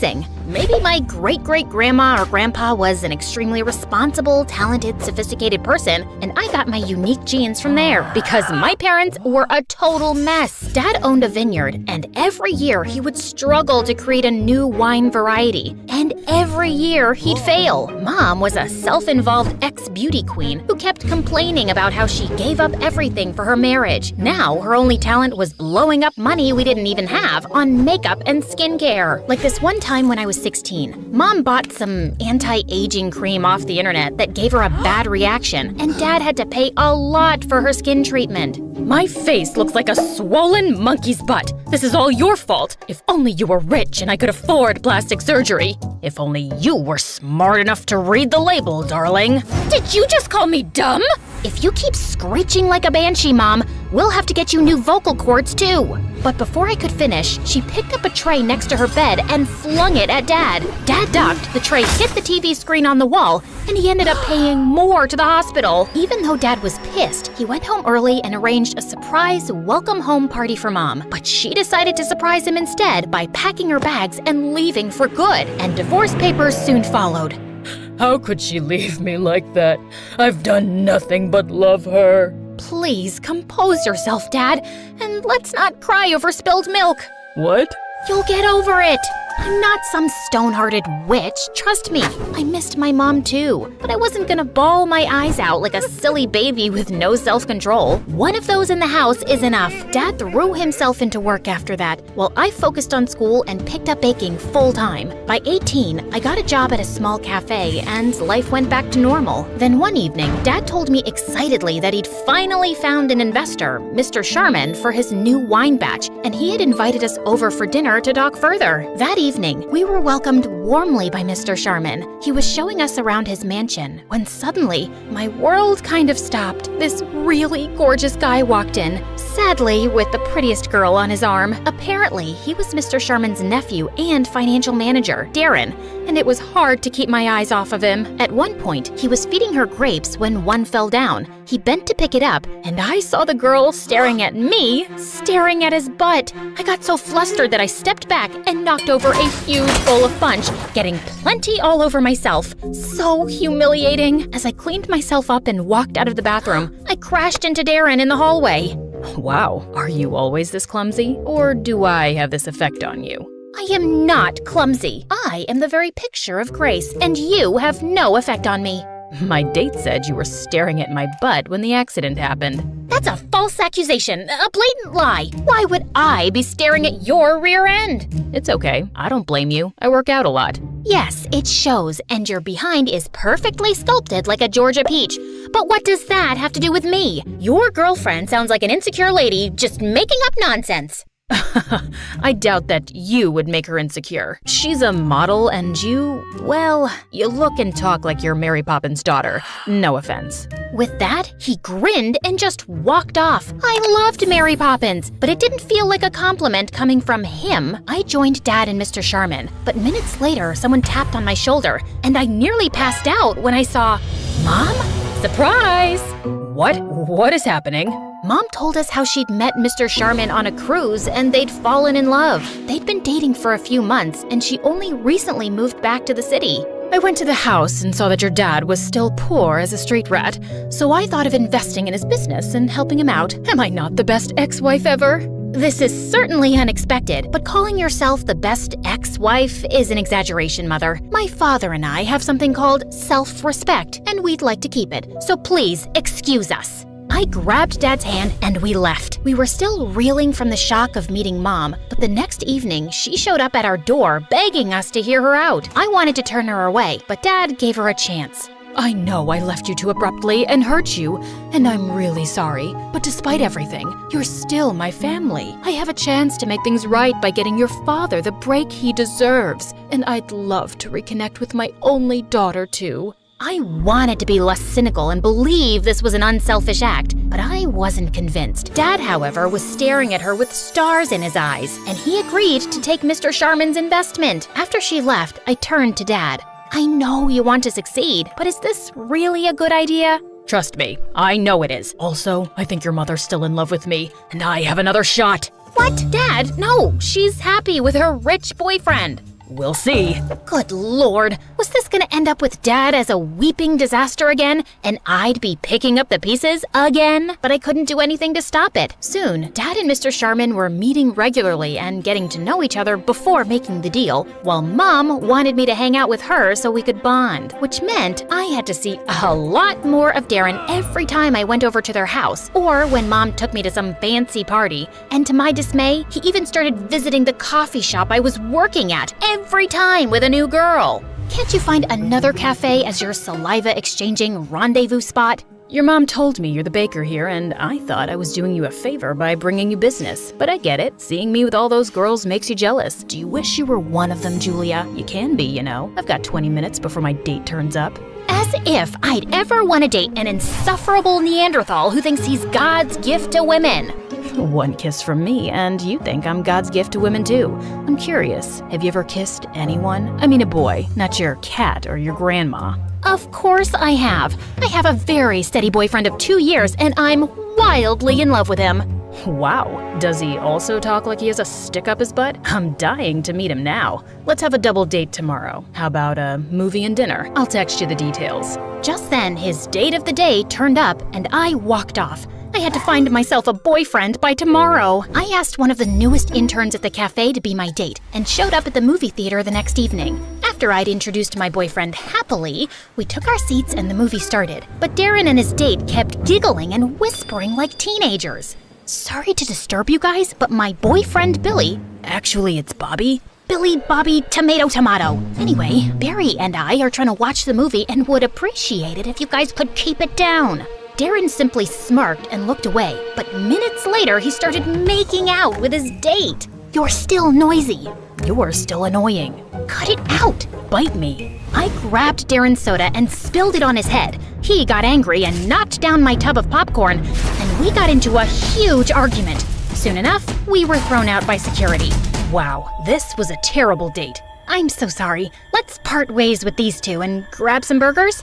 Sure, if you can tell me my name. You're so funny. Baby?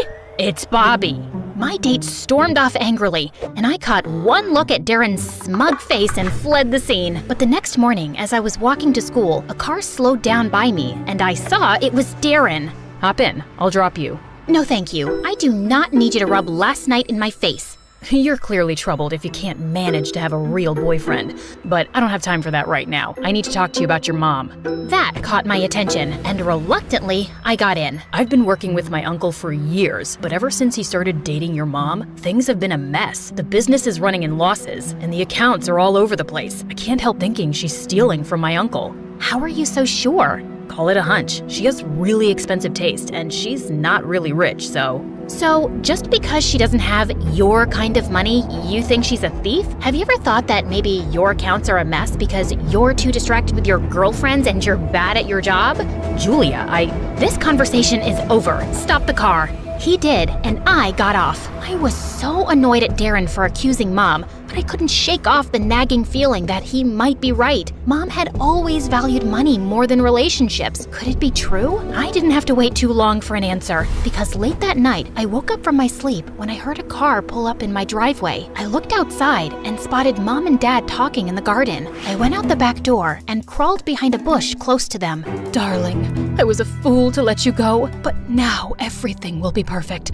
Once we have the money, we can leave this place and go anywhere. But what if we get caught? My boyfriend's an idiot. I've been stealing money from him for months now, and he has no idea. By the time he realizes it's me, we'll be long gone. And baby, don't you want Julia to have a better life? Dad nodded, and then they kissed. Mom left, and as soon as Dad walked in, I cornered him. Hello, Dad. Oh my God, Julia, you scared me. You can't cheat Darren's uncle. He's willing to invest in your business, and you're just gonna take off with his money? Why are you ruining this amazing business opportunity? Because your mother and I love each other, and that matters more than anything else. Once we have the money, we can start over and be together anywhere we want. It's still illegal and criminal. This isn't who you are, Dad. And what makes you so sure she won't leave you again? Because she's changed, and I know things will be different this time. She really loves me. The only two things Mom loves are money and herself. I have a big day tomorrow, Julia, and I would like you to stay out of it. I tried talking to Dad again the next day, but he just blew me off. So I went to Darren's place and told him everything. We needed proof, and I started with searching Mom's room. I was going through her stuff when I found a bunch of fake passports and IDs at the back of the drawer. I shoved everything into my pocket and was leaving when my foot got caught in the carpet and I fell flat on my face. Just then, Mom walked in. Julia, what are you doing in my room? I came to see you, and I was just admiring this carpet. The thread count is amazing. The embroidery is exquisite. So elegant. Your taste is so chic, and you passed it all to me.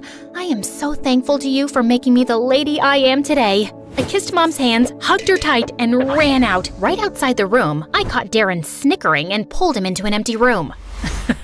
Admiring the carpet? How'd you come up with that? Quick thinking, and I found something. But before I give anything against my mom, promise me that Dad will not face any criminal charges. I know he's at fault too, and I'm asking a lot here, but he's just an innocent man who is blindly in love with the wrong woman, and he's the only family I have left. Darren touched my cheek gently, and suddenly I felt hot tears rolling down my face. I get it, Julia. My dad left when I was really young, and it's not easy dealing with something like that. I promise you, I'll keep your dad safe. You really mean it? Darren nodded and pulled me into a hug, and it felt amazing. He dropped me home, and that night, I slept with Darren in mind. The next morning, Darren called me up and told me that he was chasing some lead and would meet his uncle at a golf event to tell him everything. I wanted to talk to Dad one last time before Darren exposed Mom, but he wasn't around. That's when I noticed an invite to the same golf event on Dad's table. I quickly took a cab and reached the venue. The place was huge, and I was running out of time. And that's when I spotted an old lady climbing onto a golf cart. "Excuse me, ma'am. I'm really sorry for what I'm about to do, but it's an emergency." With that, I shoved the lady aside, slid inside the cart, and zoomed off, despite her screams and protests. Please ignore my driving skills here. I'm actually a very safe driver. You can ask my friends. They say I drive like a grandma, and that's a compliment. Anyway, after crushing a bunch of feet and getting chased by a mad golfer, I finally spotted Dad and Mom in a corner talking to Mr. Sharman. Dad pulled out some papers, and Mr. Sharman was about to sign them when I got out of the cart, lunged at him, snatched the pen, and threw it away. Julia, what are you doing? Sorry, where are my manners? I apologize for the outburst, Mr. Sharman, but your girlfriend, and unfortunately, my mother, has been stealing from you. And now she wants you to sign over money for Dad's business so she can steal that too and leave forever. What is this rubbish? Darling, don't believe her. She's lying. Oh, no, she's not. I turned around and saw Darren walk in with all the evidence we'd collected and some papers. He told everyone how Mom was actually a con woman who'd been running around conning millionaires the last couple of years, and her latest target was Mr. Sharman. I always had my doubts about you, but I had no proof. But then, you booked this one-way flight leaving for Ibiza tonight, and I chased that transaction to find out about the secret account where you've been stashing away my uncle's money. Wait, you were gonna leave for Ibiza without me? You just bought one ticket? Julia was right. You were gonna take the money and just leave me. I tried to warn you, Dad, but why did you come back, Mom? You could have conned anyone. Why Dad? Suddenly, Mom looked like a raging madwoman. Because he was such an easy target. Your dad needed money, and I wanted an exit from this miserable relationship with his old hag Sharman. So I decided to use him to get the money and leave the country. I would have been successful if you hadn't butt in, Julia. Seriously, why do you hate me so much? I don't hate you, Mom. I feel sorry for you because you're doomed to stay alone. Have fun in jail. Mom got arrested that day, and I never saw her again. Darren convinced Mr. Sharman to not press charges against Dad, and it took some pleading, but thankfully he agreed. Dad and I were on our way out when suddenly I heard Darren calling my name. Dad left to wait in the car as Darren caught up with me. I just wanted to say thank you. That can't have been easy for you, watching your mom being taken away. Honestly, it wasn't that hard, and thank you for not sending Dad to jail. Actually, I wanted to tell you that I like you, Julia. I kinda have from the first moment we met. Do you think you could go out for a movie and dinner with me as my date? So I can be another trophy in your Playboy Hall of Fame? I politely decline. Will you listen for a minute? All those girls you saw me with are blind dates my mom set up. She's dying for me to find a girl I can settle down with. I clearly don't like her choices because I've had eyes for you only. Oh, well, that's flattering, but you'll have to woo me and treat me like a lady and work your way to my heart. Darren's still trying his best to impress me. And I'm almost in love with him. Okay, fine, I am in love with him. We're getting engaged soon, and all of you are invited to the party.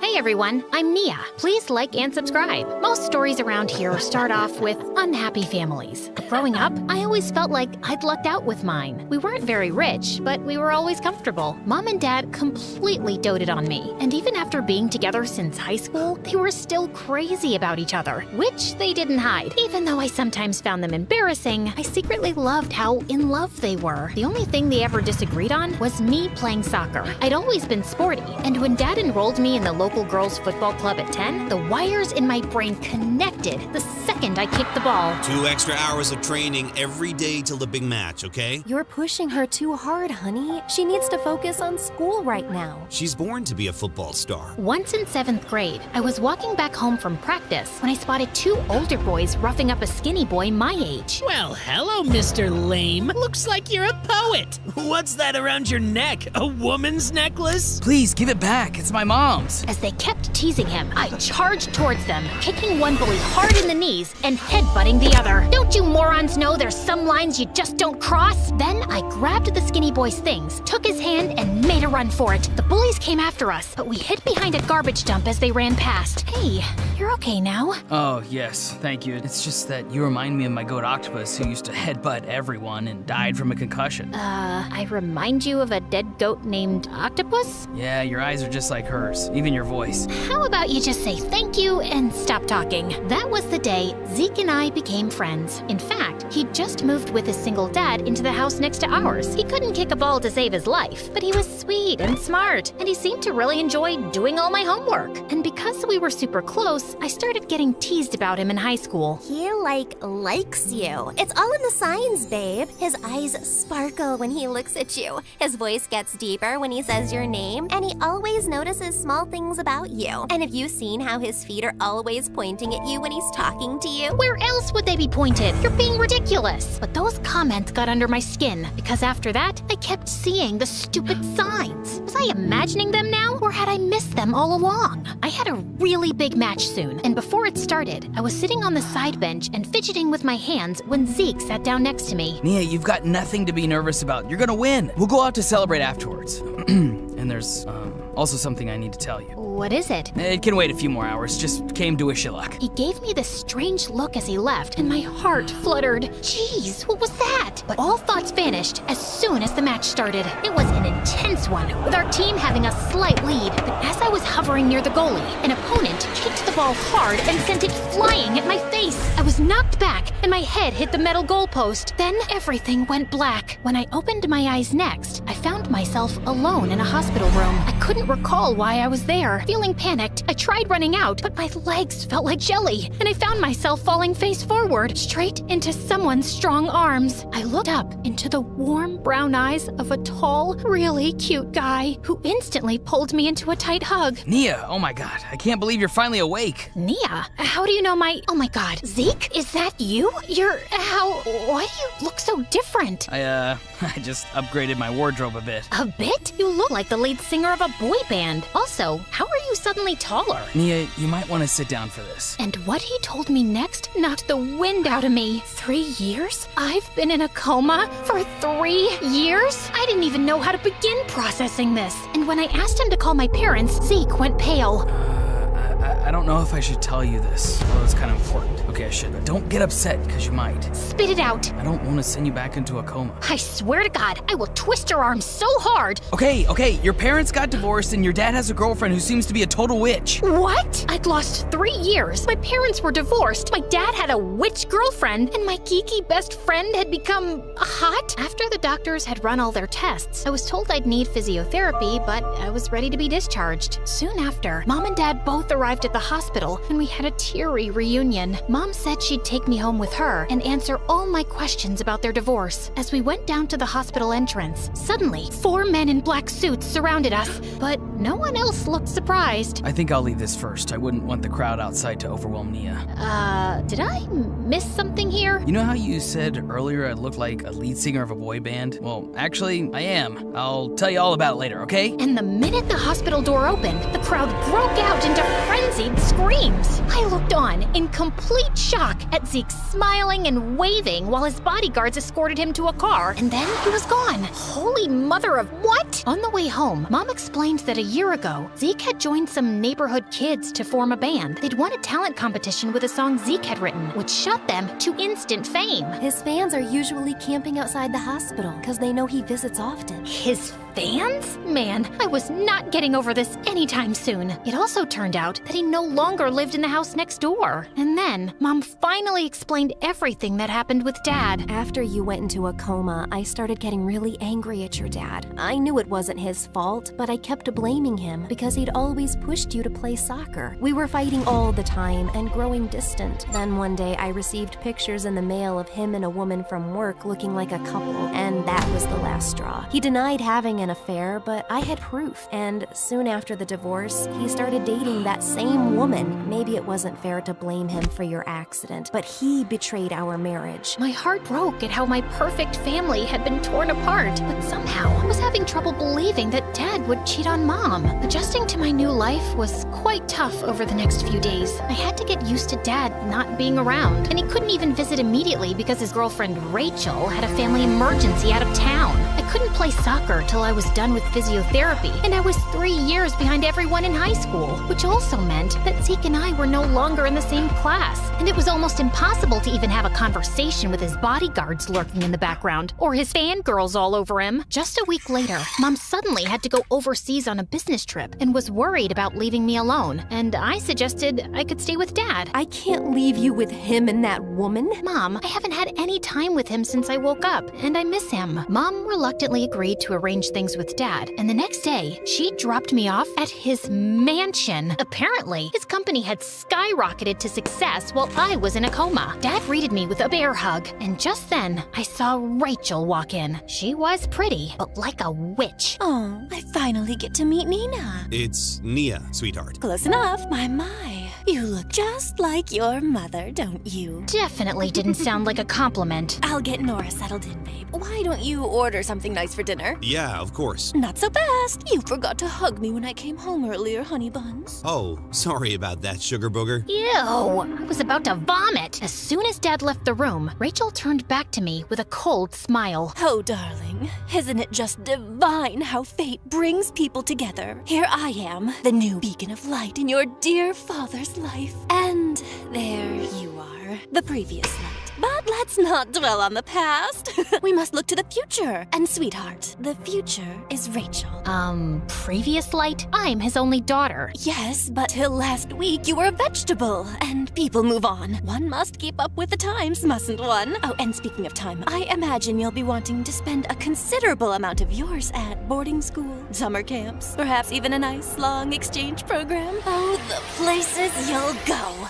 I'm not going anywhere. And why are you talking like that? I don't think you're listening to me, my little chickadee. While you were sleeping, a new world order was established. There's room for only one queen bee in this hive, and you're looking at her. Oh, but don't worry. I'm sure we'll find a lovely little worker bee role for you.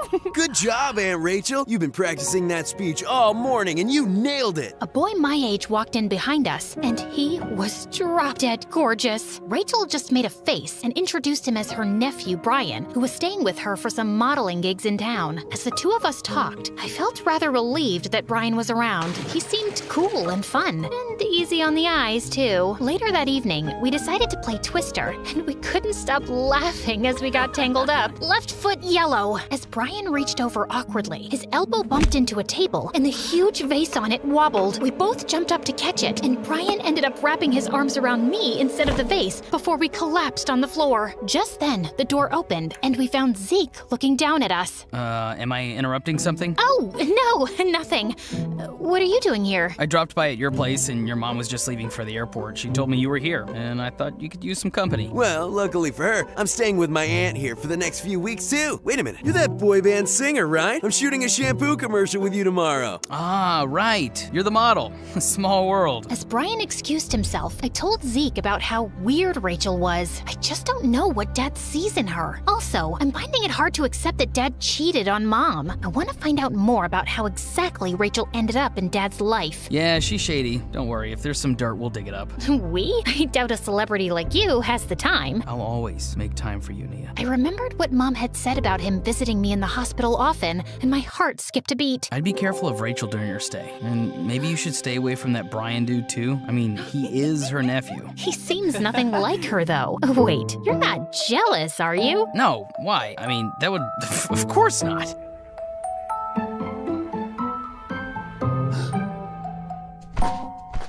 How does a famous pop star have so much free time? It's called time management. I can give you some tips. Won't you have paparazzi or fans following you here? Oh, no. I have a foolproof plan. I went wearing a mask to this small cafe no one visits, then changed my outfit there and my car too. Then sometime later, I ditched my car for a scooter my bodyguard was waiting with. And we zoomed on our way through some quiet back alleys, and here I am. Can we rewind the movie to the start?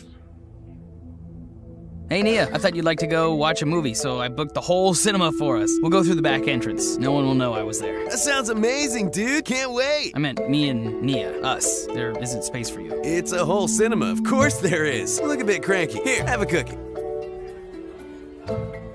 Dude, did you follow us here? Of course not. It's my favorite place. I practically live here. Nia, you've got to try their slushie. Can't you see we've already ordered them? Oh God, brain freeze, brain freeze!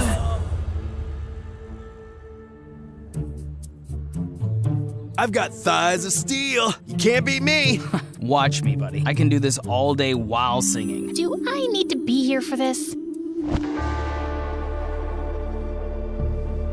They seemed to be fighting for my attention, but I was beginning to feel rather ignored. And worse, whenever I tried to spend any time alone with Dad and talk to him about what happened between him and Mom, Rachel made sure I couldn't. Sorry, honey. A bee slipped into Rachel's dress and the poor thing's traumatized. We'll go to the mall another time. Sorry, honey. Rachel didn't receive an important package and she's very upset.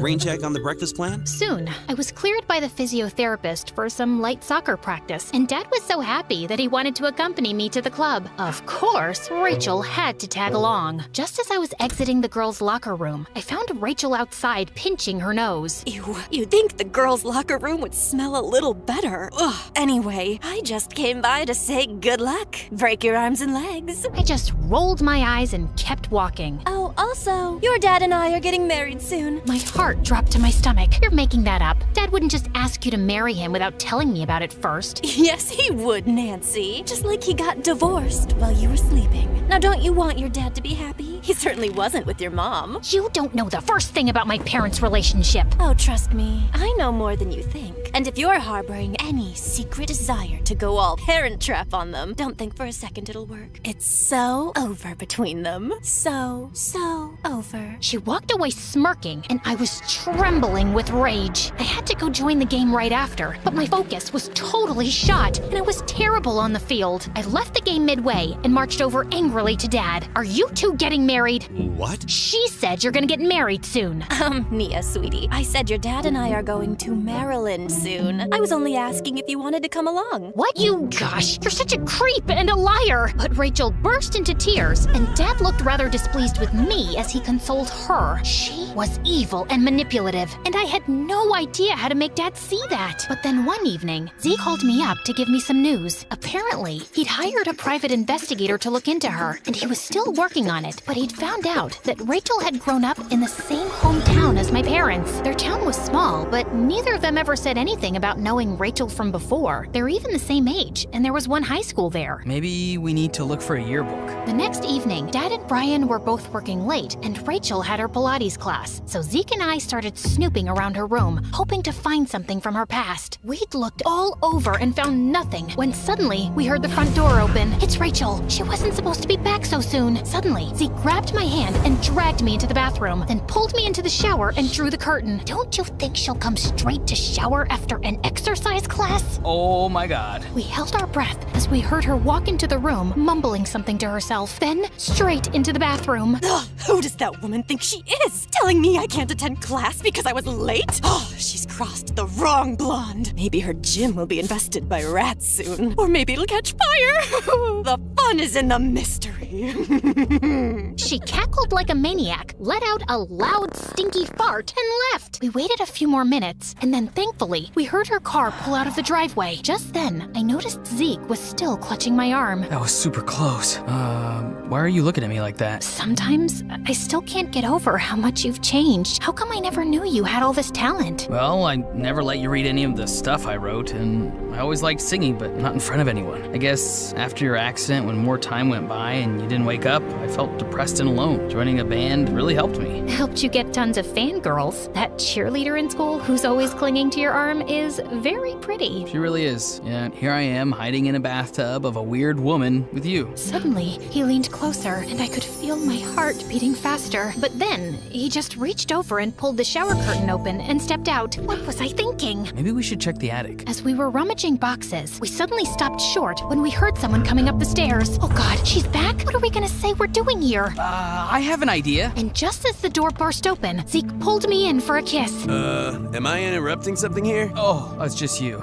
Yeah, duh, clearly. Can you please go away? Nia, are you okay? You look flustered. He didn't force himself on you, did he? Are you serious right now, dude? I'm talking to her, Nia. Before I could say anything, Zeke pushed Brian. Brian pushed him back, and the two started fighting like crazy. Ow! Stop! My face is my job! My face is my job! Don't touch mine either. I have a concert tomorrow. Deal. And then the two went crazy again. I tried to stop them, but they suddenly went crashing into a pile of boxes, and some things fell out that caught my eye. There were pictures of Mom and Dad sitting next to me in the hospital. Who took these? And when? And there were more pictures of Mom and Dad from before. All of them with Mom's face crossed out. Oh my god! Can you two cut it out and shut up for a minute? As they both calmed down and looked at the pictures, I filled Brian in on what we were actually doing here. We found Rachel's yearbook as well, and Mom's face was crossed out there too, but I couldn't find Rachel. No, look, that's her! It was a plump, brown-haired girl with glasses and acne who looked nothing like the Rachel I knew. She lost a ton of weight and got a lot of work done on her face. Obviously, I'm not allowed to ever bring that up. And I've always known she's crazy, but I didn't know she's some weirdo stalker. I don't know what all of this means exactly, but we're gonna find out. And later that evening, while she was cuddled on the couch with Dad watching a movie, the three of us confronted her. What are you doing? What are all these pictures? You'll have to ask Rachel. Also, did you know she used to attend high school with you? What? As Dad looked at Rachel, she suddenly lost it and wiped everything off the table. Of course you wouldn't remember me. You wouldn't even look at someone like me in high school. I've loved you since we were kids. But you were always so obsessed with Nia's stupid mother. I've kept tabs on your life since you left town. And I heard your kid had been in an accident and your marriage was on the rocks. I hired a private investigator to find out more. I just wanted to be near you, darling, to comfort you. I still loved you so much. So I joined your company and we instantly got close. I was going through an awful time, and I appreciated having a friend. But that's all it was back then. I never understood who would Photoshop pictures of us holding hands and send them to my wife. That was you? Why does that change anything? You guys were already at the edge of the cliff. I just gave you two the last push. And see, you've been so much happier since then. Honey buns. I want you to leave right now. Go to a hotel or wherever and I'll send you all your stuff. You can't stay here another minute. Rachel looked at him in shock, then screamed and lunged forward to attack him. But Brian and Zeke dragged her away. Dad collapsed on the sofa in shock. I can't believe this. Me neither. She broke up you and Mom. Dad lifted his head slowly. Not really, Nia. I can't believe Rachel sent those pictures to your mother. But the truth is, we were already broken. Your mom couldn't stop blaming me, and I should have been patient and comforted her, but instead I lashed out too. And she just wouldn't believe that I didn't cheat, so things had to end. Maybe we can fix everything now. Don't get your hopes up, love. Yes, we can start to forgive each other, but it may never be what it used to be. I still love your mom, and we both will always love you. Things slowly started to mend between my parents after they talked things over, but I wasn't sure if the old spark would return. But I was glad they could be friends. And a month later, when I was back at my first friendly soccer match, it warmed my heart to see them both in the stands, along with an unexpected visitor. What are you doing here? I thought you were still on tour. I canceled some shows. I couldn't miss this. So is Brian here? No. I mean, we're still friends, but I didn't think he'd come right after he asked me out, and I turned him down. I could literally see Zeke's eyes light up. Aw, poor guy. You're not fooling anyone. I gotta go. The match is about to start. How about this time you finish it and let me take you somewhere to tell you that I like you, and have ever since the day we first met. I'm picking the restaurant.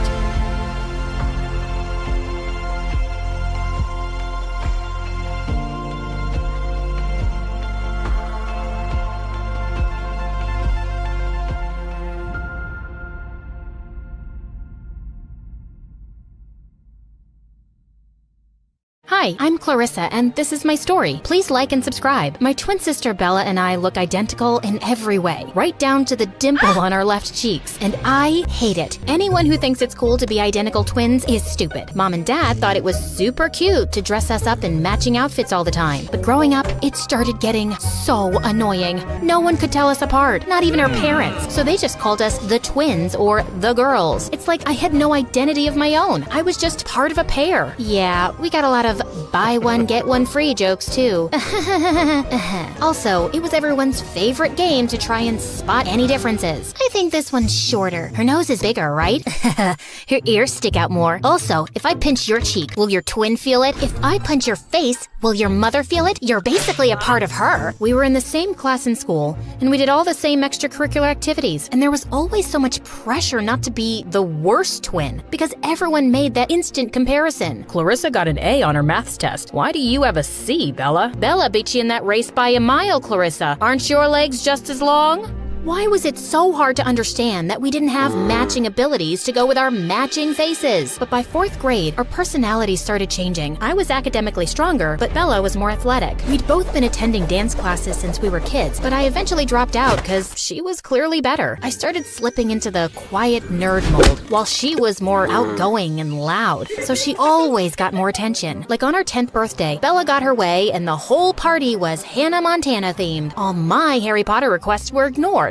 Mom had baked our birthday cake, and it read, "Happy birthday to our beautiful beauty, Bella and Cla." Mom, what happened to my name? Bella told me she wanted this text on the cake, honey, and there just wasn't enough space left. Our classmates were gathered around Bella as they danced away to her playlist. I spotted a new kid sitting in a corner and playing some game. Hey, you think this party sucks as much as I do? Yeah, kinda. Sorry. Wanna play? I was having a really good time, till Bella and her friend started a crazy water fight and attacked us too. And they ruined the boy's gaming console. He left the party crying and never talked to me again. Yeah, Bella always found a way to ruin things for me. Then one day in 7th grade, we found Mom waiting for us at home with an envelope each. OMG, no way. You signed me up for the tween beauty pageant? Oh, thanks, Mom. A flyer for the middle school mathletes? Well, what do you think? One for my beauty and one for my brainiac. It's perfect. It's fine, I guess. From then on, my sister got more and more popular, and I became more invisible. By the time we were in high school, Bella's pageant trophies were on full display all over the house, while my mathlete trophies collected dust in my room. My parents clearly loved to show her off more. Well, at least my mathlete's teammate Eugene thought I was really cool. The way you gave that answer right before the buzzer went off, ugh, what an adrenaline rush. You're so smart.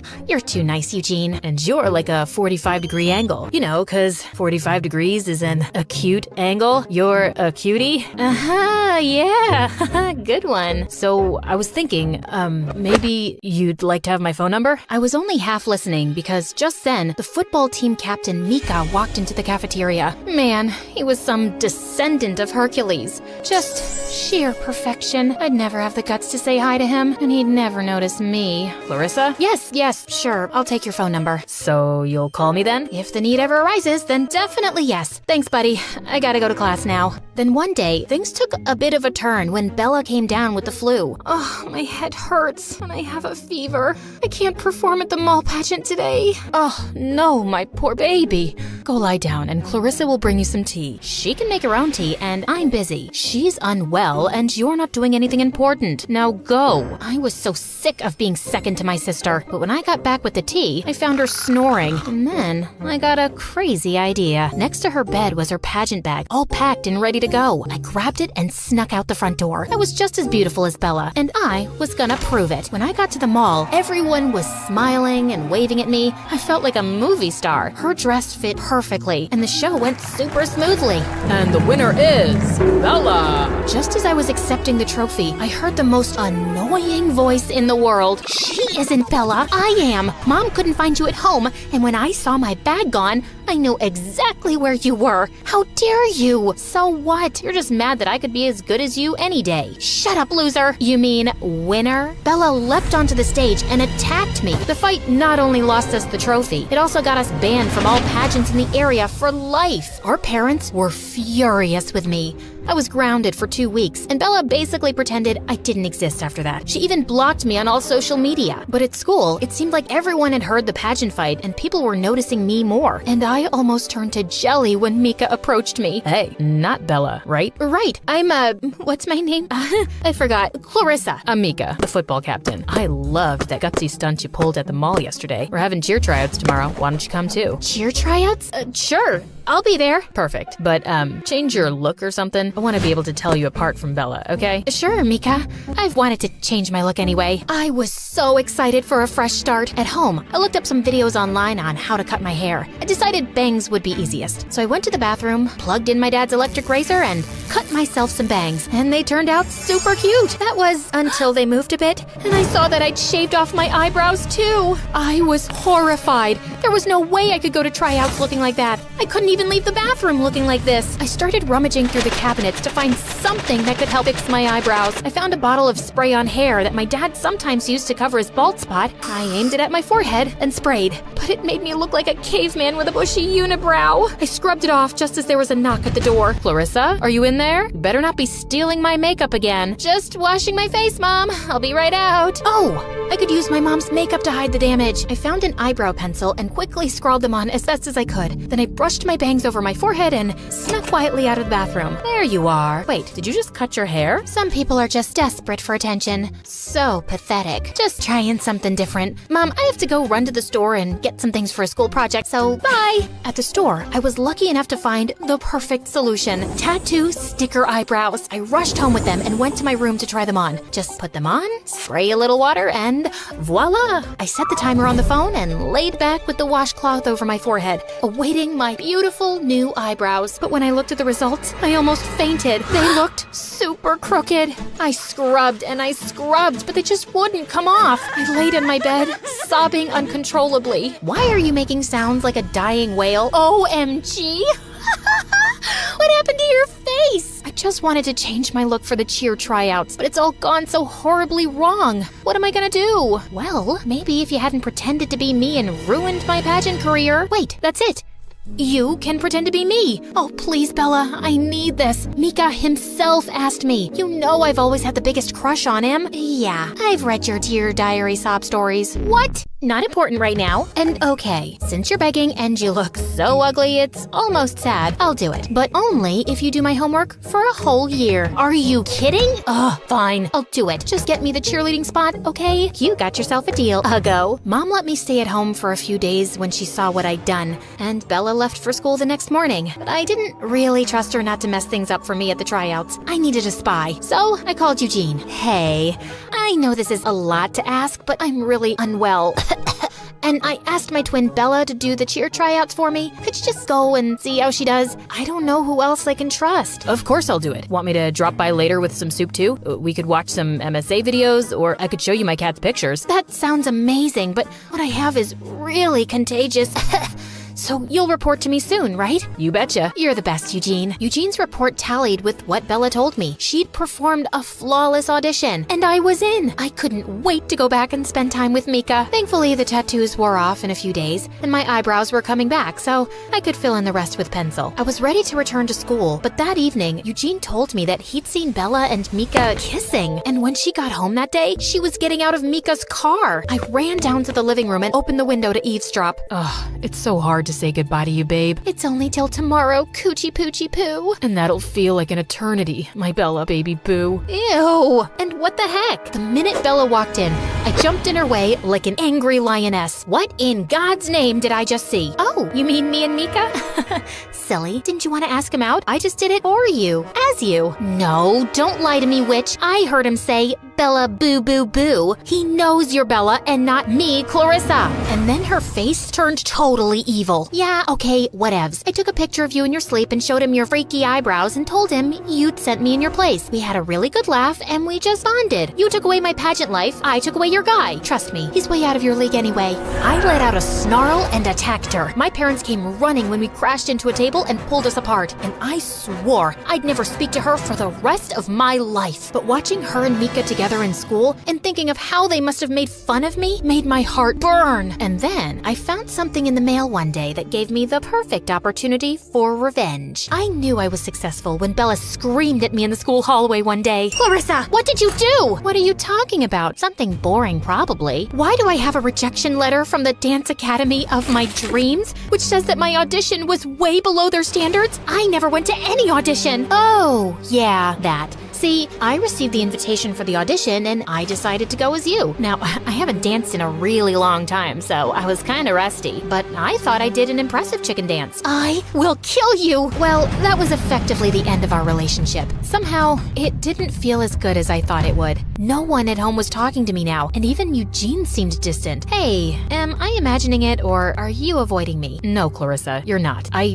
just don't like what you did to your sister. What? She started it? No, you started it when you went to the pageant as her. You don't really know everything about us, Eugene. It gets really tiring being overlooked and invisible. Actually, I do know something about that. I literally joined the mathletes to get close to you. I dropped every possible hint that I like you, and you're not so dumb that you didn't pick up on it, but you just used me when you needed me. And now you need me again because I'm guessing other people in your life aren't talking to you. Well, I have a little more self-respect than that. Goodbye, Clarissa. The last few months of high school were really lonely. Bella got into an amazing dance school across the country, but she still didn't seem willing to forgive me. And even though we hadn't gotten along in a really long time, I felt sad that she'd be out of my life soon. But during the summer break, Bella suddenly fell really sick. After a number of tests, the doctor told us that both her kidneys were weak and she needed a healthy one soon. And of course, I was a perfect match. No freaking way. I am not taking her kidney. Are you crazy? Listen, guys, can you give us a minute? When my parents and the doctor left, I turned to her. Look, you need this, okay? I know I did some awful things, and I'm really sorry. And for better or for worse, you're my other half, and I can't lose you. So just shut up and stop smirking, and you're taking my kidney. Say, you're my better half, Bella. Don't push it, okay? Okay, I know I haven't been very nice to you either, and I'm sorry too. I didn't even like Mika that much, so thank God he cheated on me and we broke up. Serves you right, which reminds me, I gotta call Eugene before the surgery and apologize to him too. What kind of name is Eugene? That's Latin for ugly, girl. Well, Latin is a dead language, Bella. Much like your love life. Some things never change, do they?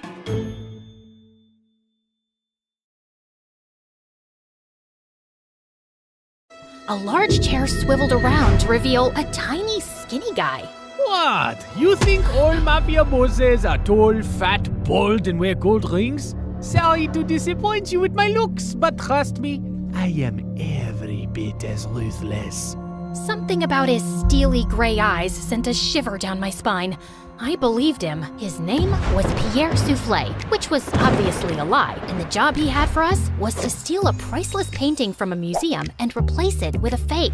That's the painting? It's, tiny. What's your problem with tiny things and people? It's also kinda stupid. What is that? A raccoon eating a cheeseburger?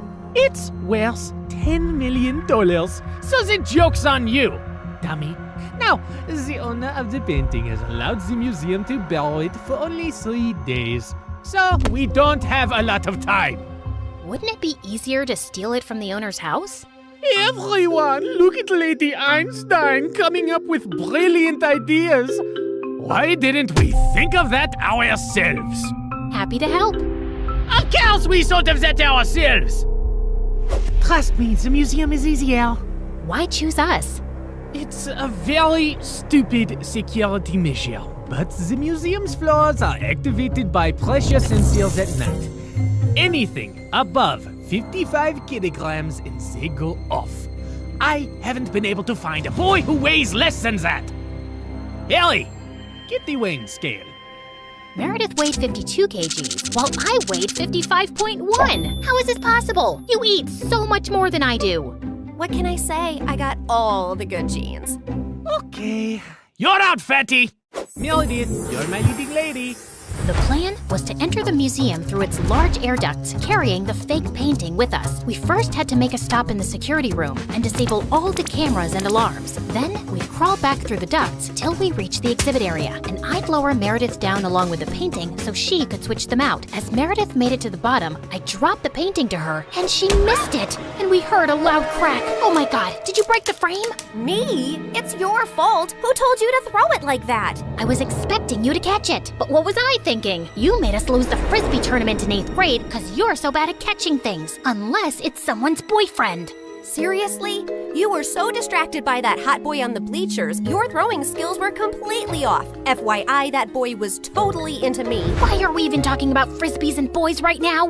You started it. No, I didn't. Okay, shut up. Let me think how to fix this. Are you trying to glue it together with your saliva? You got a better idea? Any idea would be a better idea than that. Look, it's a museum. They must fix broken, ancient things here all the time, right? I'm looking at the floor map, and there are some offices in the left wing. I'll go get some glue. It took me an hour to find glue and return to our spot, and I found Meredith eating a bowl of ramen. Where did you get that? I brought a packet of instant ramen with me, and you were taking forever, so I went to make it in the staff kitchen. There was someone's chicken sandwich in the fridge, so I used the meat from that. And there was also some tofu, and I added a dash of oyster sauce. I'm so happy you chose this moment in your life to become a gourmet chef. Just send the painting back up so I can fix it. I tried to fill in the crack as best I could, then sent it back down to Meredith, who took the real one off and put the fake one on the wall. But just as she started walking back, the whole floor lit up suddenly and a blaring sound went off. Oh my god, what's happening? I don't know. Is the painting heavier than the fake one? Just hurry up. We gotta get out now. I pulled up Meredith and the real painting and closed the opening in the ceiling seconds before security burst in. We crawled down the ducts and out of the building as fast as we could. We ran a few blocks down where Pierre's van was waiting for us, and we sped away. Oh, I would have preferred if you hadn't alerted all of New York about the break-in. Now I'll have to move this painting around with cops crawling all over the city. Never mind. Here's your check, and Claire, try to lose some weight. Au revoir. And without warning, we were dumped on a dark street. We scrambled to our feet, headed for the subway, and made it home. It was all over the news the next morning that someone had broken into the museum and switched off all the security systems. But apparently, nothing had been stolen, except a chicken sandwich and a block of tofu from the staff kitchen. You ate the entire block? Hey, I'm not the one who needs to watch her weight. I do not need to. Whatever. Listen, I've been meaning to talk to you about something. It'll have to wait. I got a hair appointment. We'll talk over dinner? Yeah, sure. I was gonna tell Meredith that I wanted a break from this life, and I wasn't sure how she'd react. As I sat in a cafe later, I suddenly found a cute guy next to my table. Mind if I sit here? There are no other empty seats. I won't disturb you. I promise. We actually ended up talking for over an hour, and I found him sweet and charming. I'd love to meet you again if you're free. I don't live in New York, but I come every weekend. You come here for work? No, actually, I came to visit my mom who's admitted in the hospital here for a medical trial. She has some rare brain issue that sent her into a coma. Oh, I'm sorry to hear that. How long has she been in a coma? 6 years now. It's been the toughest thing I've ever dealt with. Actually, she was part of this other really promising clinical trial before, but that didn't work for her. He was in a hospital in Connecticut. As he kept talking, I suddenly felt like I was spinning around very fast, and I could hear my heartbeat in my ears. My chest felt heavy, and I could barely breathe. I don't know what I said to the boy, but I just ran out of there and didn't stop till I got to our hotel room. Hey, I was about to call you. What's wrong? Claire, are we in trouble? I am a terrible person. Hey, you're not that terrible, just a bit ugly. You don't have cops after you, do you? Meredith, I met someone. It's not a cop, is it? No, I met a random guy in a cafe, and his mom was in a clinical trial. I hope this gets interesting at some point. In a hospital in Connecticut. Oh my god, the same hospital Mom was in? And the same trial? What a small world. No, it's not the same trial. It's a different hospital, too. Okay, I'm bored again. The coincidence made me interested for a bit. Meredith, his mom's been in a coma for 6 years. We did that to someone. Didn't you just say it's not the same trial? Yes, but for a few seconds, I thought it was the same trial. And I just realized for the first time today that we did something awful to someone out there. When we switched the patient files, we took away someone else's chance to get better. You realized this just now? Are you dumb or something? Of course that's what we did. I mean, I never really thought about it like this. It was just a name on a file. But meeting someone who's going through that with their mom for years, it just made it so real. We're really bad people. Not really bad, if you consider all the bad people in the world. Okay, look, we didn't have a choice. If I had to do something like that to save Mom all over again, I'd do it in a heartbeat. Okay, so we did that to save Mom, but what about everything else? We had a choice to not continue living this life, but we didn't stop, and I want to stop. What's the big deal, man? It's not like we're stealing from poor people. It doesn't matter who we steal from. It's not about them, it's about us and the people we've become. I don't want to be this person anymore. Look, just calm down. I'll get you a pina colada and everything will seem better. But I pushed her away angrily and she landed on the floor. She looked up at me, stunned. No, I am done. Meredith and I barely spoke over the next few days, and I had no idea what was going through her head, but I'd made my decision. I was gonna go home. I sent Freddie a text to say I'd be coming next week, and he called me back. Hey, I'm actually in New York with my parents for the weekend. Can we catch up? The moment I saw Freddie, I just burst into tears and he hugged me tight. As we talked over dinner, he assured me that he'd talk to Meredith and try to make her come home too. We had just stepped out of the restaurant and walked 2 blocks down when suddenly a black van screeched to a halt beside us and some men pulled us in, handcuffing and blindfolding us. When our blindfolds came off, I realized we were in Pierre's quarters and I found Meredith there too. What's going on here? Welcome. We just gathered here to discuss a teensy-weensy, itsy-bitsy issue.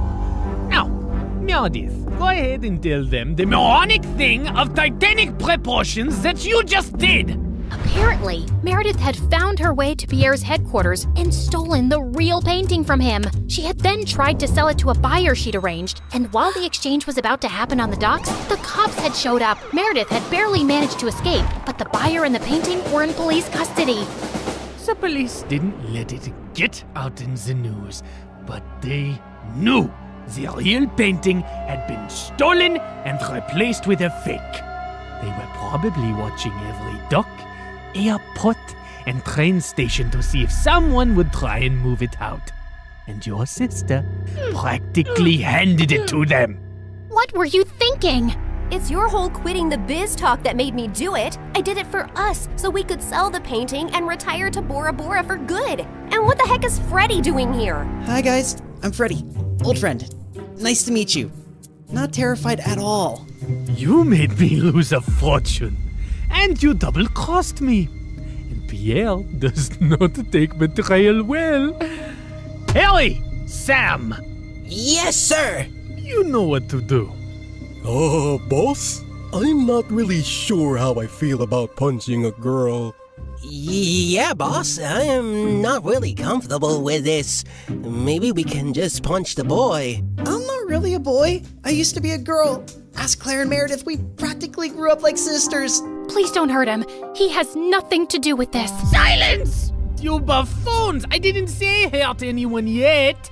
I just wanted you to threaten them. But of course, you're useless. I'll do myself. Torture Harry and Sam after this meeting. Now, get lost. Then Pierre shifted his cold gaze to me. That painting is everything to me, and I want it back. And now the only way we can get it is from the owner himself. You, Claire, will be executing this mission. The heir of that painting is a young, charming millionaire. And you will get to know him, become his girlfriend, kiss, cuddle, yada yada.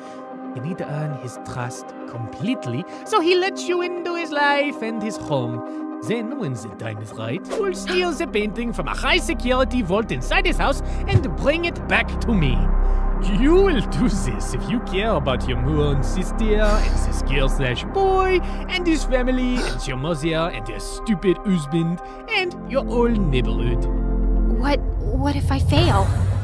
I don't think you want the answer to that. But once you succeed, I'll give you two enough to go to Bora Bora and never return. I'd be ecstatic to never set eyes on you annoying girls again. I had my eyes on the target from across the street. As soon as I saw him walk towards the cafe, I headed for the entrance. Just as he opened the door, I bumped straight into him, spilling coffee all over his shirt. Oh, God, I'm so sorry. I wasn't looking. I'll pay for the dry cleaning. His arm rested gently on mine. Hey, it's okay. It was an accident. I looked up into his bright green eyes. In fact, you're the one who's without a coffee now. Can I get you a new one? Sure, I'd like that. Can we also start over? Hi, I'm Christina. Hello, I'm Eric.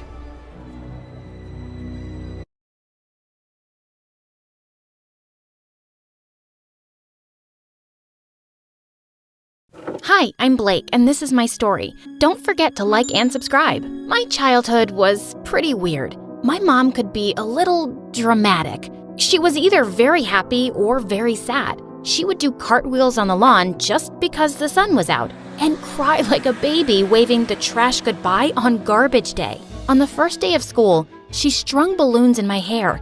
Everyone made fun of me. This one boy, Sam, made a game out of who could pop the most of my balloons while they were still attached to my head. I went home crying. They're just jealous of you. You're the prettiest girl in your class.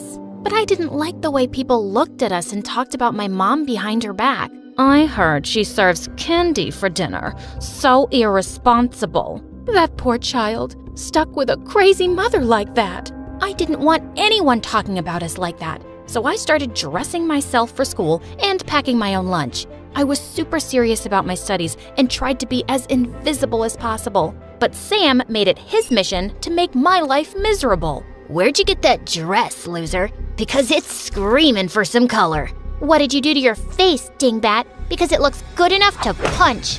I didn't want to give kids like Sam more stuff to use against me, so I purposely didn't invite anyone to my 10th birthday. I have a surprise for you. Come out to the garden and see. My entire class was there. Mom dressed up as a clown and danced around. She even had one of those comically large flowers on her coat that squirted water on people. It was so humiliating. Everyone was laughing at her. It was so cringe that I ran to my room and refused to come out. Honey, what's wrong? Is your tummy hurting? Is it gas? Do you need to poop? Mom, please leave me alone. Oh, I guess it's the hormones. My little girl is growing up. Other than Sam always torturing me, life was going as well as it could. Years went by and I was acing my classes and even volunteering at the library when a transfer student from LA joined us in the middle of 11th grade. Kiara was something else. She had the most ridiculous hair and wore super bright colors in every shade. But somehow she thought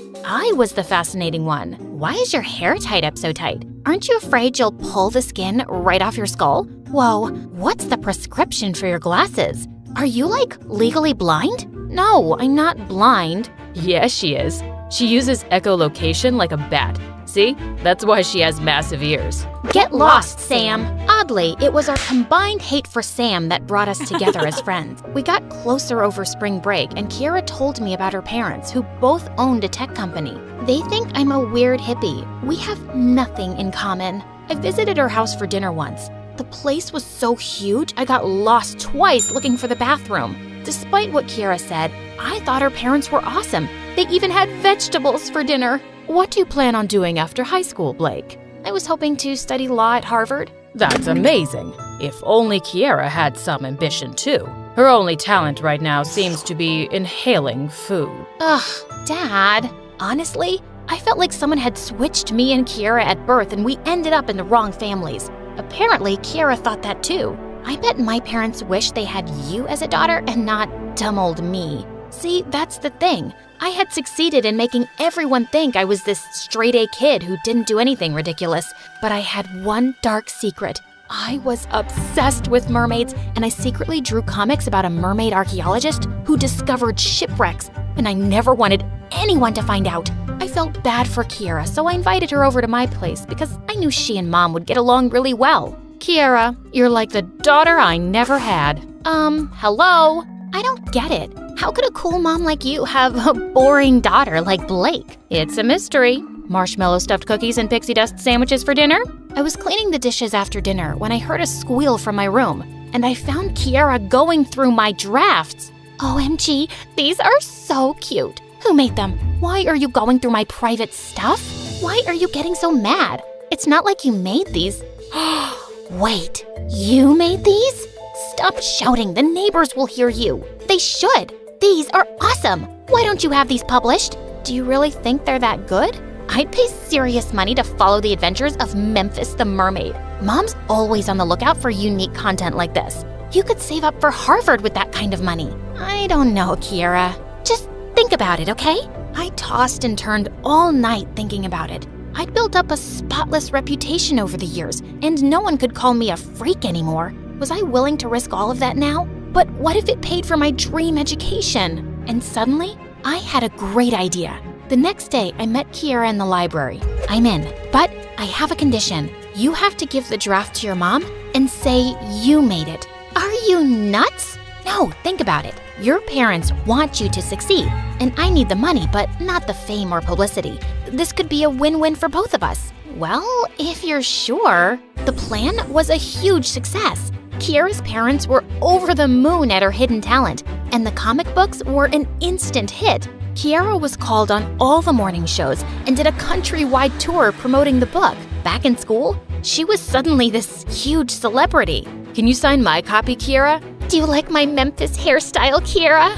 Suddenly, Kiera didn't have time for me. She was too busy with her fans and new friends. I tried telling myself I didn't care, but a part of me was hurt and a little jealous. But wasn't this what I wanted? No one to notice me? Smellogram. Sam, you moron. I'm gonna end you. Like your friendship with Kiera? That must have been rough. I guess I'm your only friend now. You're not my friend. Your words hurt me, Blake. Haven't I always made you smile and brightened your day? You've made me think of several ways to end you. See? I provide motivation and creativity. Now, how about as a thank you, you get me a date with Kiera? Why was stupid Sam interested in Kiera? And why did I care? He was a pain in my butt, but he was also really good looking now. Why do you want to date her anyway? Why do you care? Are you jealous? As if. Well, I want to date her because she's awesome. Have you read the comics? They're epic. I've heard several Hollywood producers are interested in the movie rights. I pushed Sam away and walked off. It was my idea to put Kiera's name on my work, but I still hated every minute that she got glory when I knew I would have gotten shame for it. It just wasn't fair. A few weeks later, Kiera suddenly showed up at my house asking for new drafts. I need to publish teasers on my stories. Hi to you too, Kiera. I'm fine. How are you? I know, I'm sorry. I've been busy. You have no idea what a creative person's life is like. Sure, I have no idea. And I haven't had time to draw up anything new. Are you serious? You must have something. A sketch? An idea? Here's an idea. How about you do something yourself for once? What's gotten into you? You're the one who practically begged me to take the credit. And now you're acting like I stole the idea from you? You know what? You're right. It was a stupid idea. And I'm glad it stops now. No! What will I tell my parents? It's the first time they've thought I'm good at something. I don't see how that's my problem. You can tell them the truth, that you have no talent. You're a horrible person, Blake. I wish we'd never met. I felt terrible for all the hurtful things I'd said. Just then, Mom came into my room wearing a hollowed-out watermelon as a helmet. Is everything okay? I was already upset, but Mom's ridiculous hat made me ballistic. She was the reason people thought I was weird, and that made me insecure about my art. How can you ask that with that thing on your head? Geez, Mom, when will you act your age? I'm sick of being the adult around here. Why are you speaking to me like this? Because you're an embarrassment. I regretted my words instantly. Mom looked so deeply hurt that I wanted to hug her and apologize, but she immediately left. What had I done? Mom didn't kiss me goodbye the next day, and Kiera didn't show up at school. I skipped lunch and drew a quick outline for Kiera when a shadow loomed behind me. Is that Memphis the Mermaid? You're the original artist? Are you nuts? I was just copying Kiera's work. She's really talented. Nah, I don't believe you. No one's that good at copying stuff. Wait till I tell the whole school. What do you want, jerk? Just the truth, actually. Why won't you take credit for your own work, loser? It's because of you and other people like you. My whole life, you haven't missed any chance to ridicule me, and I've worked so hard to seem normal. I was afraid everyone would think I'm a dork or a freak for writing those comics. So, yeah, I asked Kiera to put her name on it, and now it's ruined everything, and I don't need you making things any harder for me. For the first time ever, Sam actually shut up and looked guilty. I'm really sorry, Blake. You always seemed tough, and I never realized how much my jokes actually affected you. You're amazing, and you shouldn't have to hide who you really are because of me or anybody. He leaned in and gently kissed me on the cheek before running off. What just happened? And why was my heart racing? After school, I went to Kiera's house, but I was in for a shock. Kiera left for Japan this morning. I don't know what happened, but she was really upset and said something about not having any talent. She's gone to study anime drawing for a year. I was heartbroken to learn that my words had affected Kiera so much. My best friend was gone, and she'd probably hate me for the rest of her life.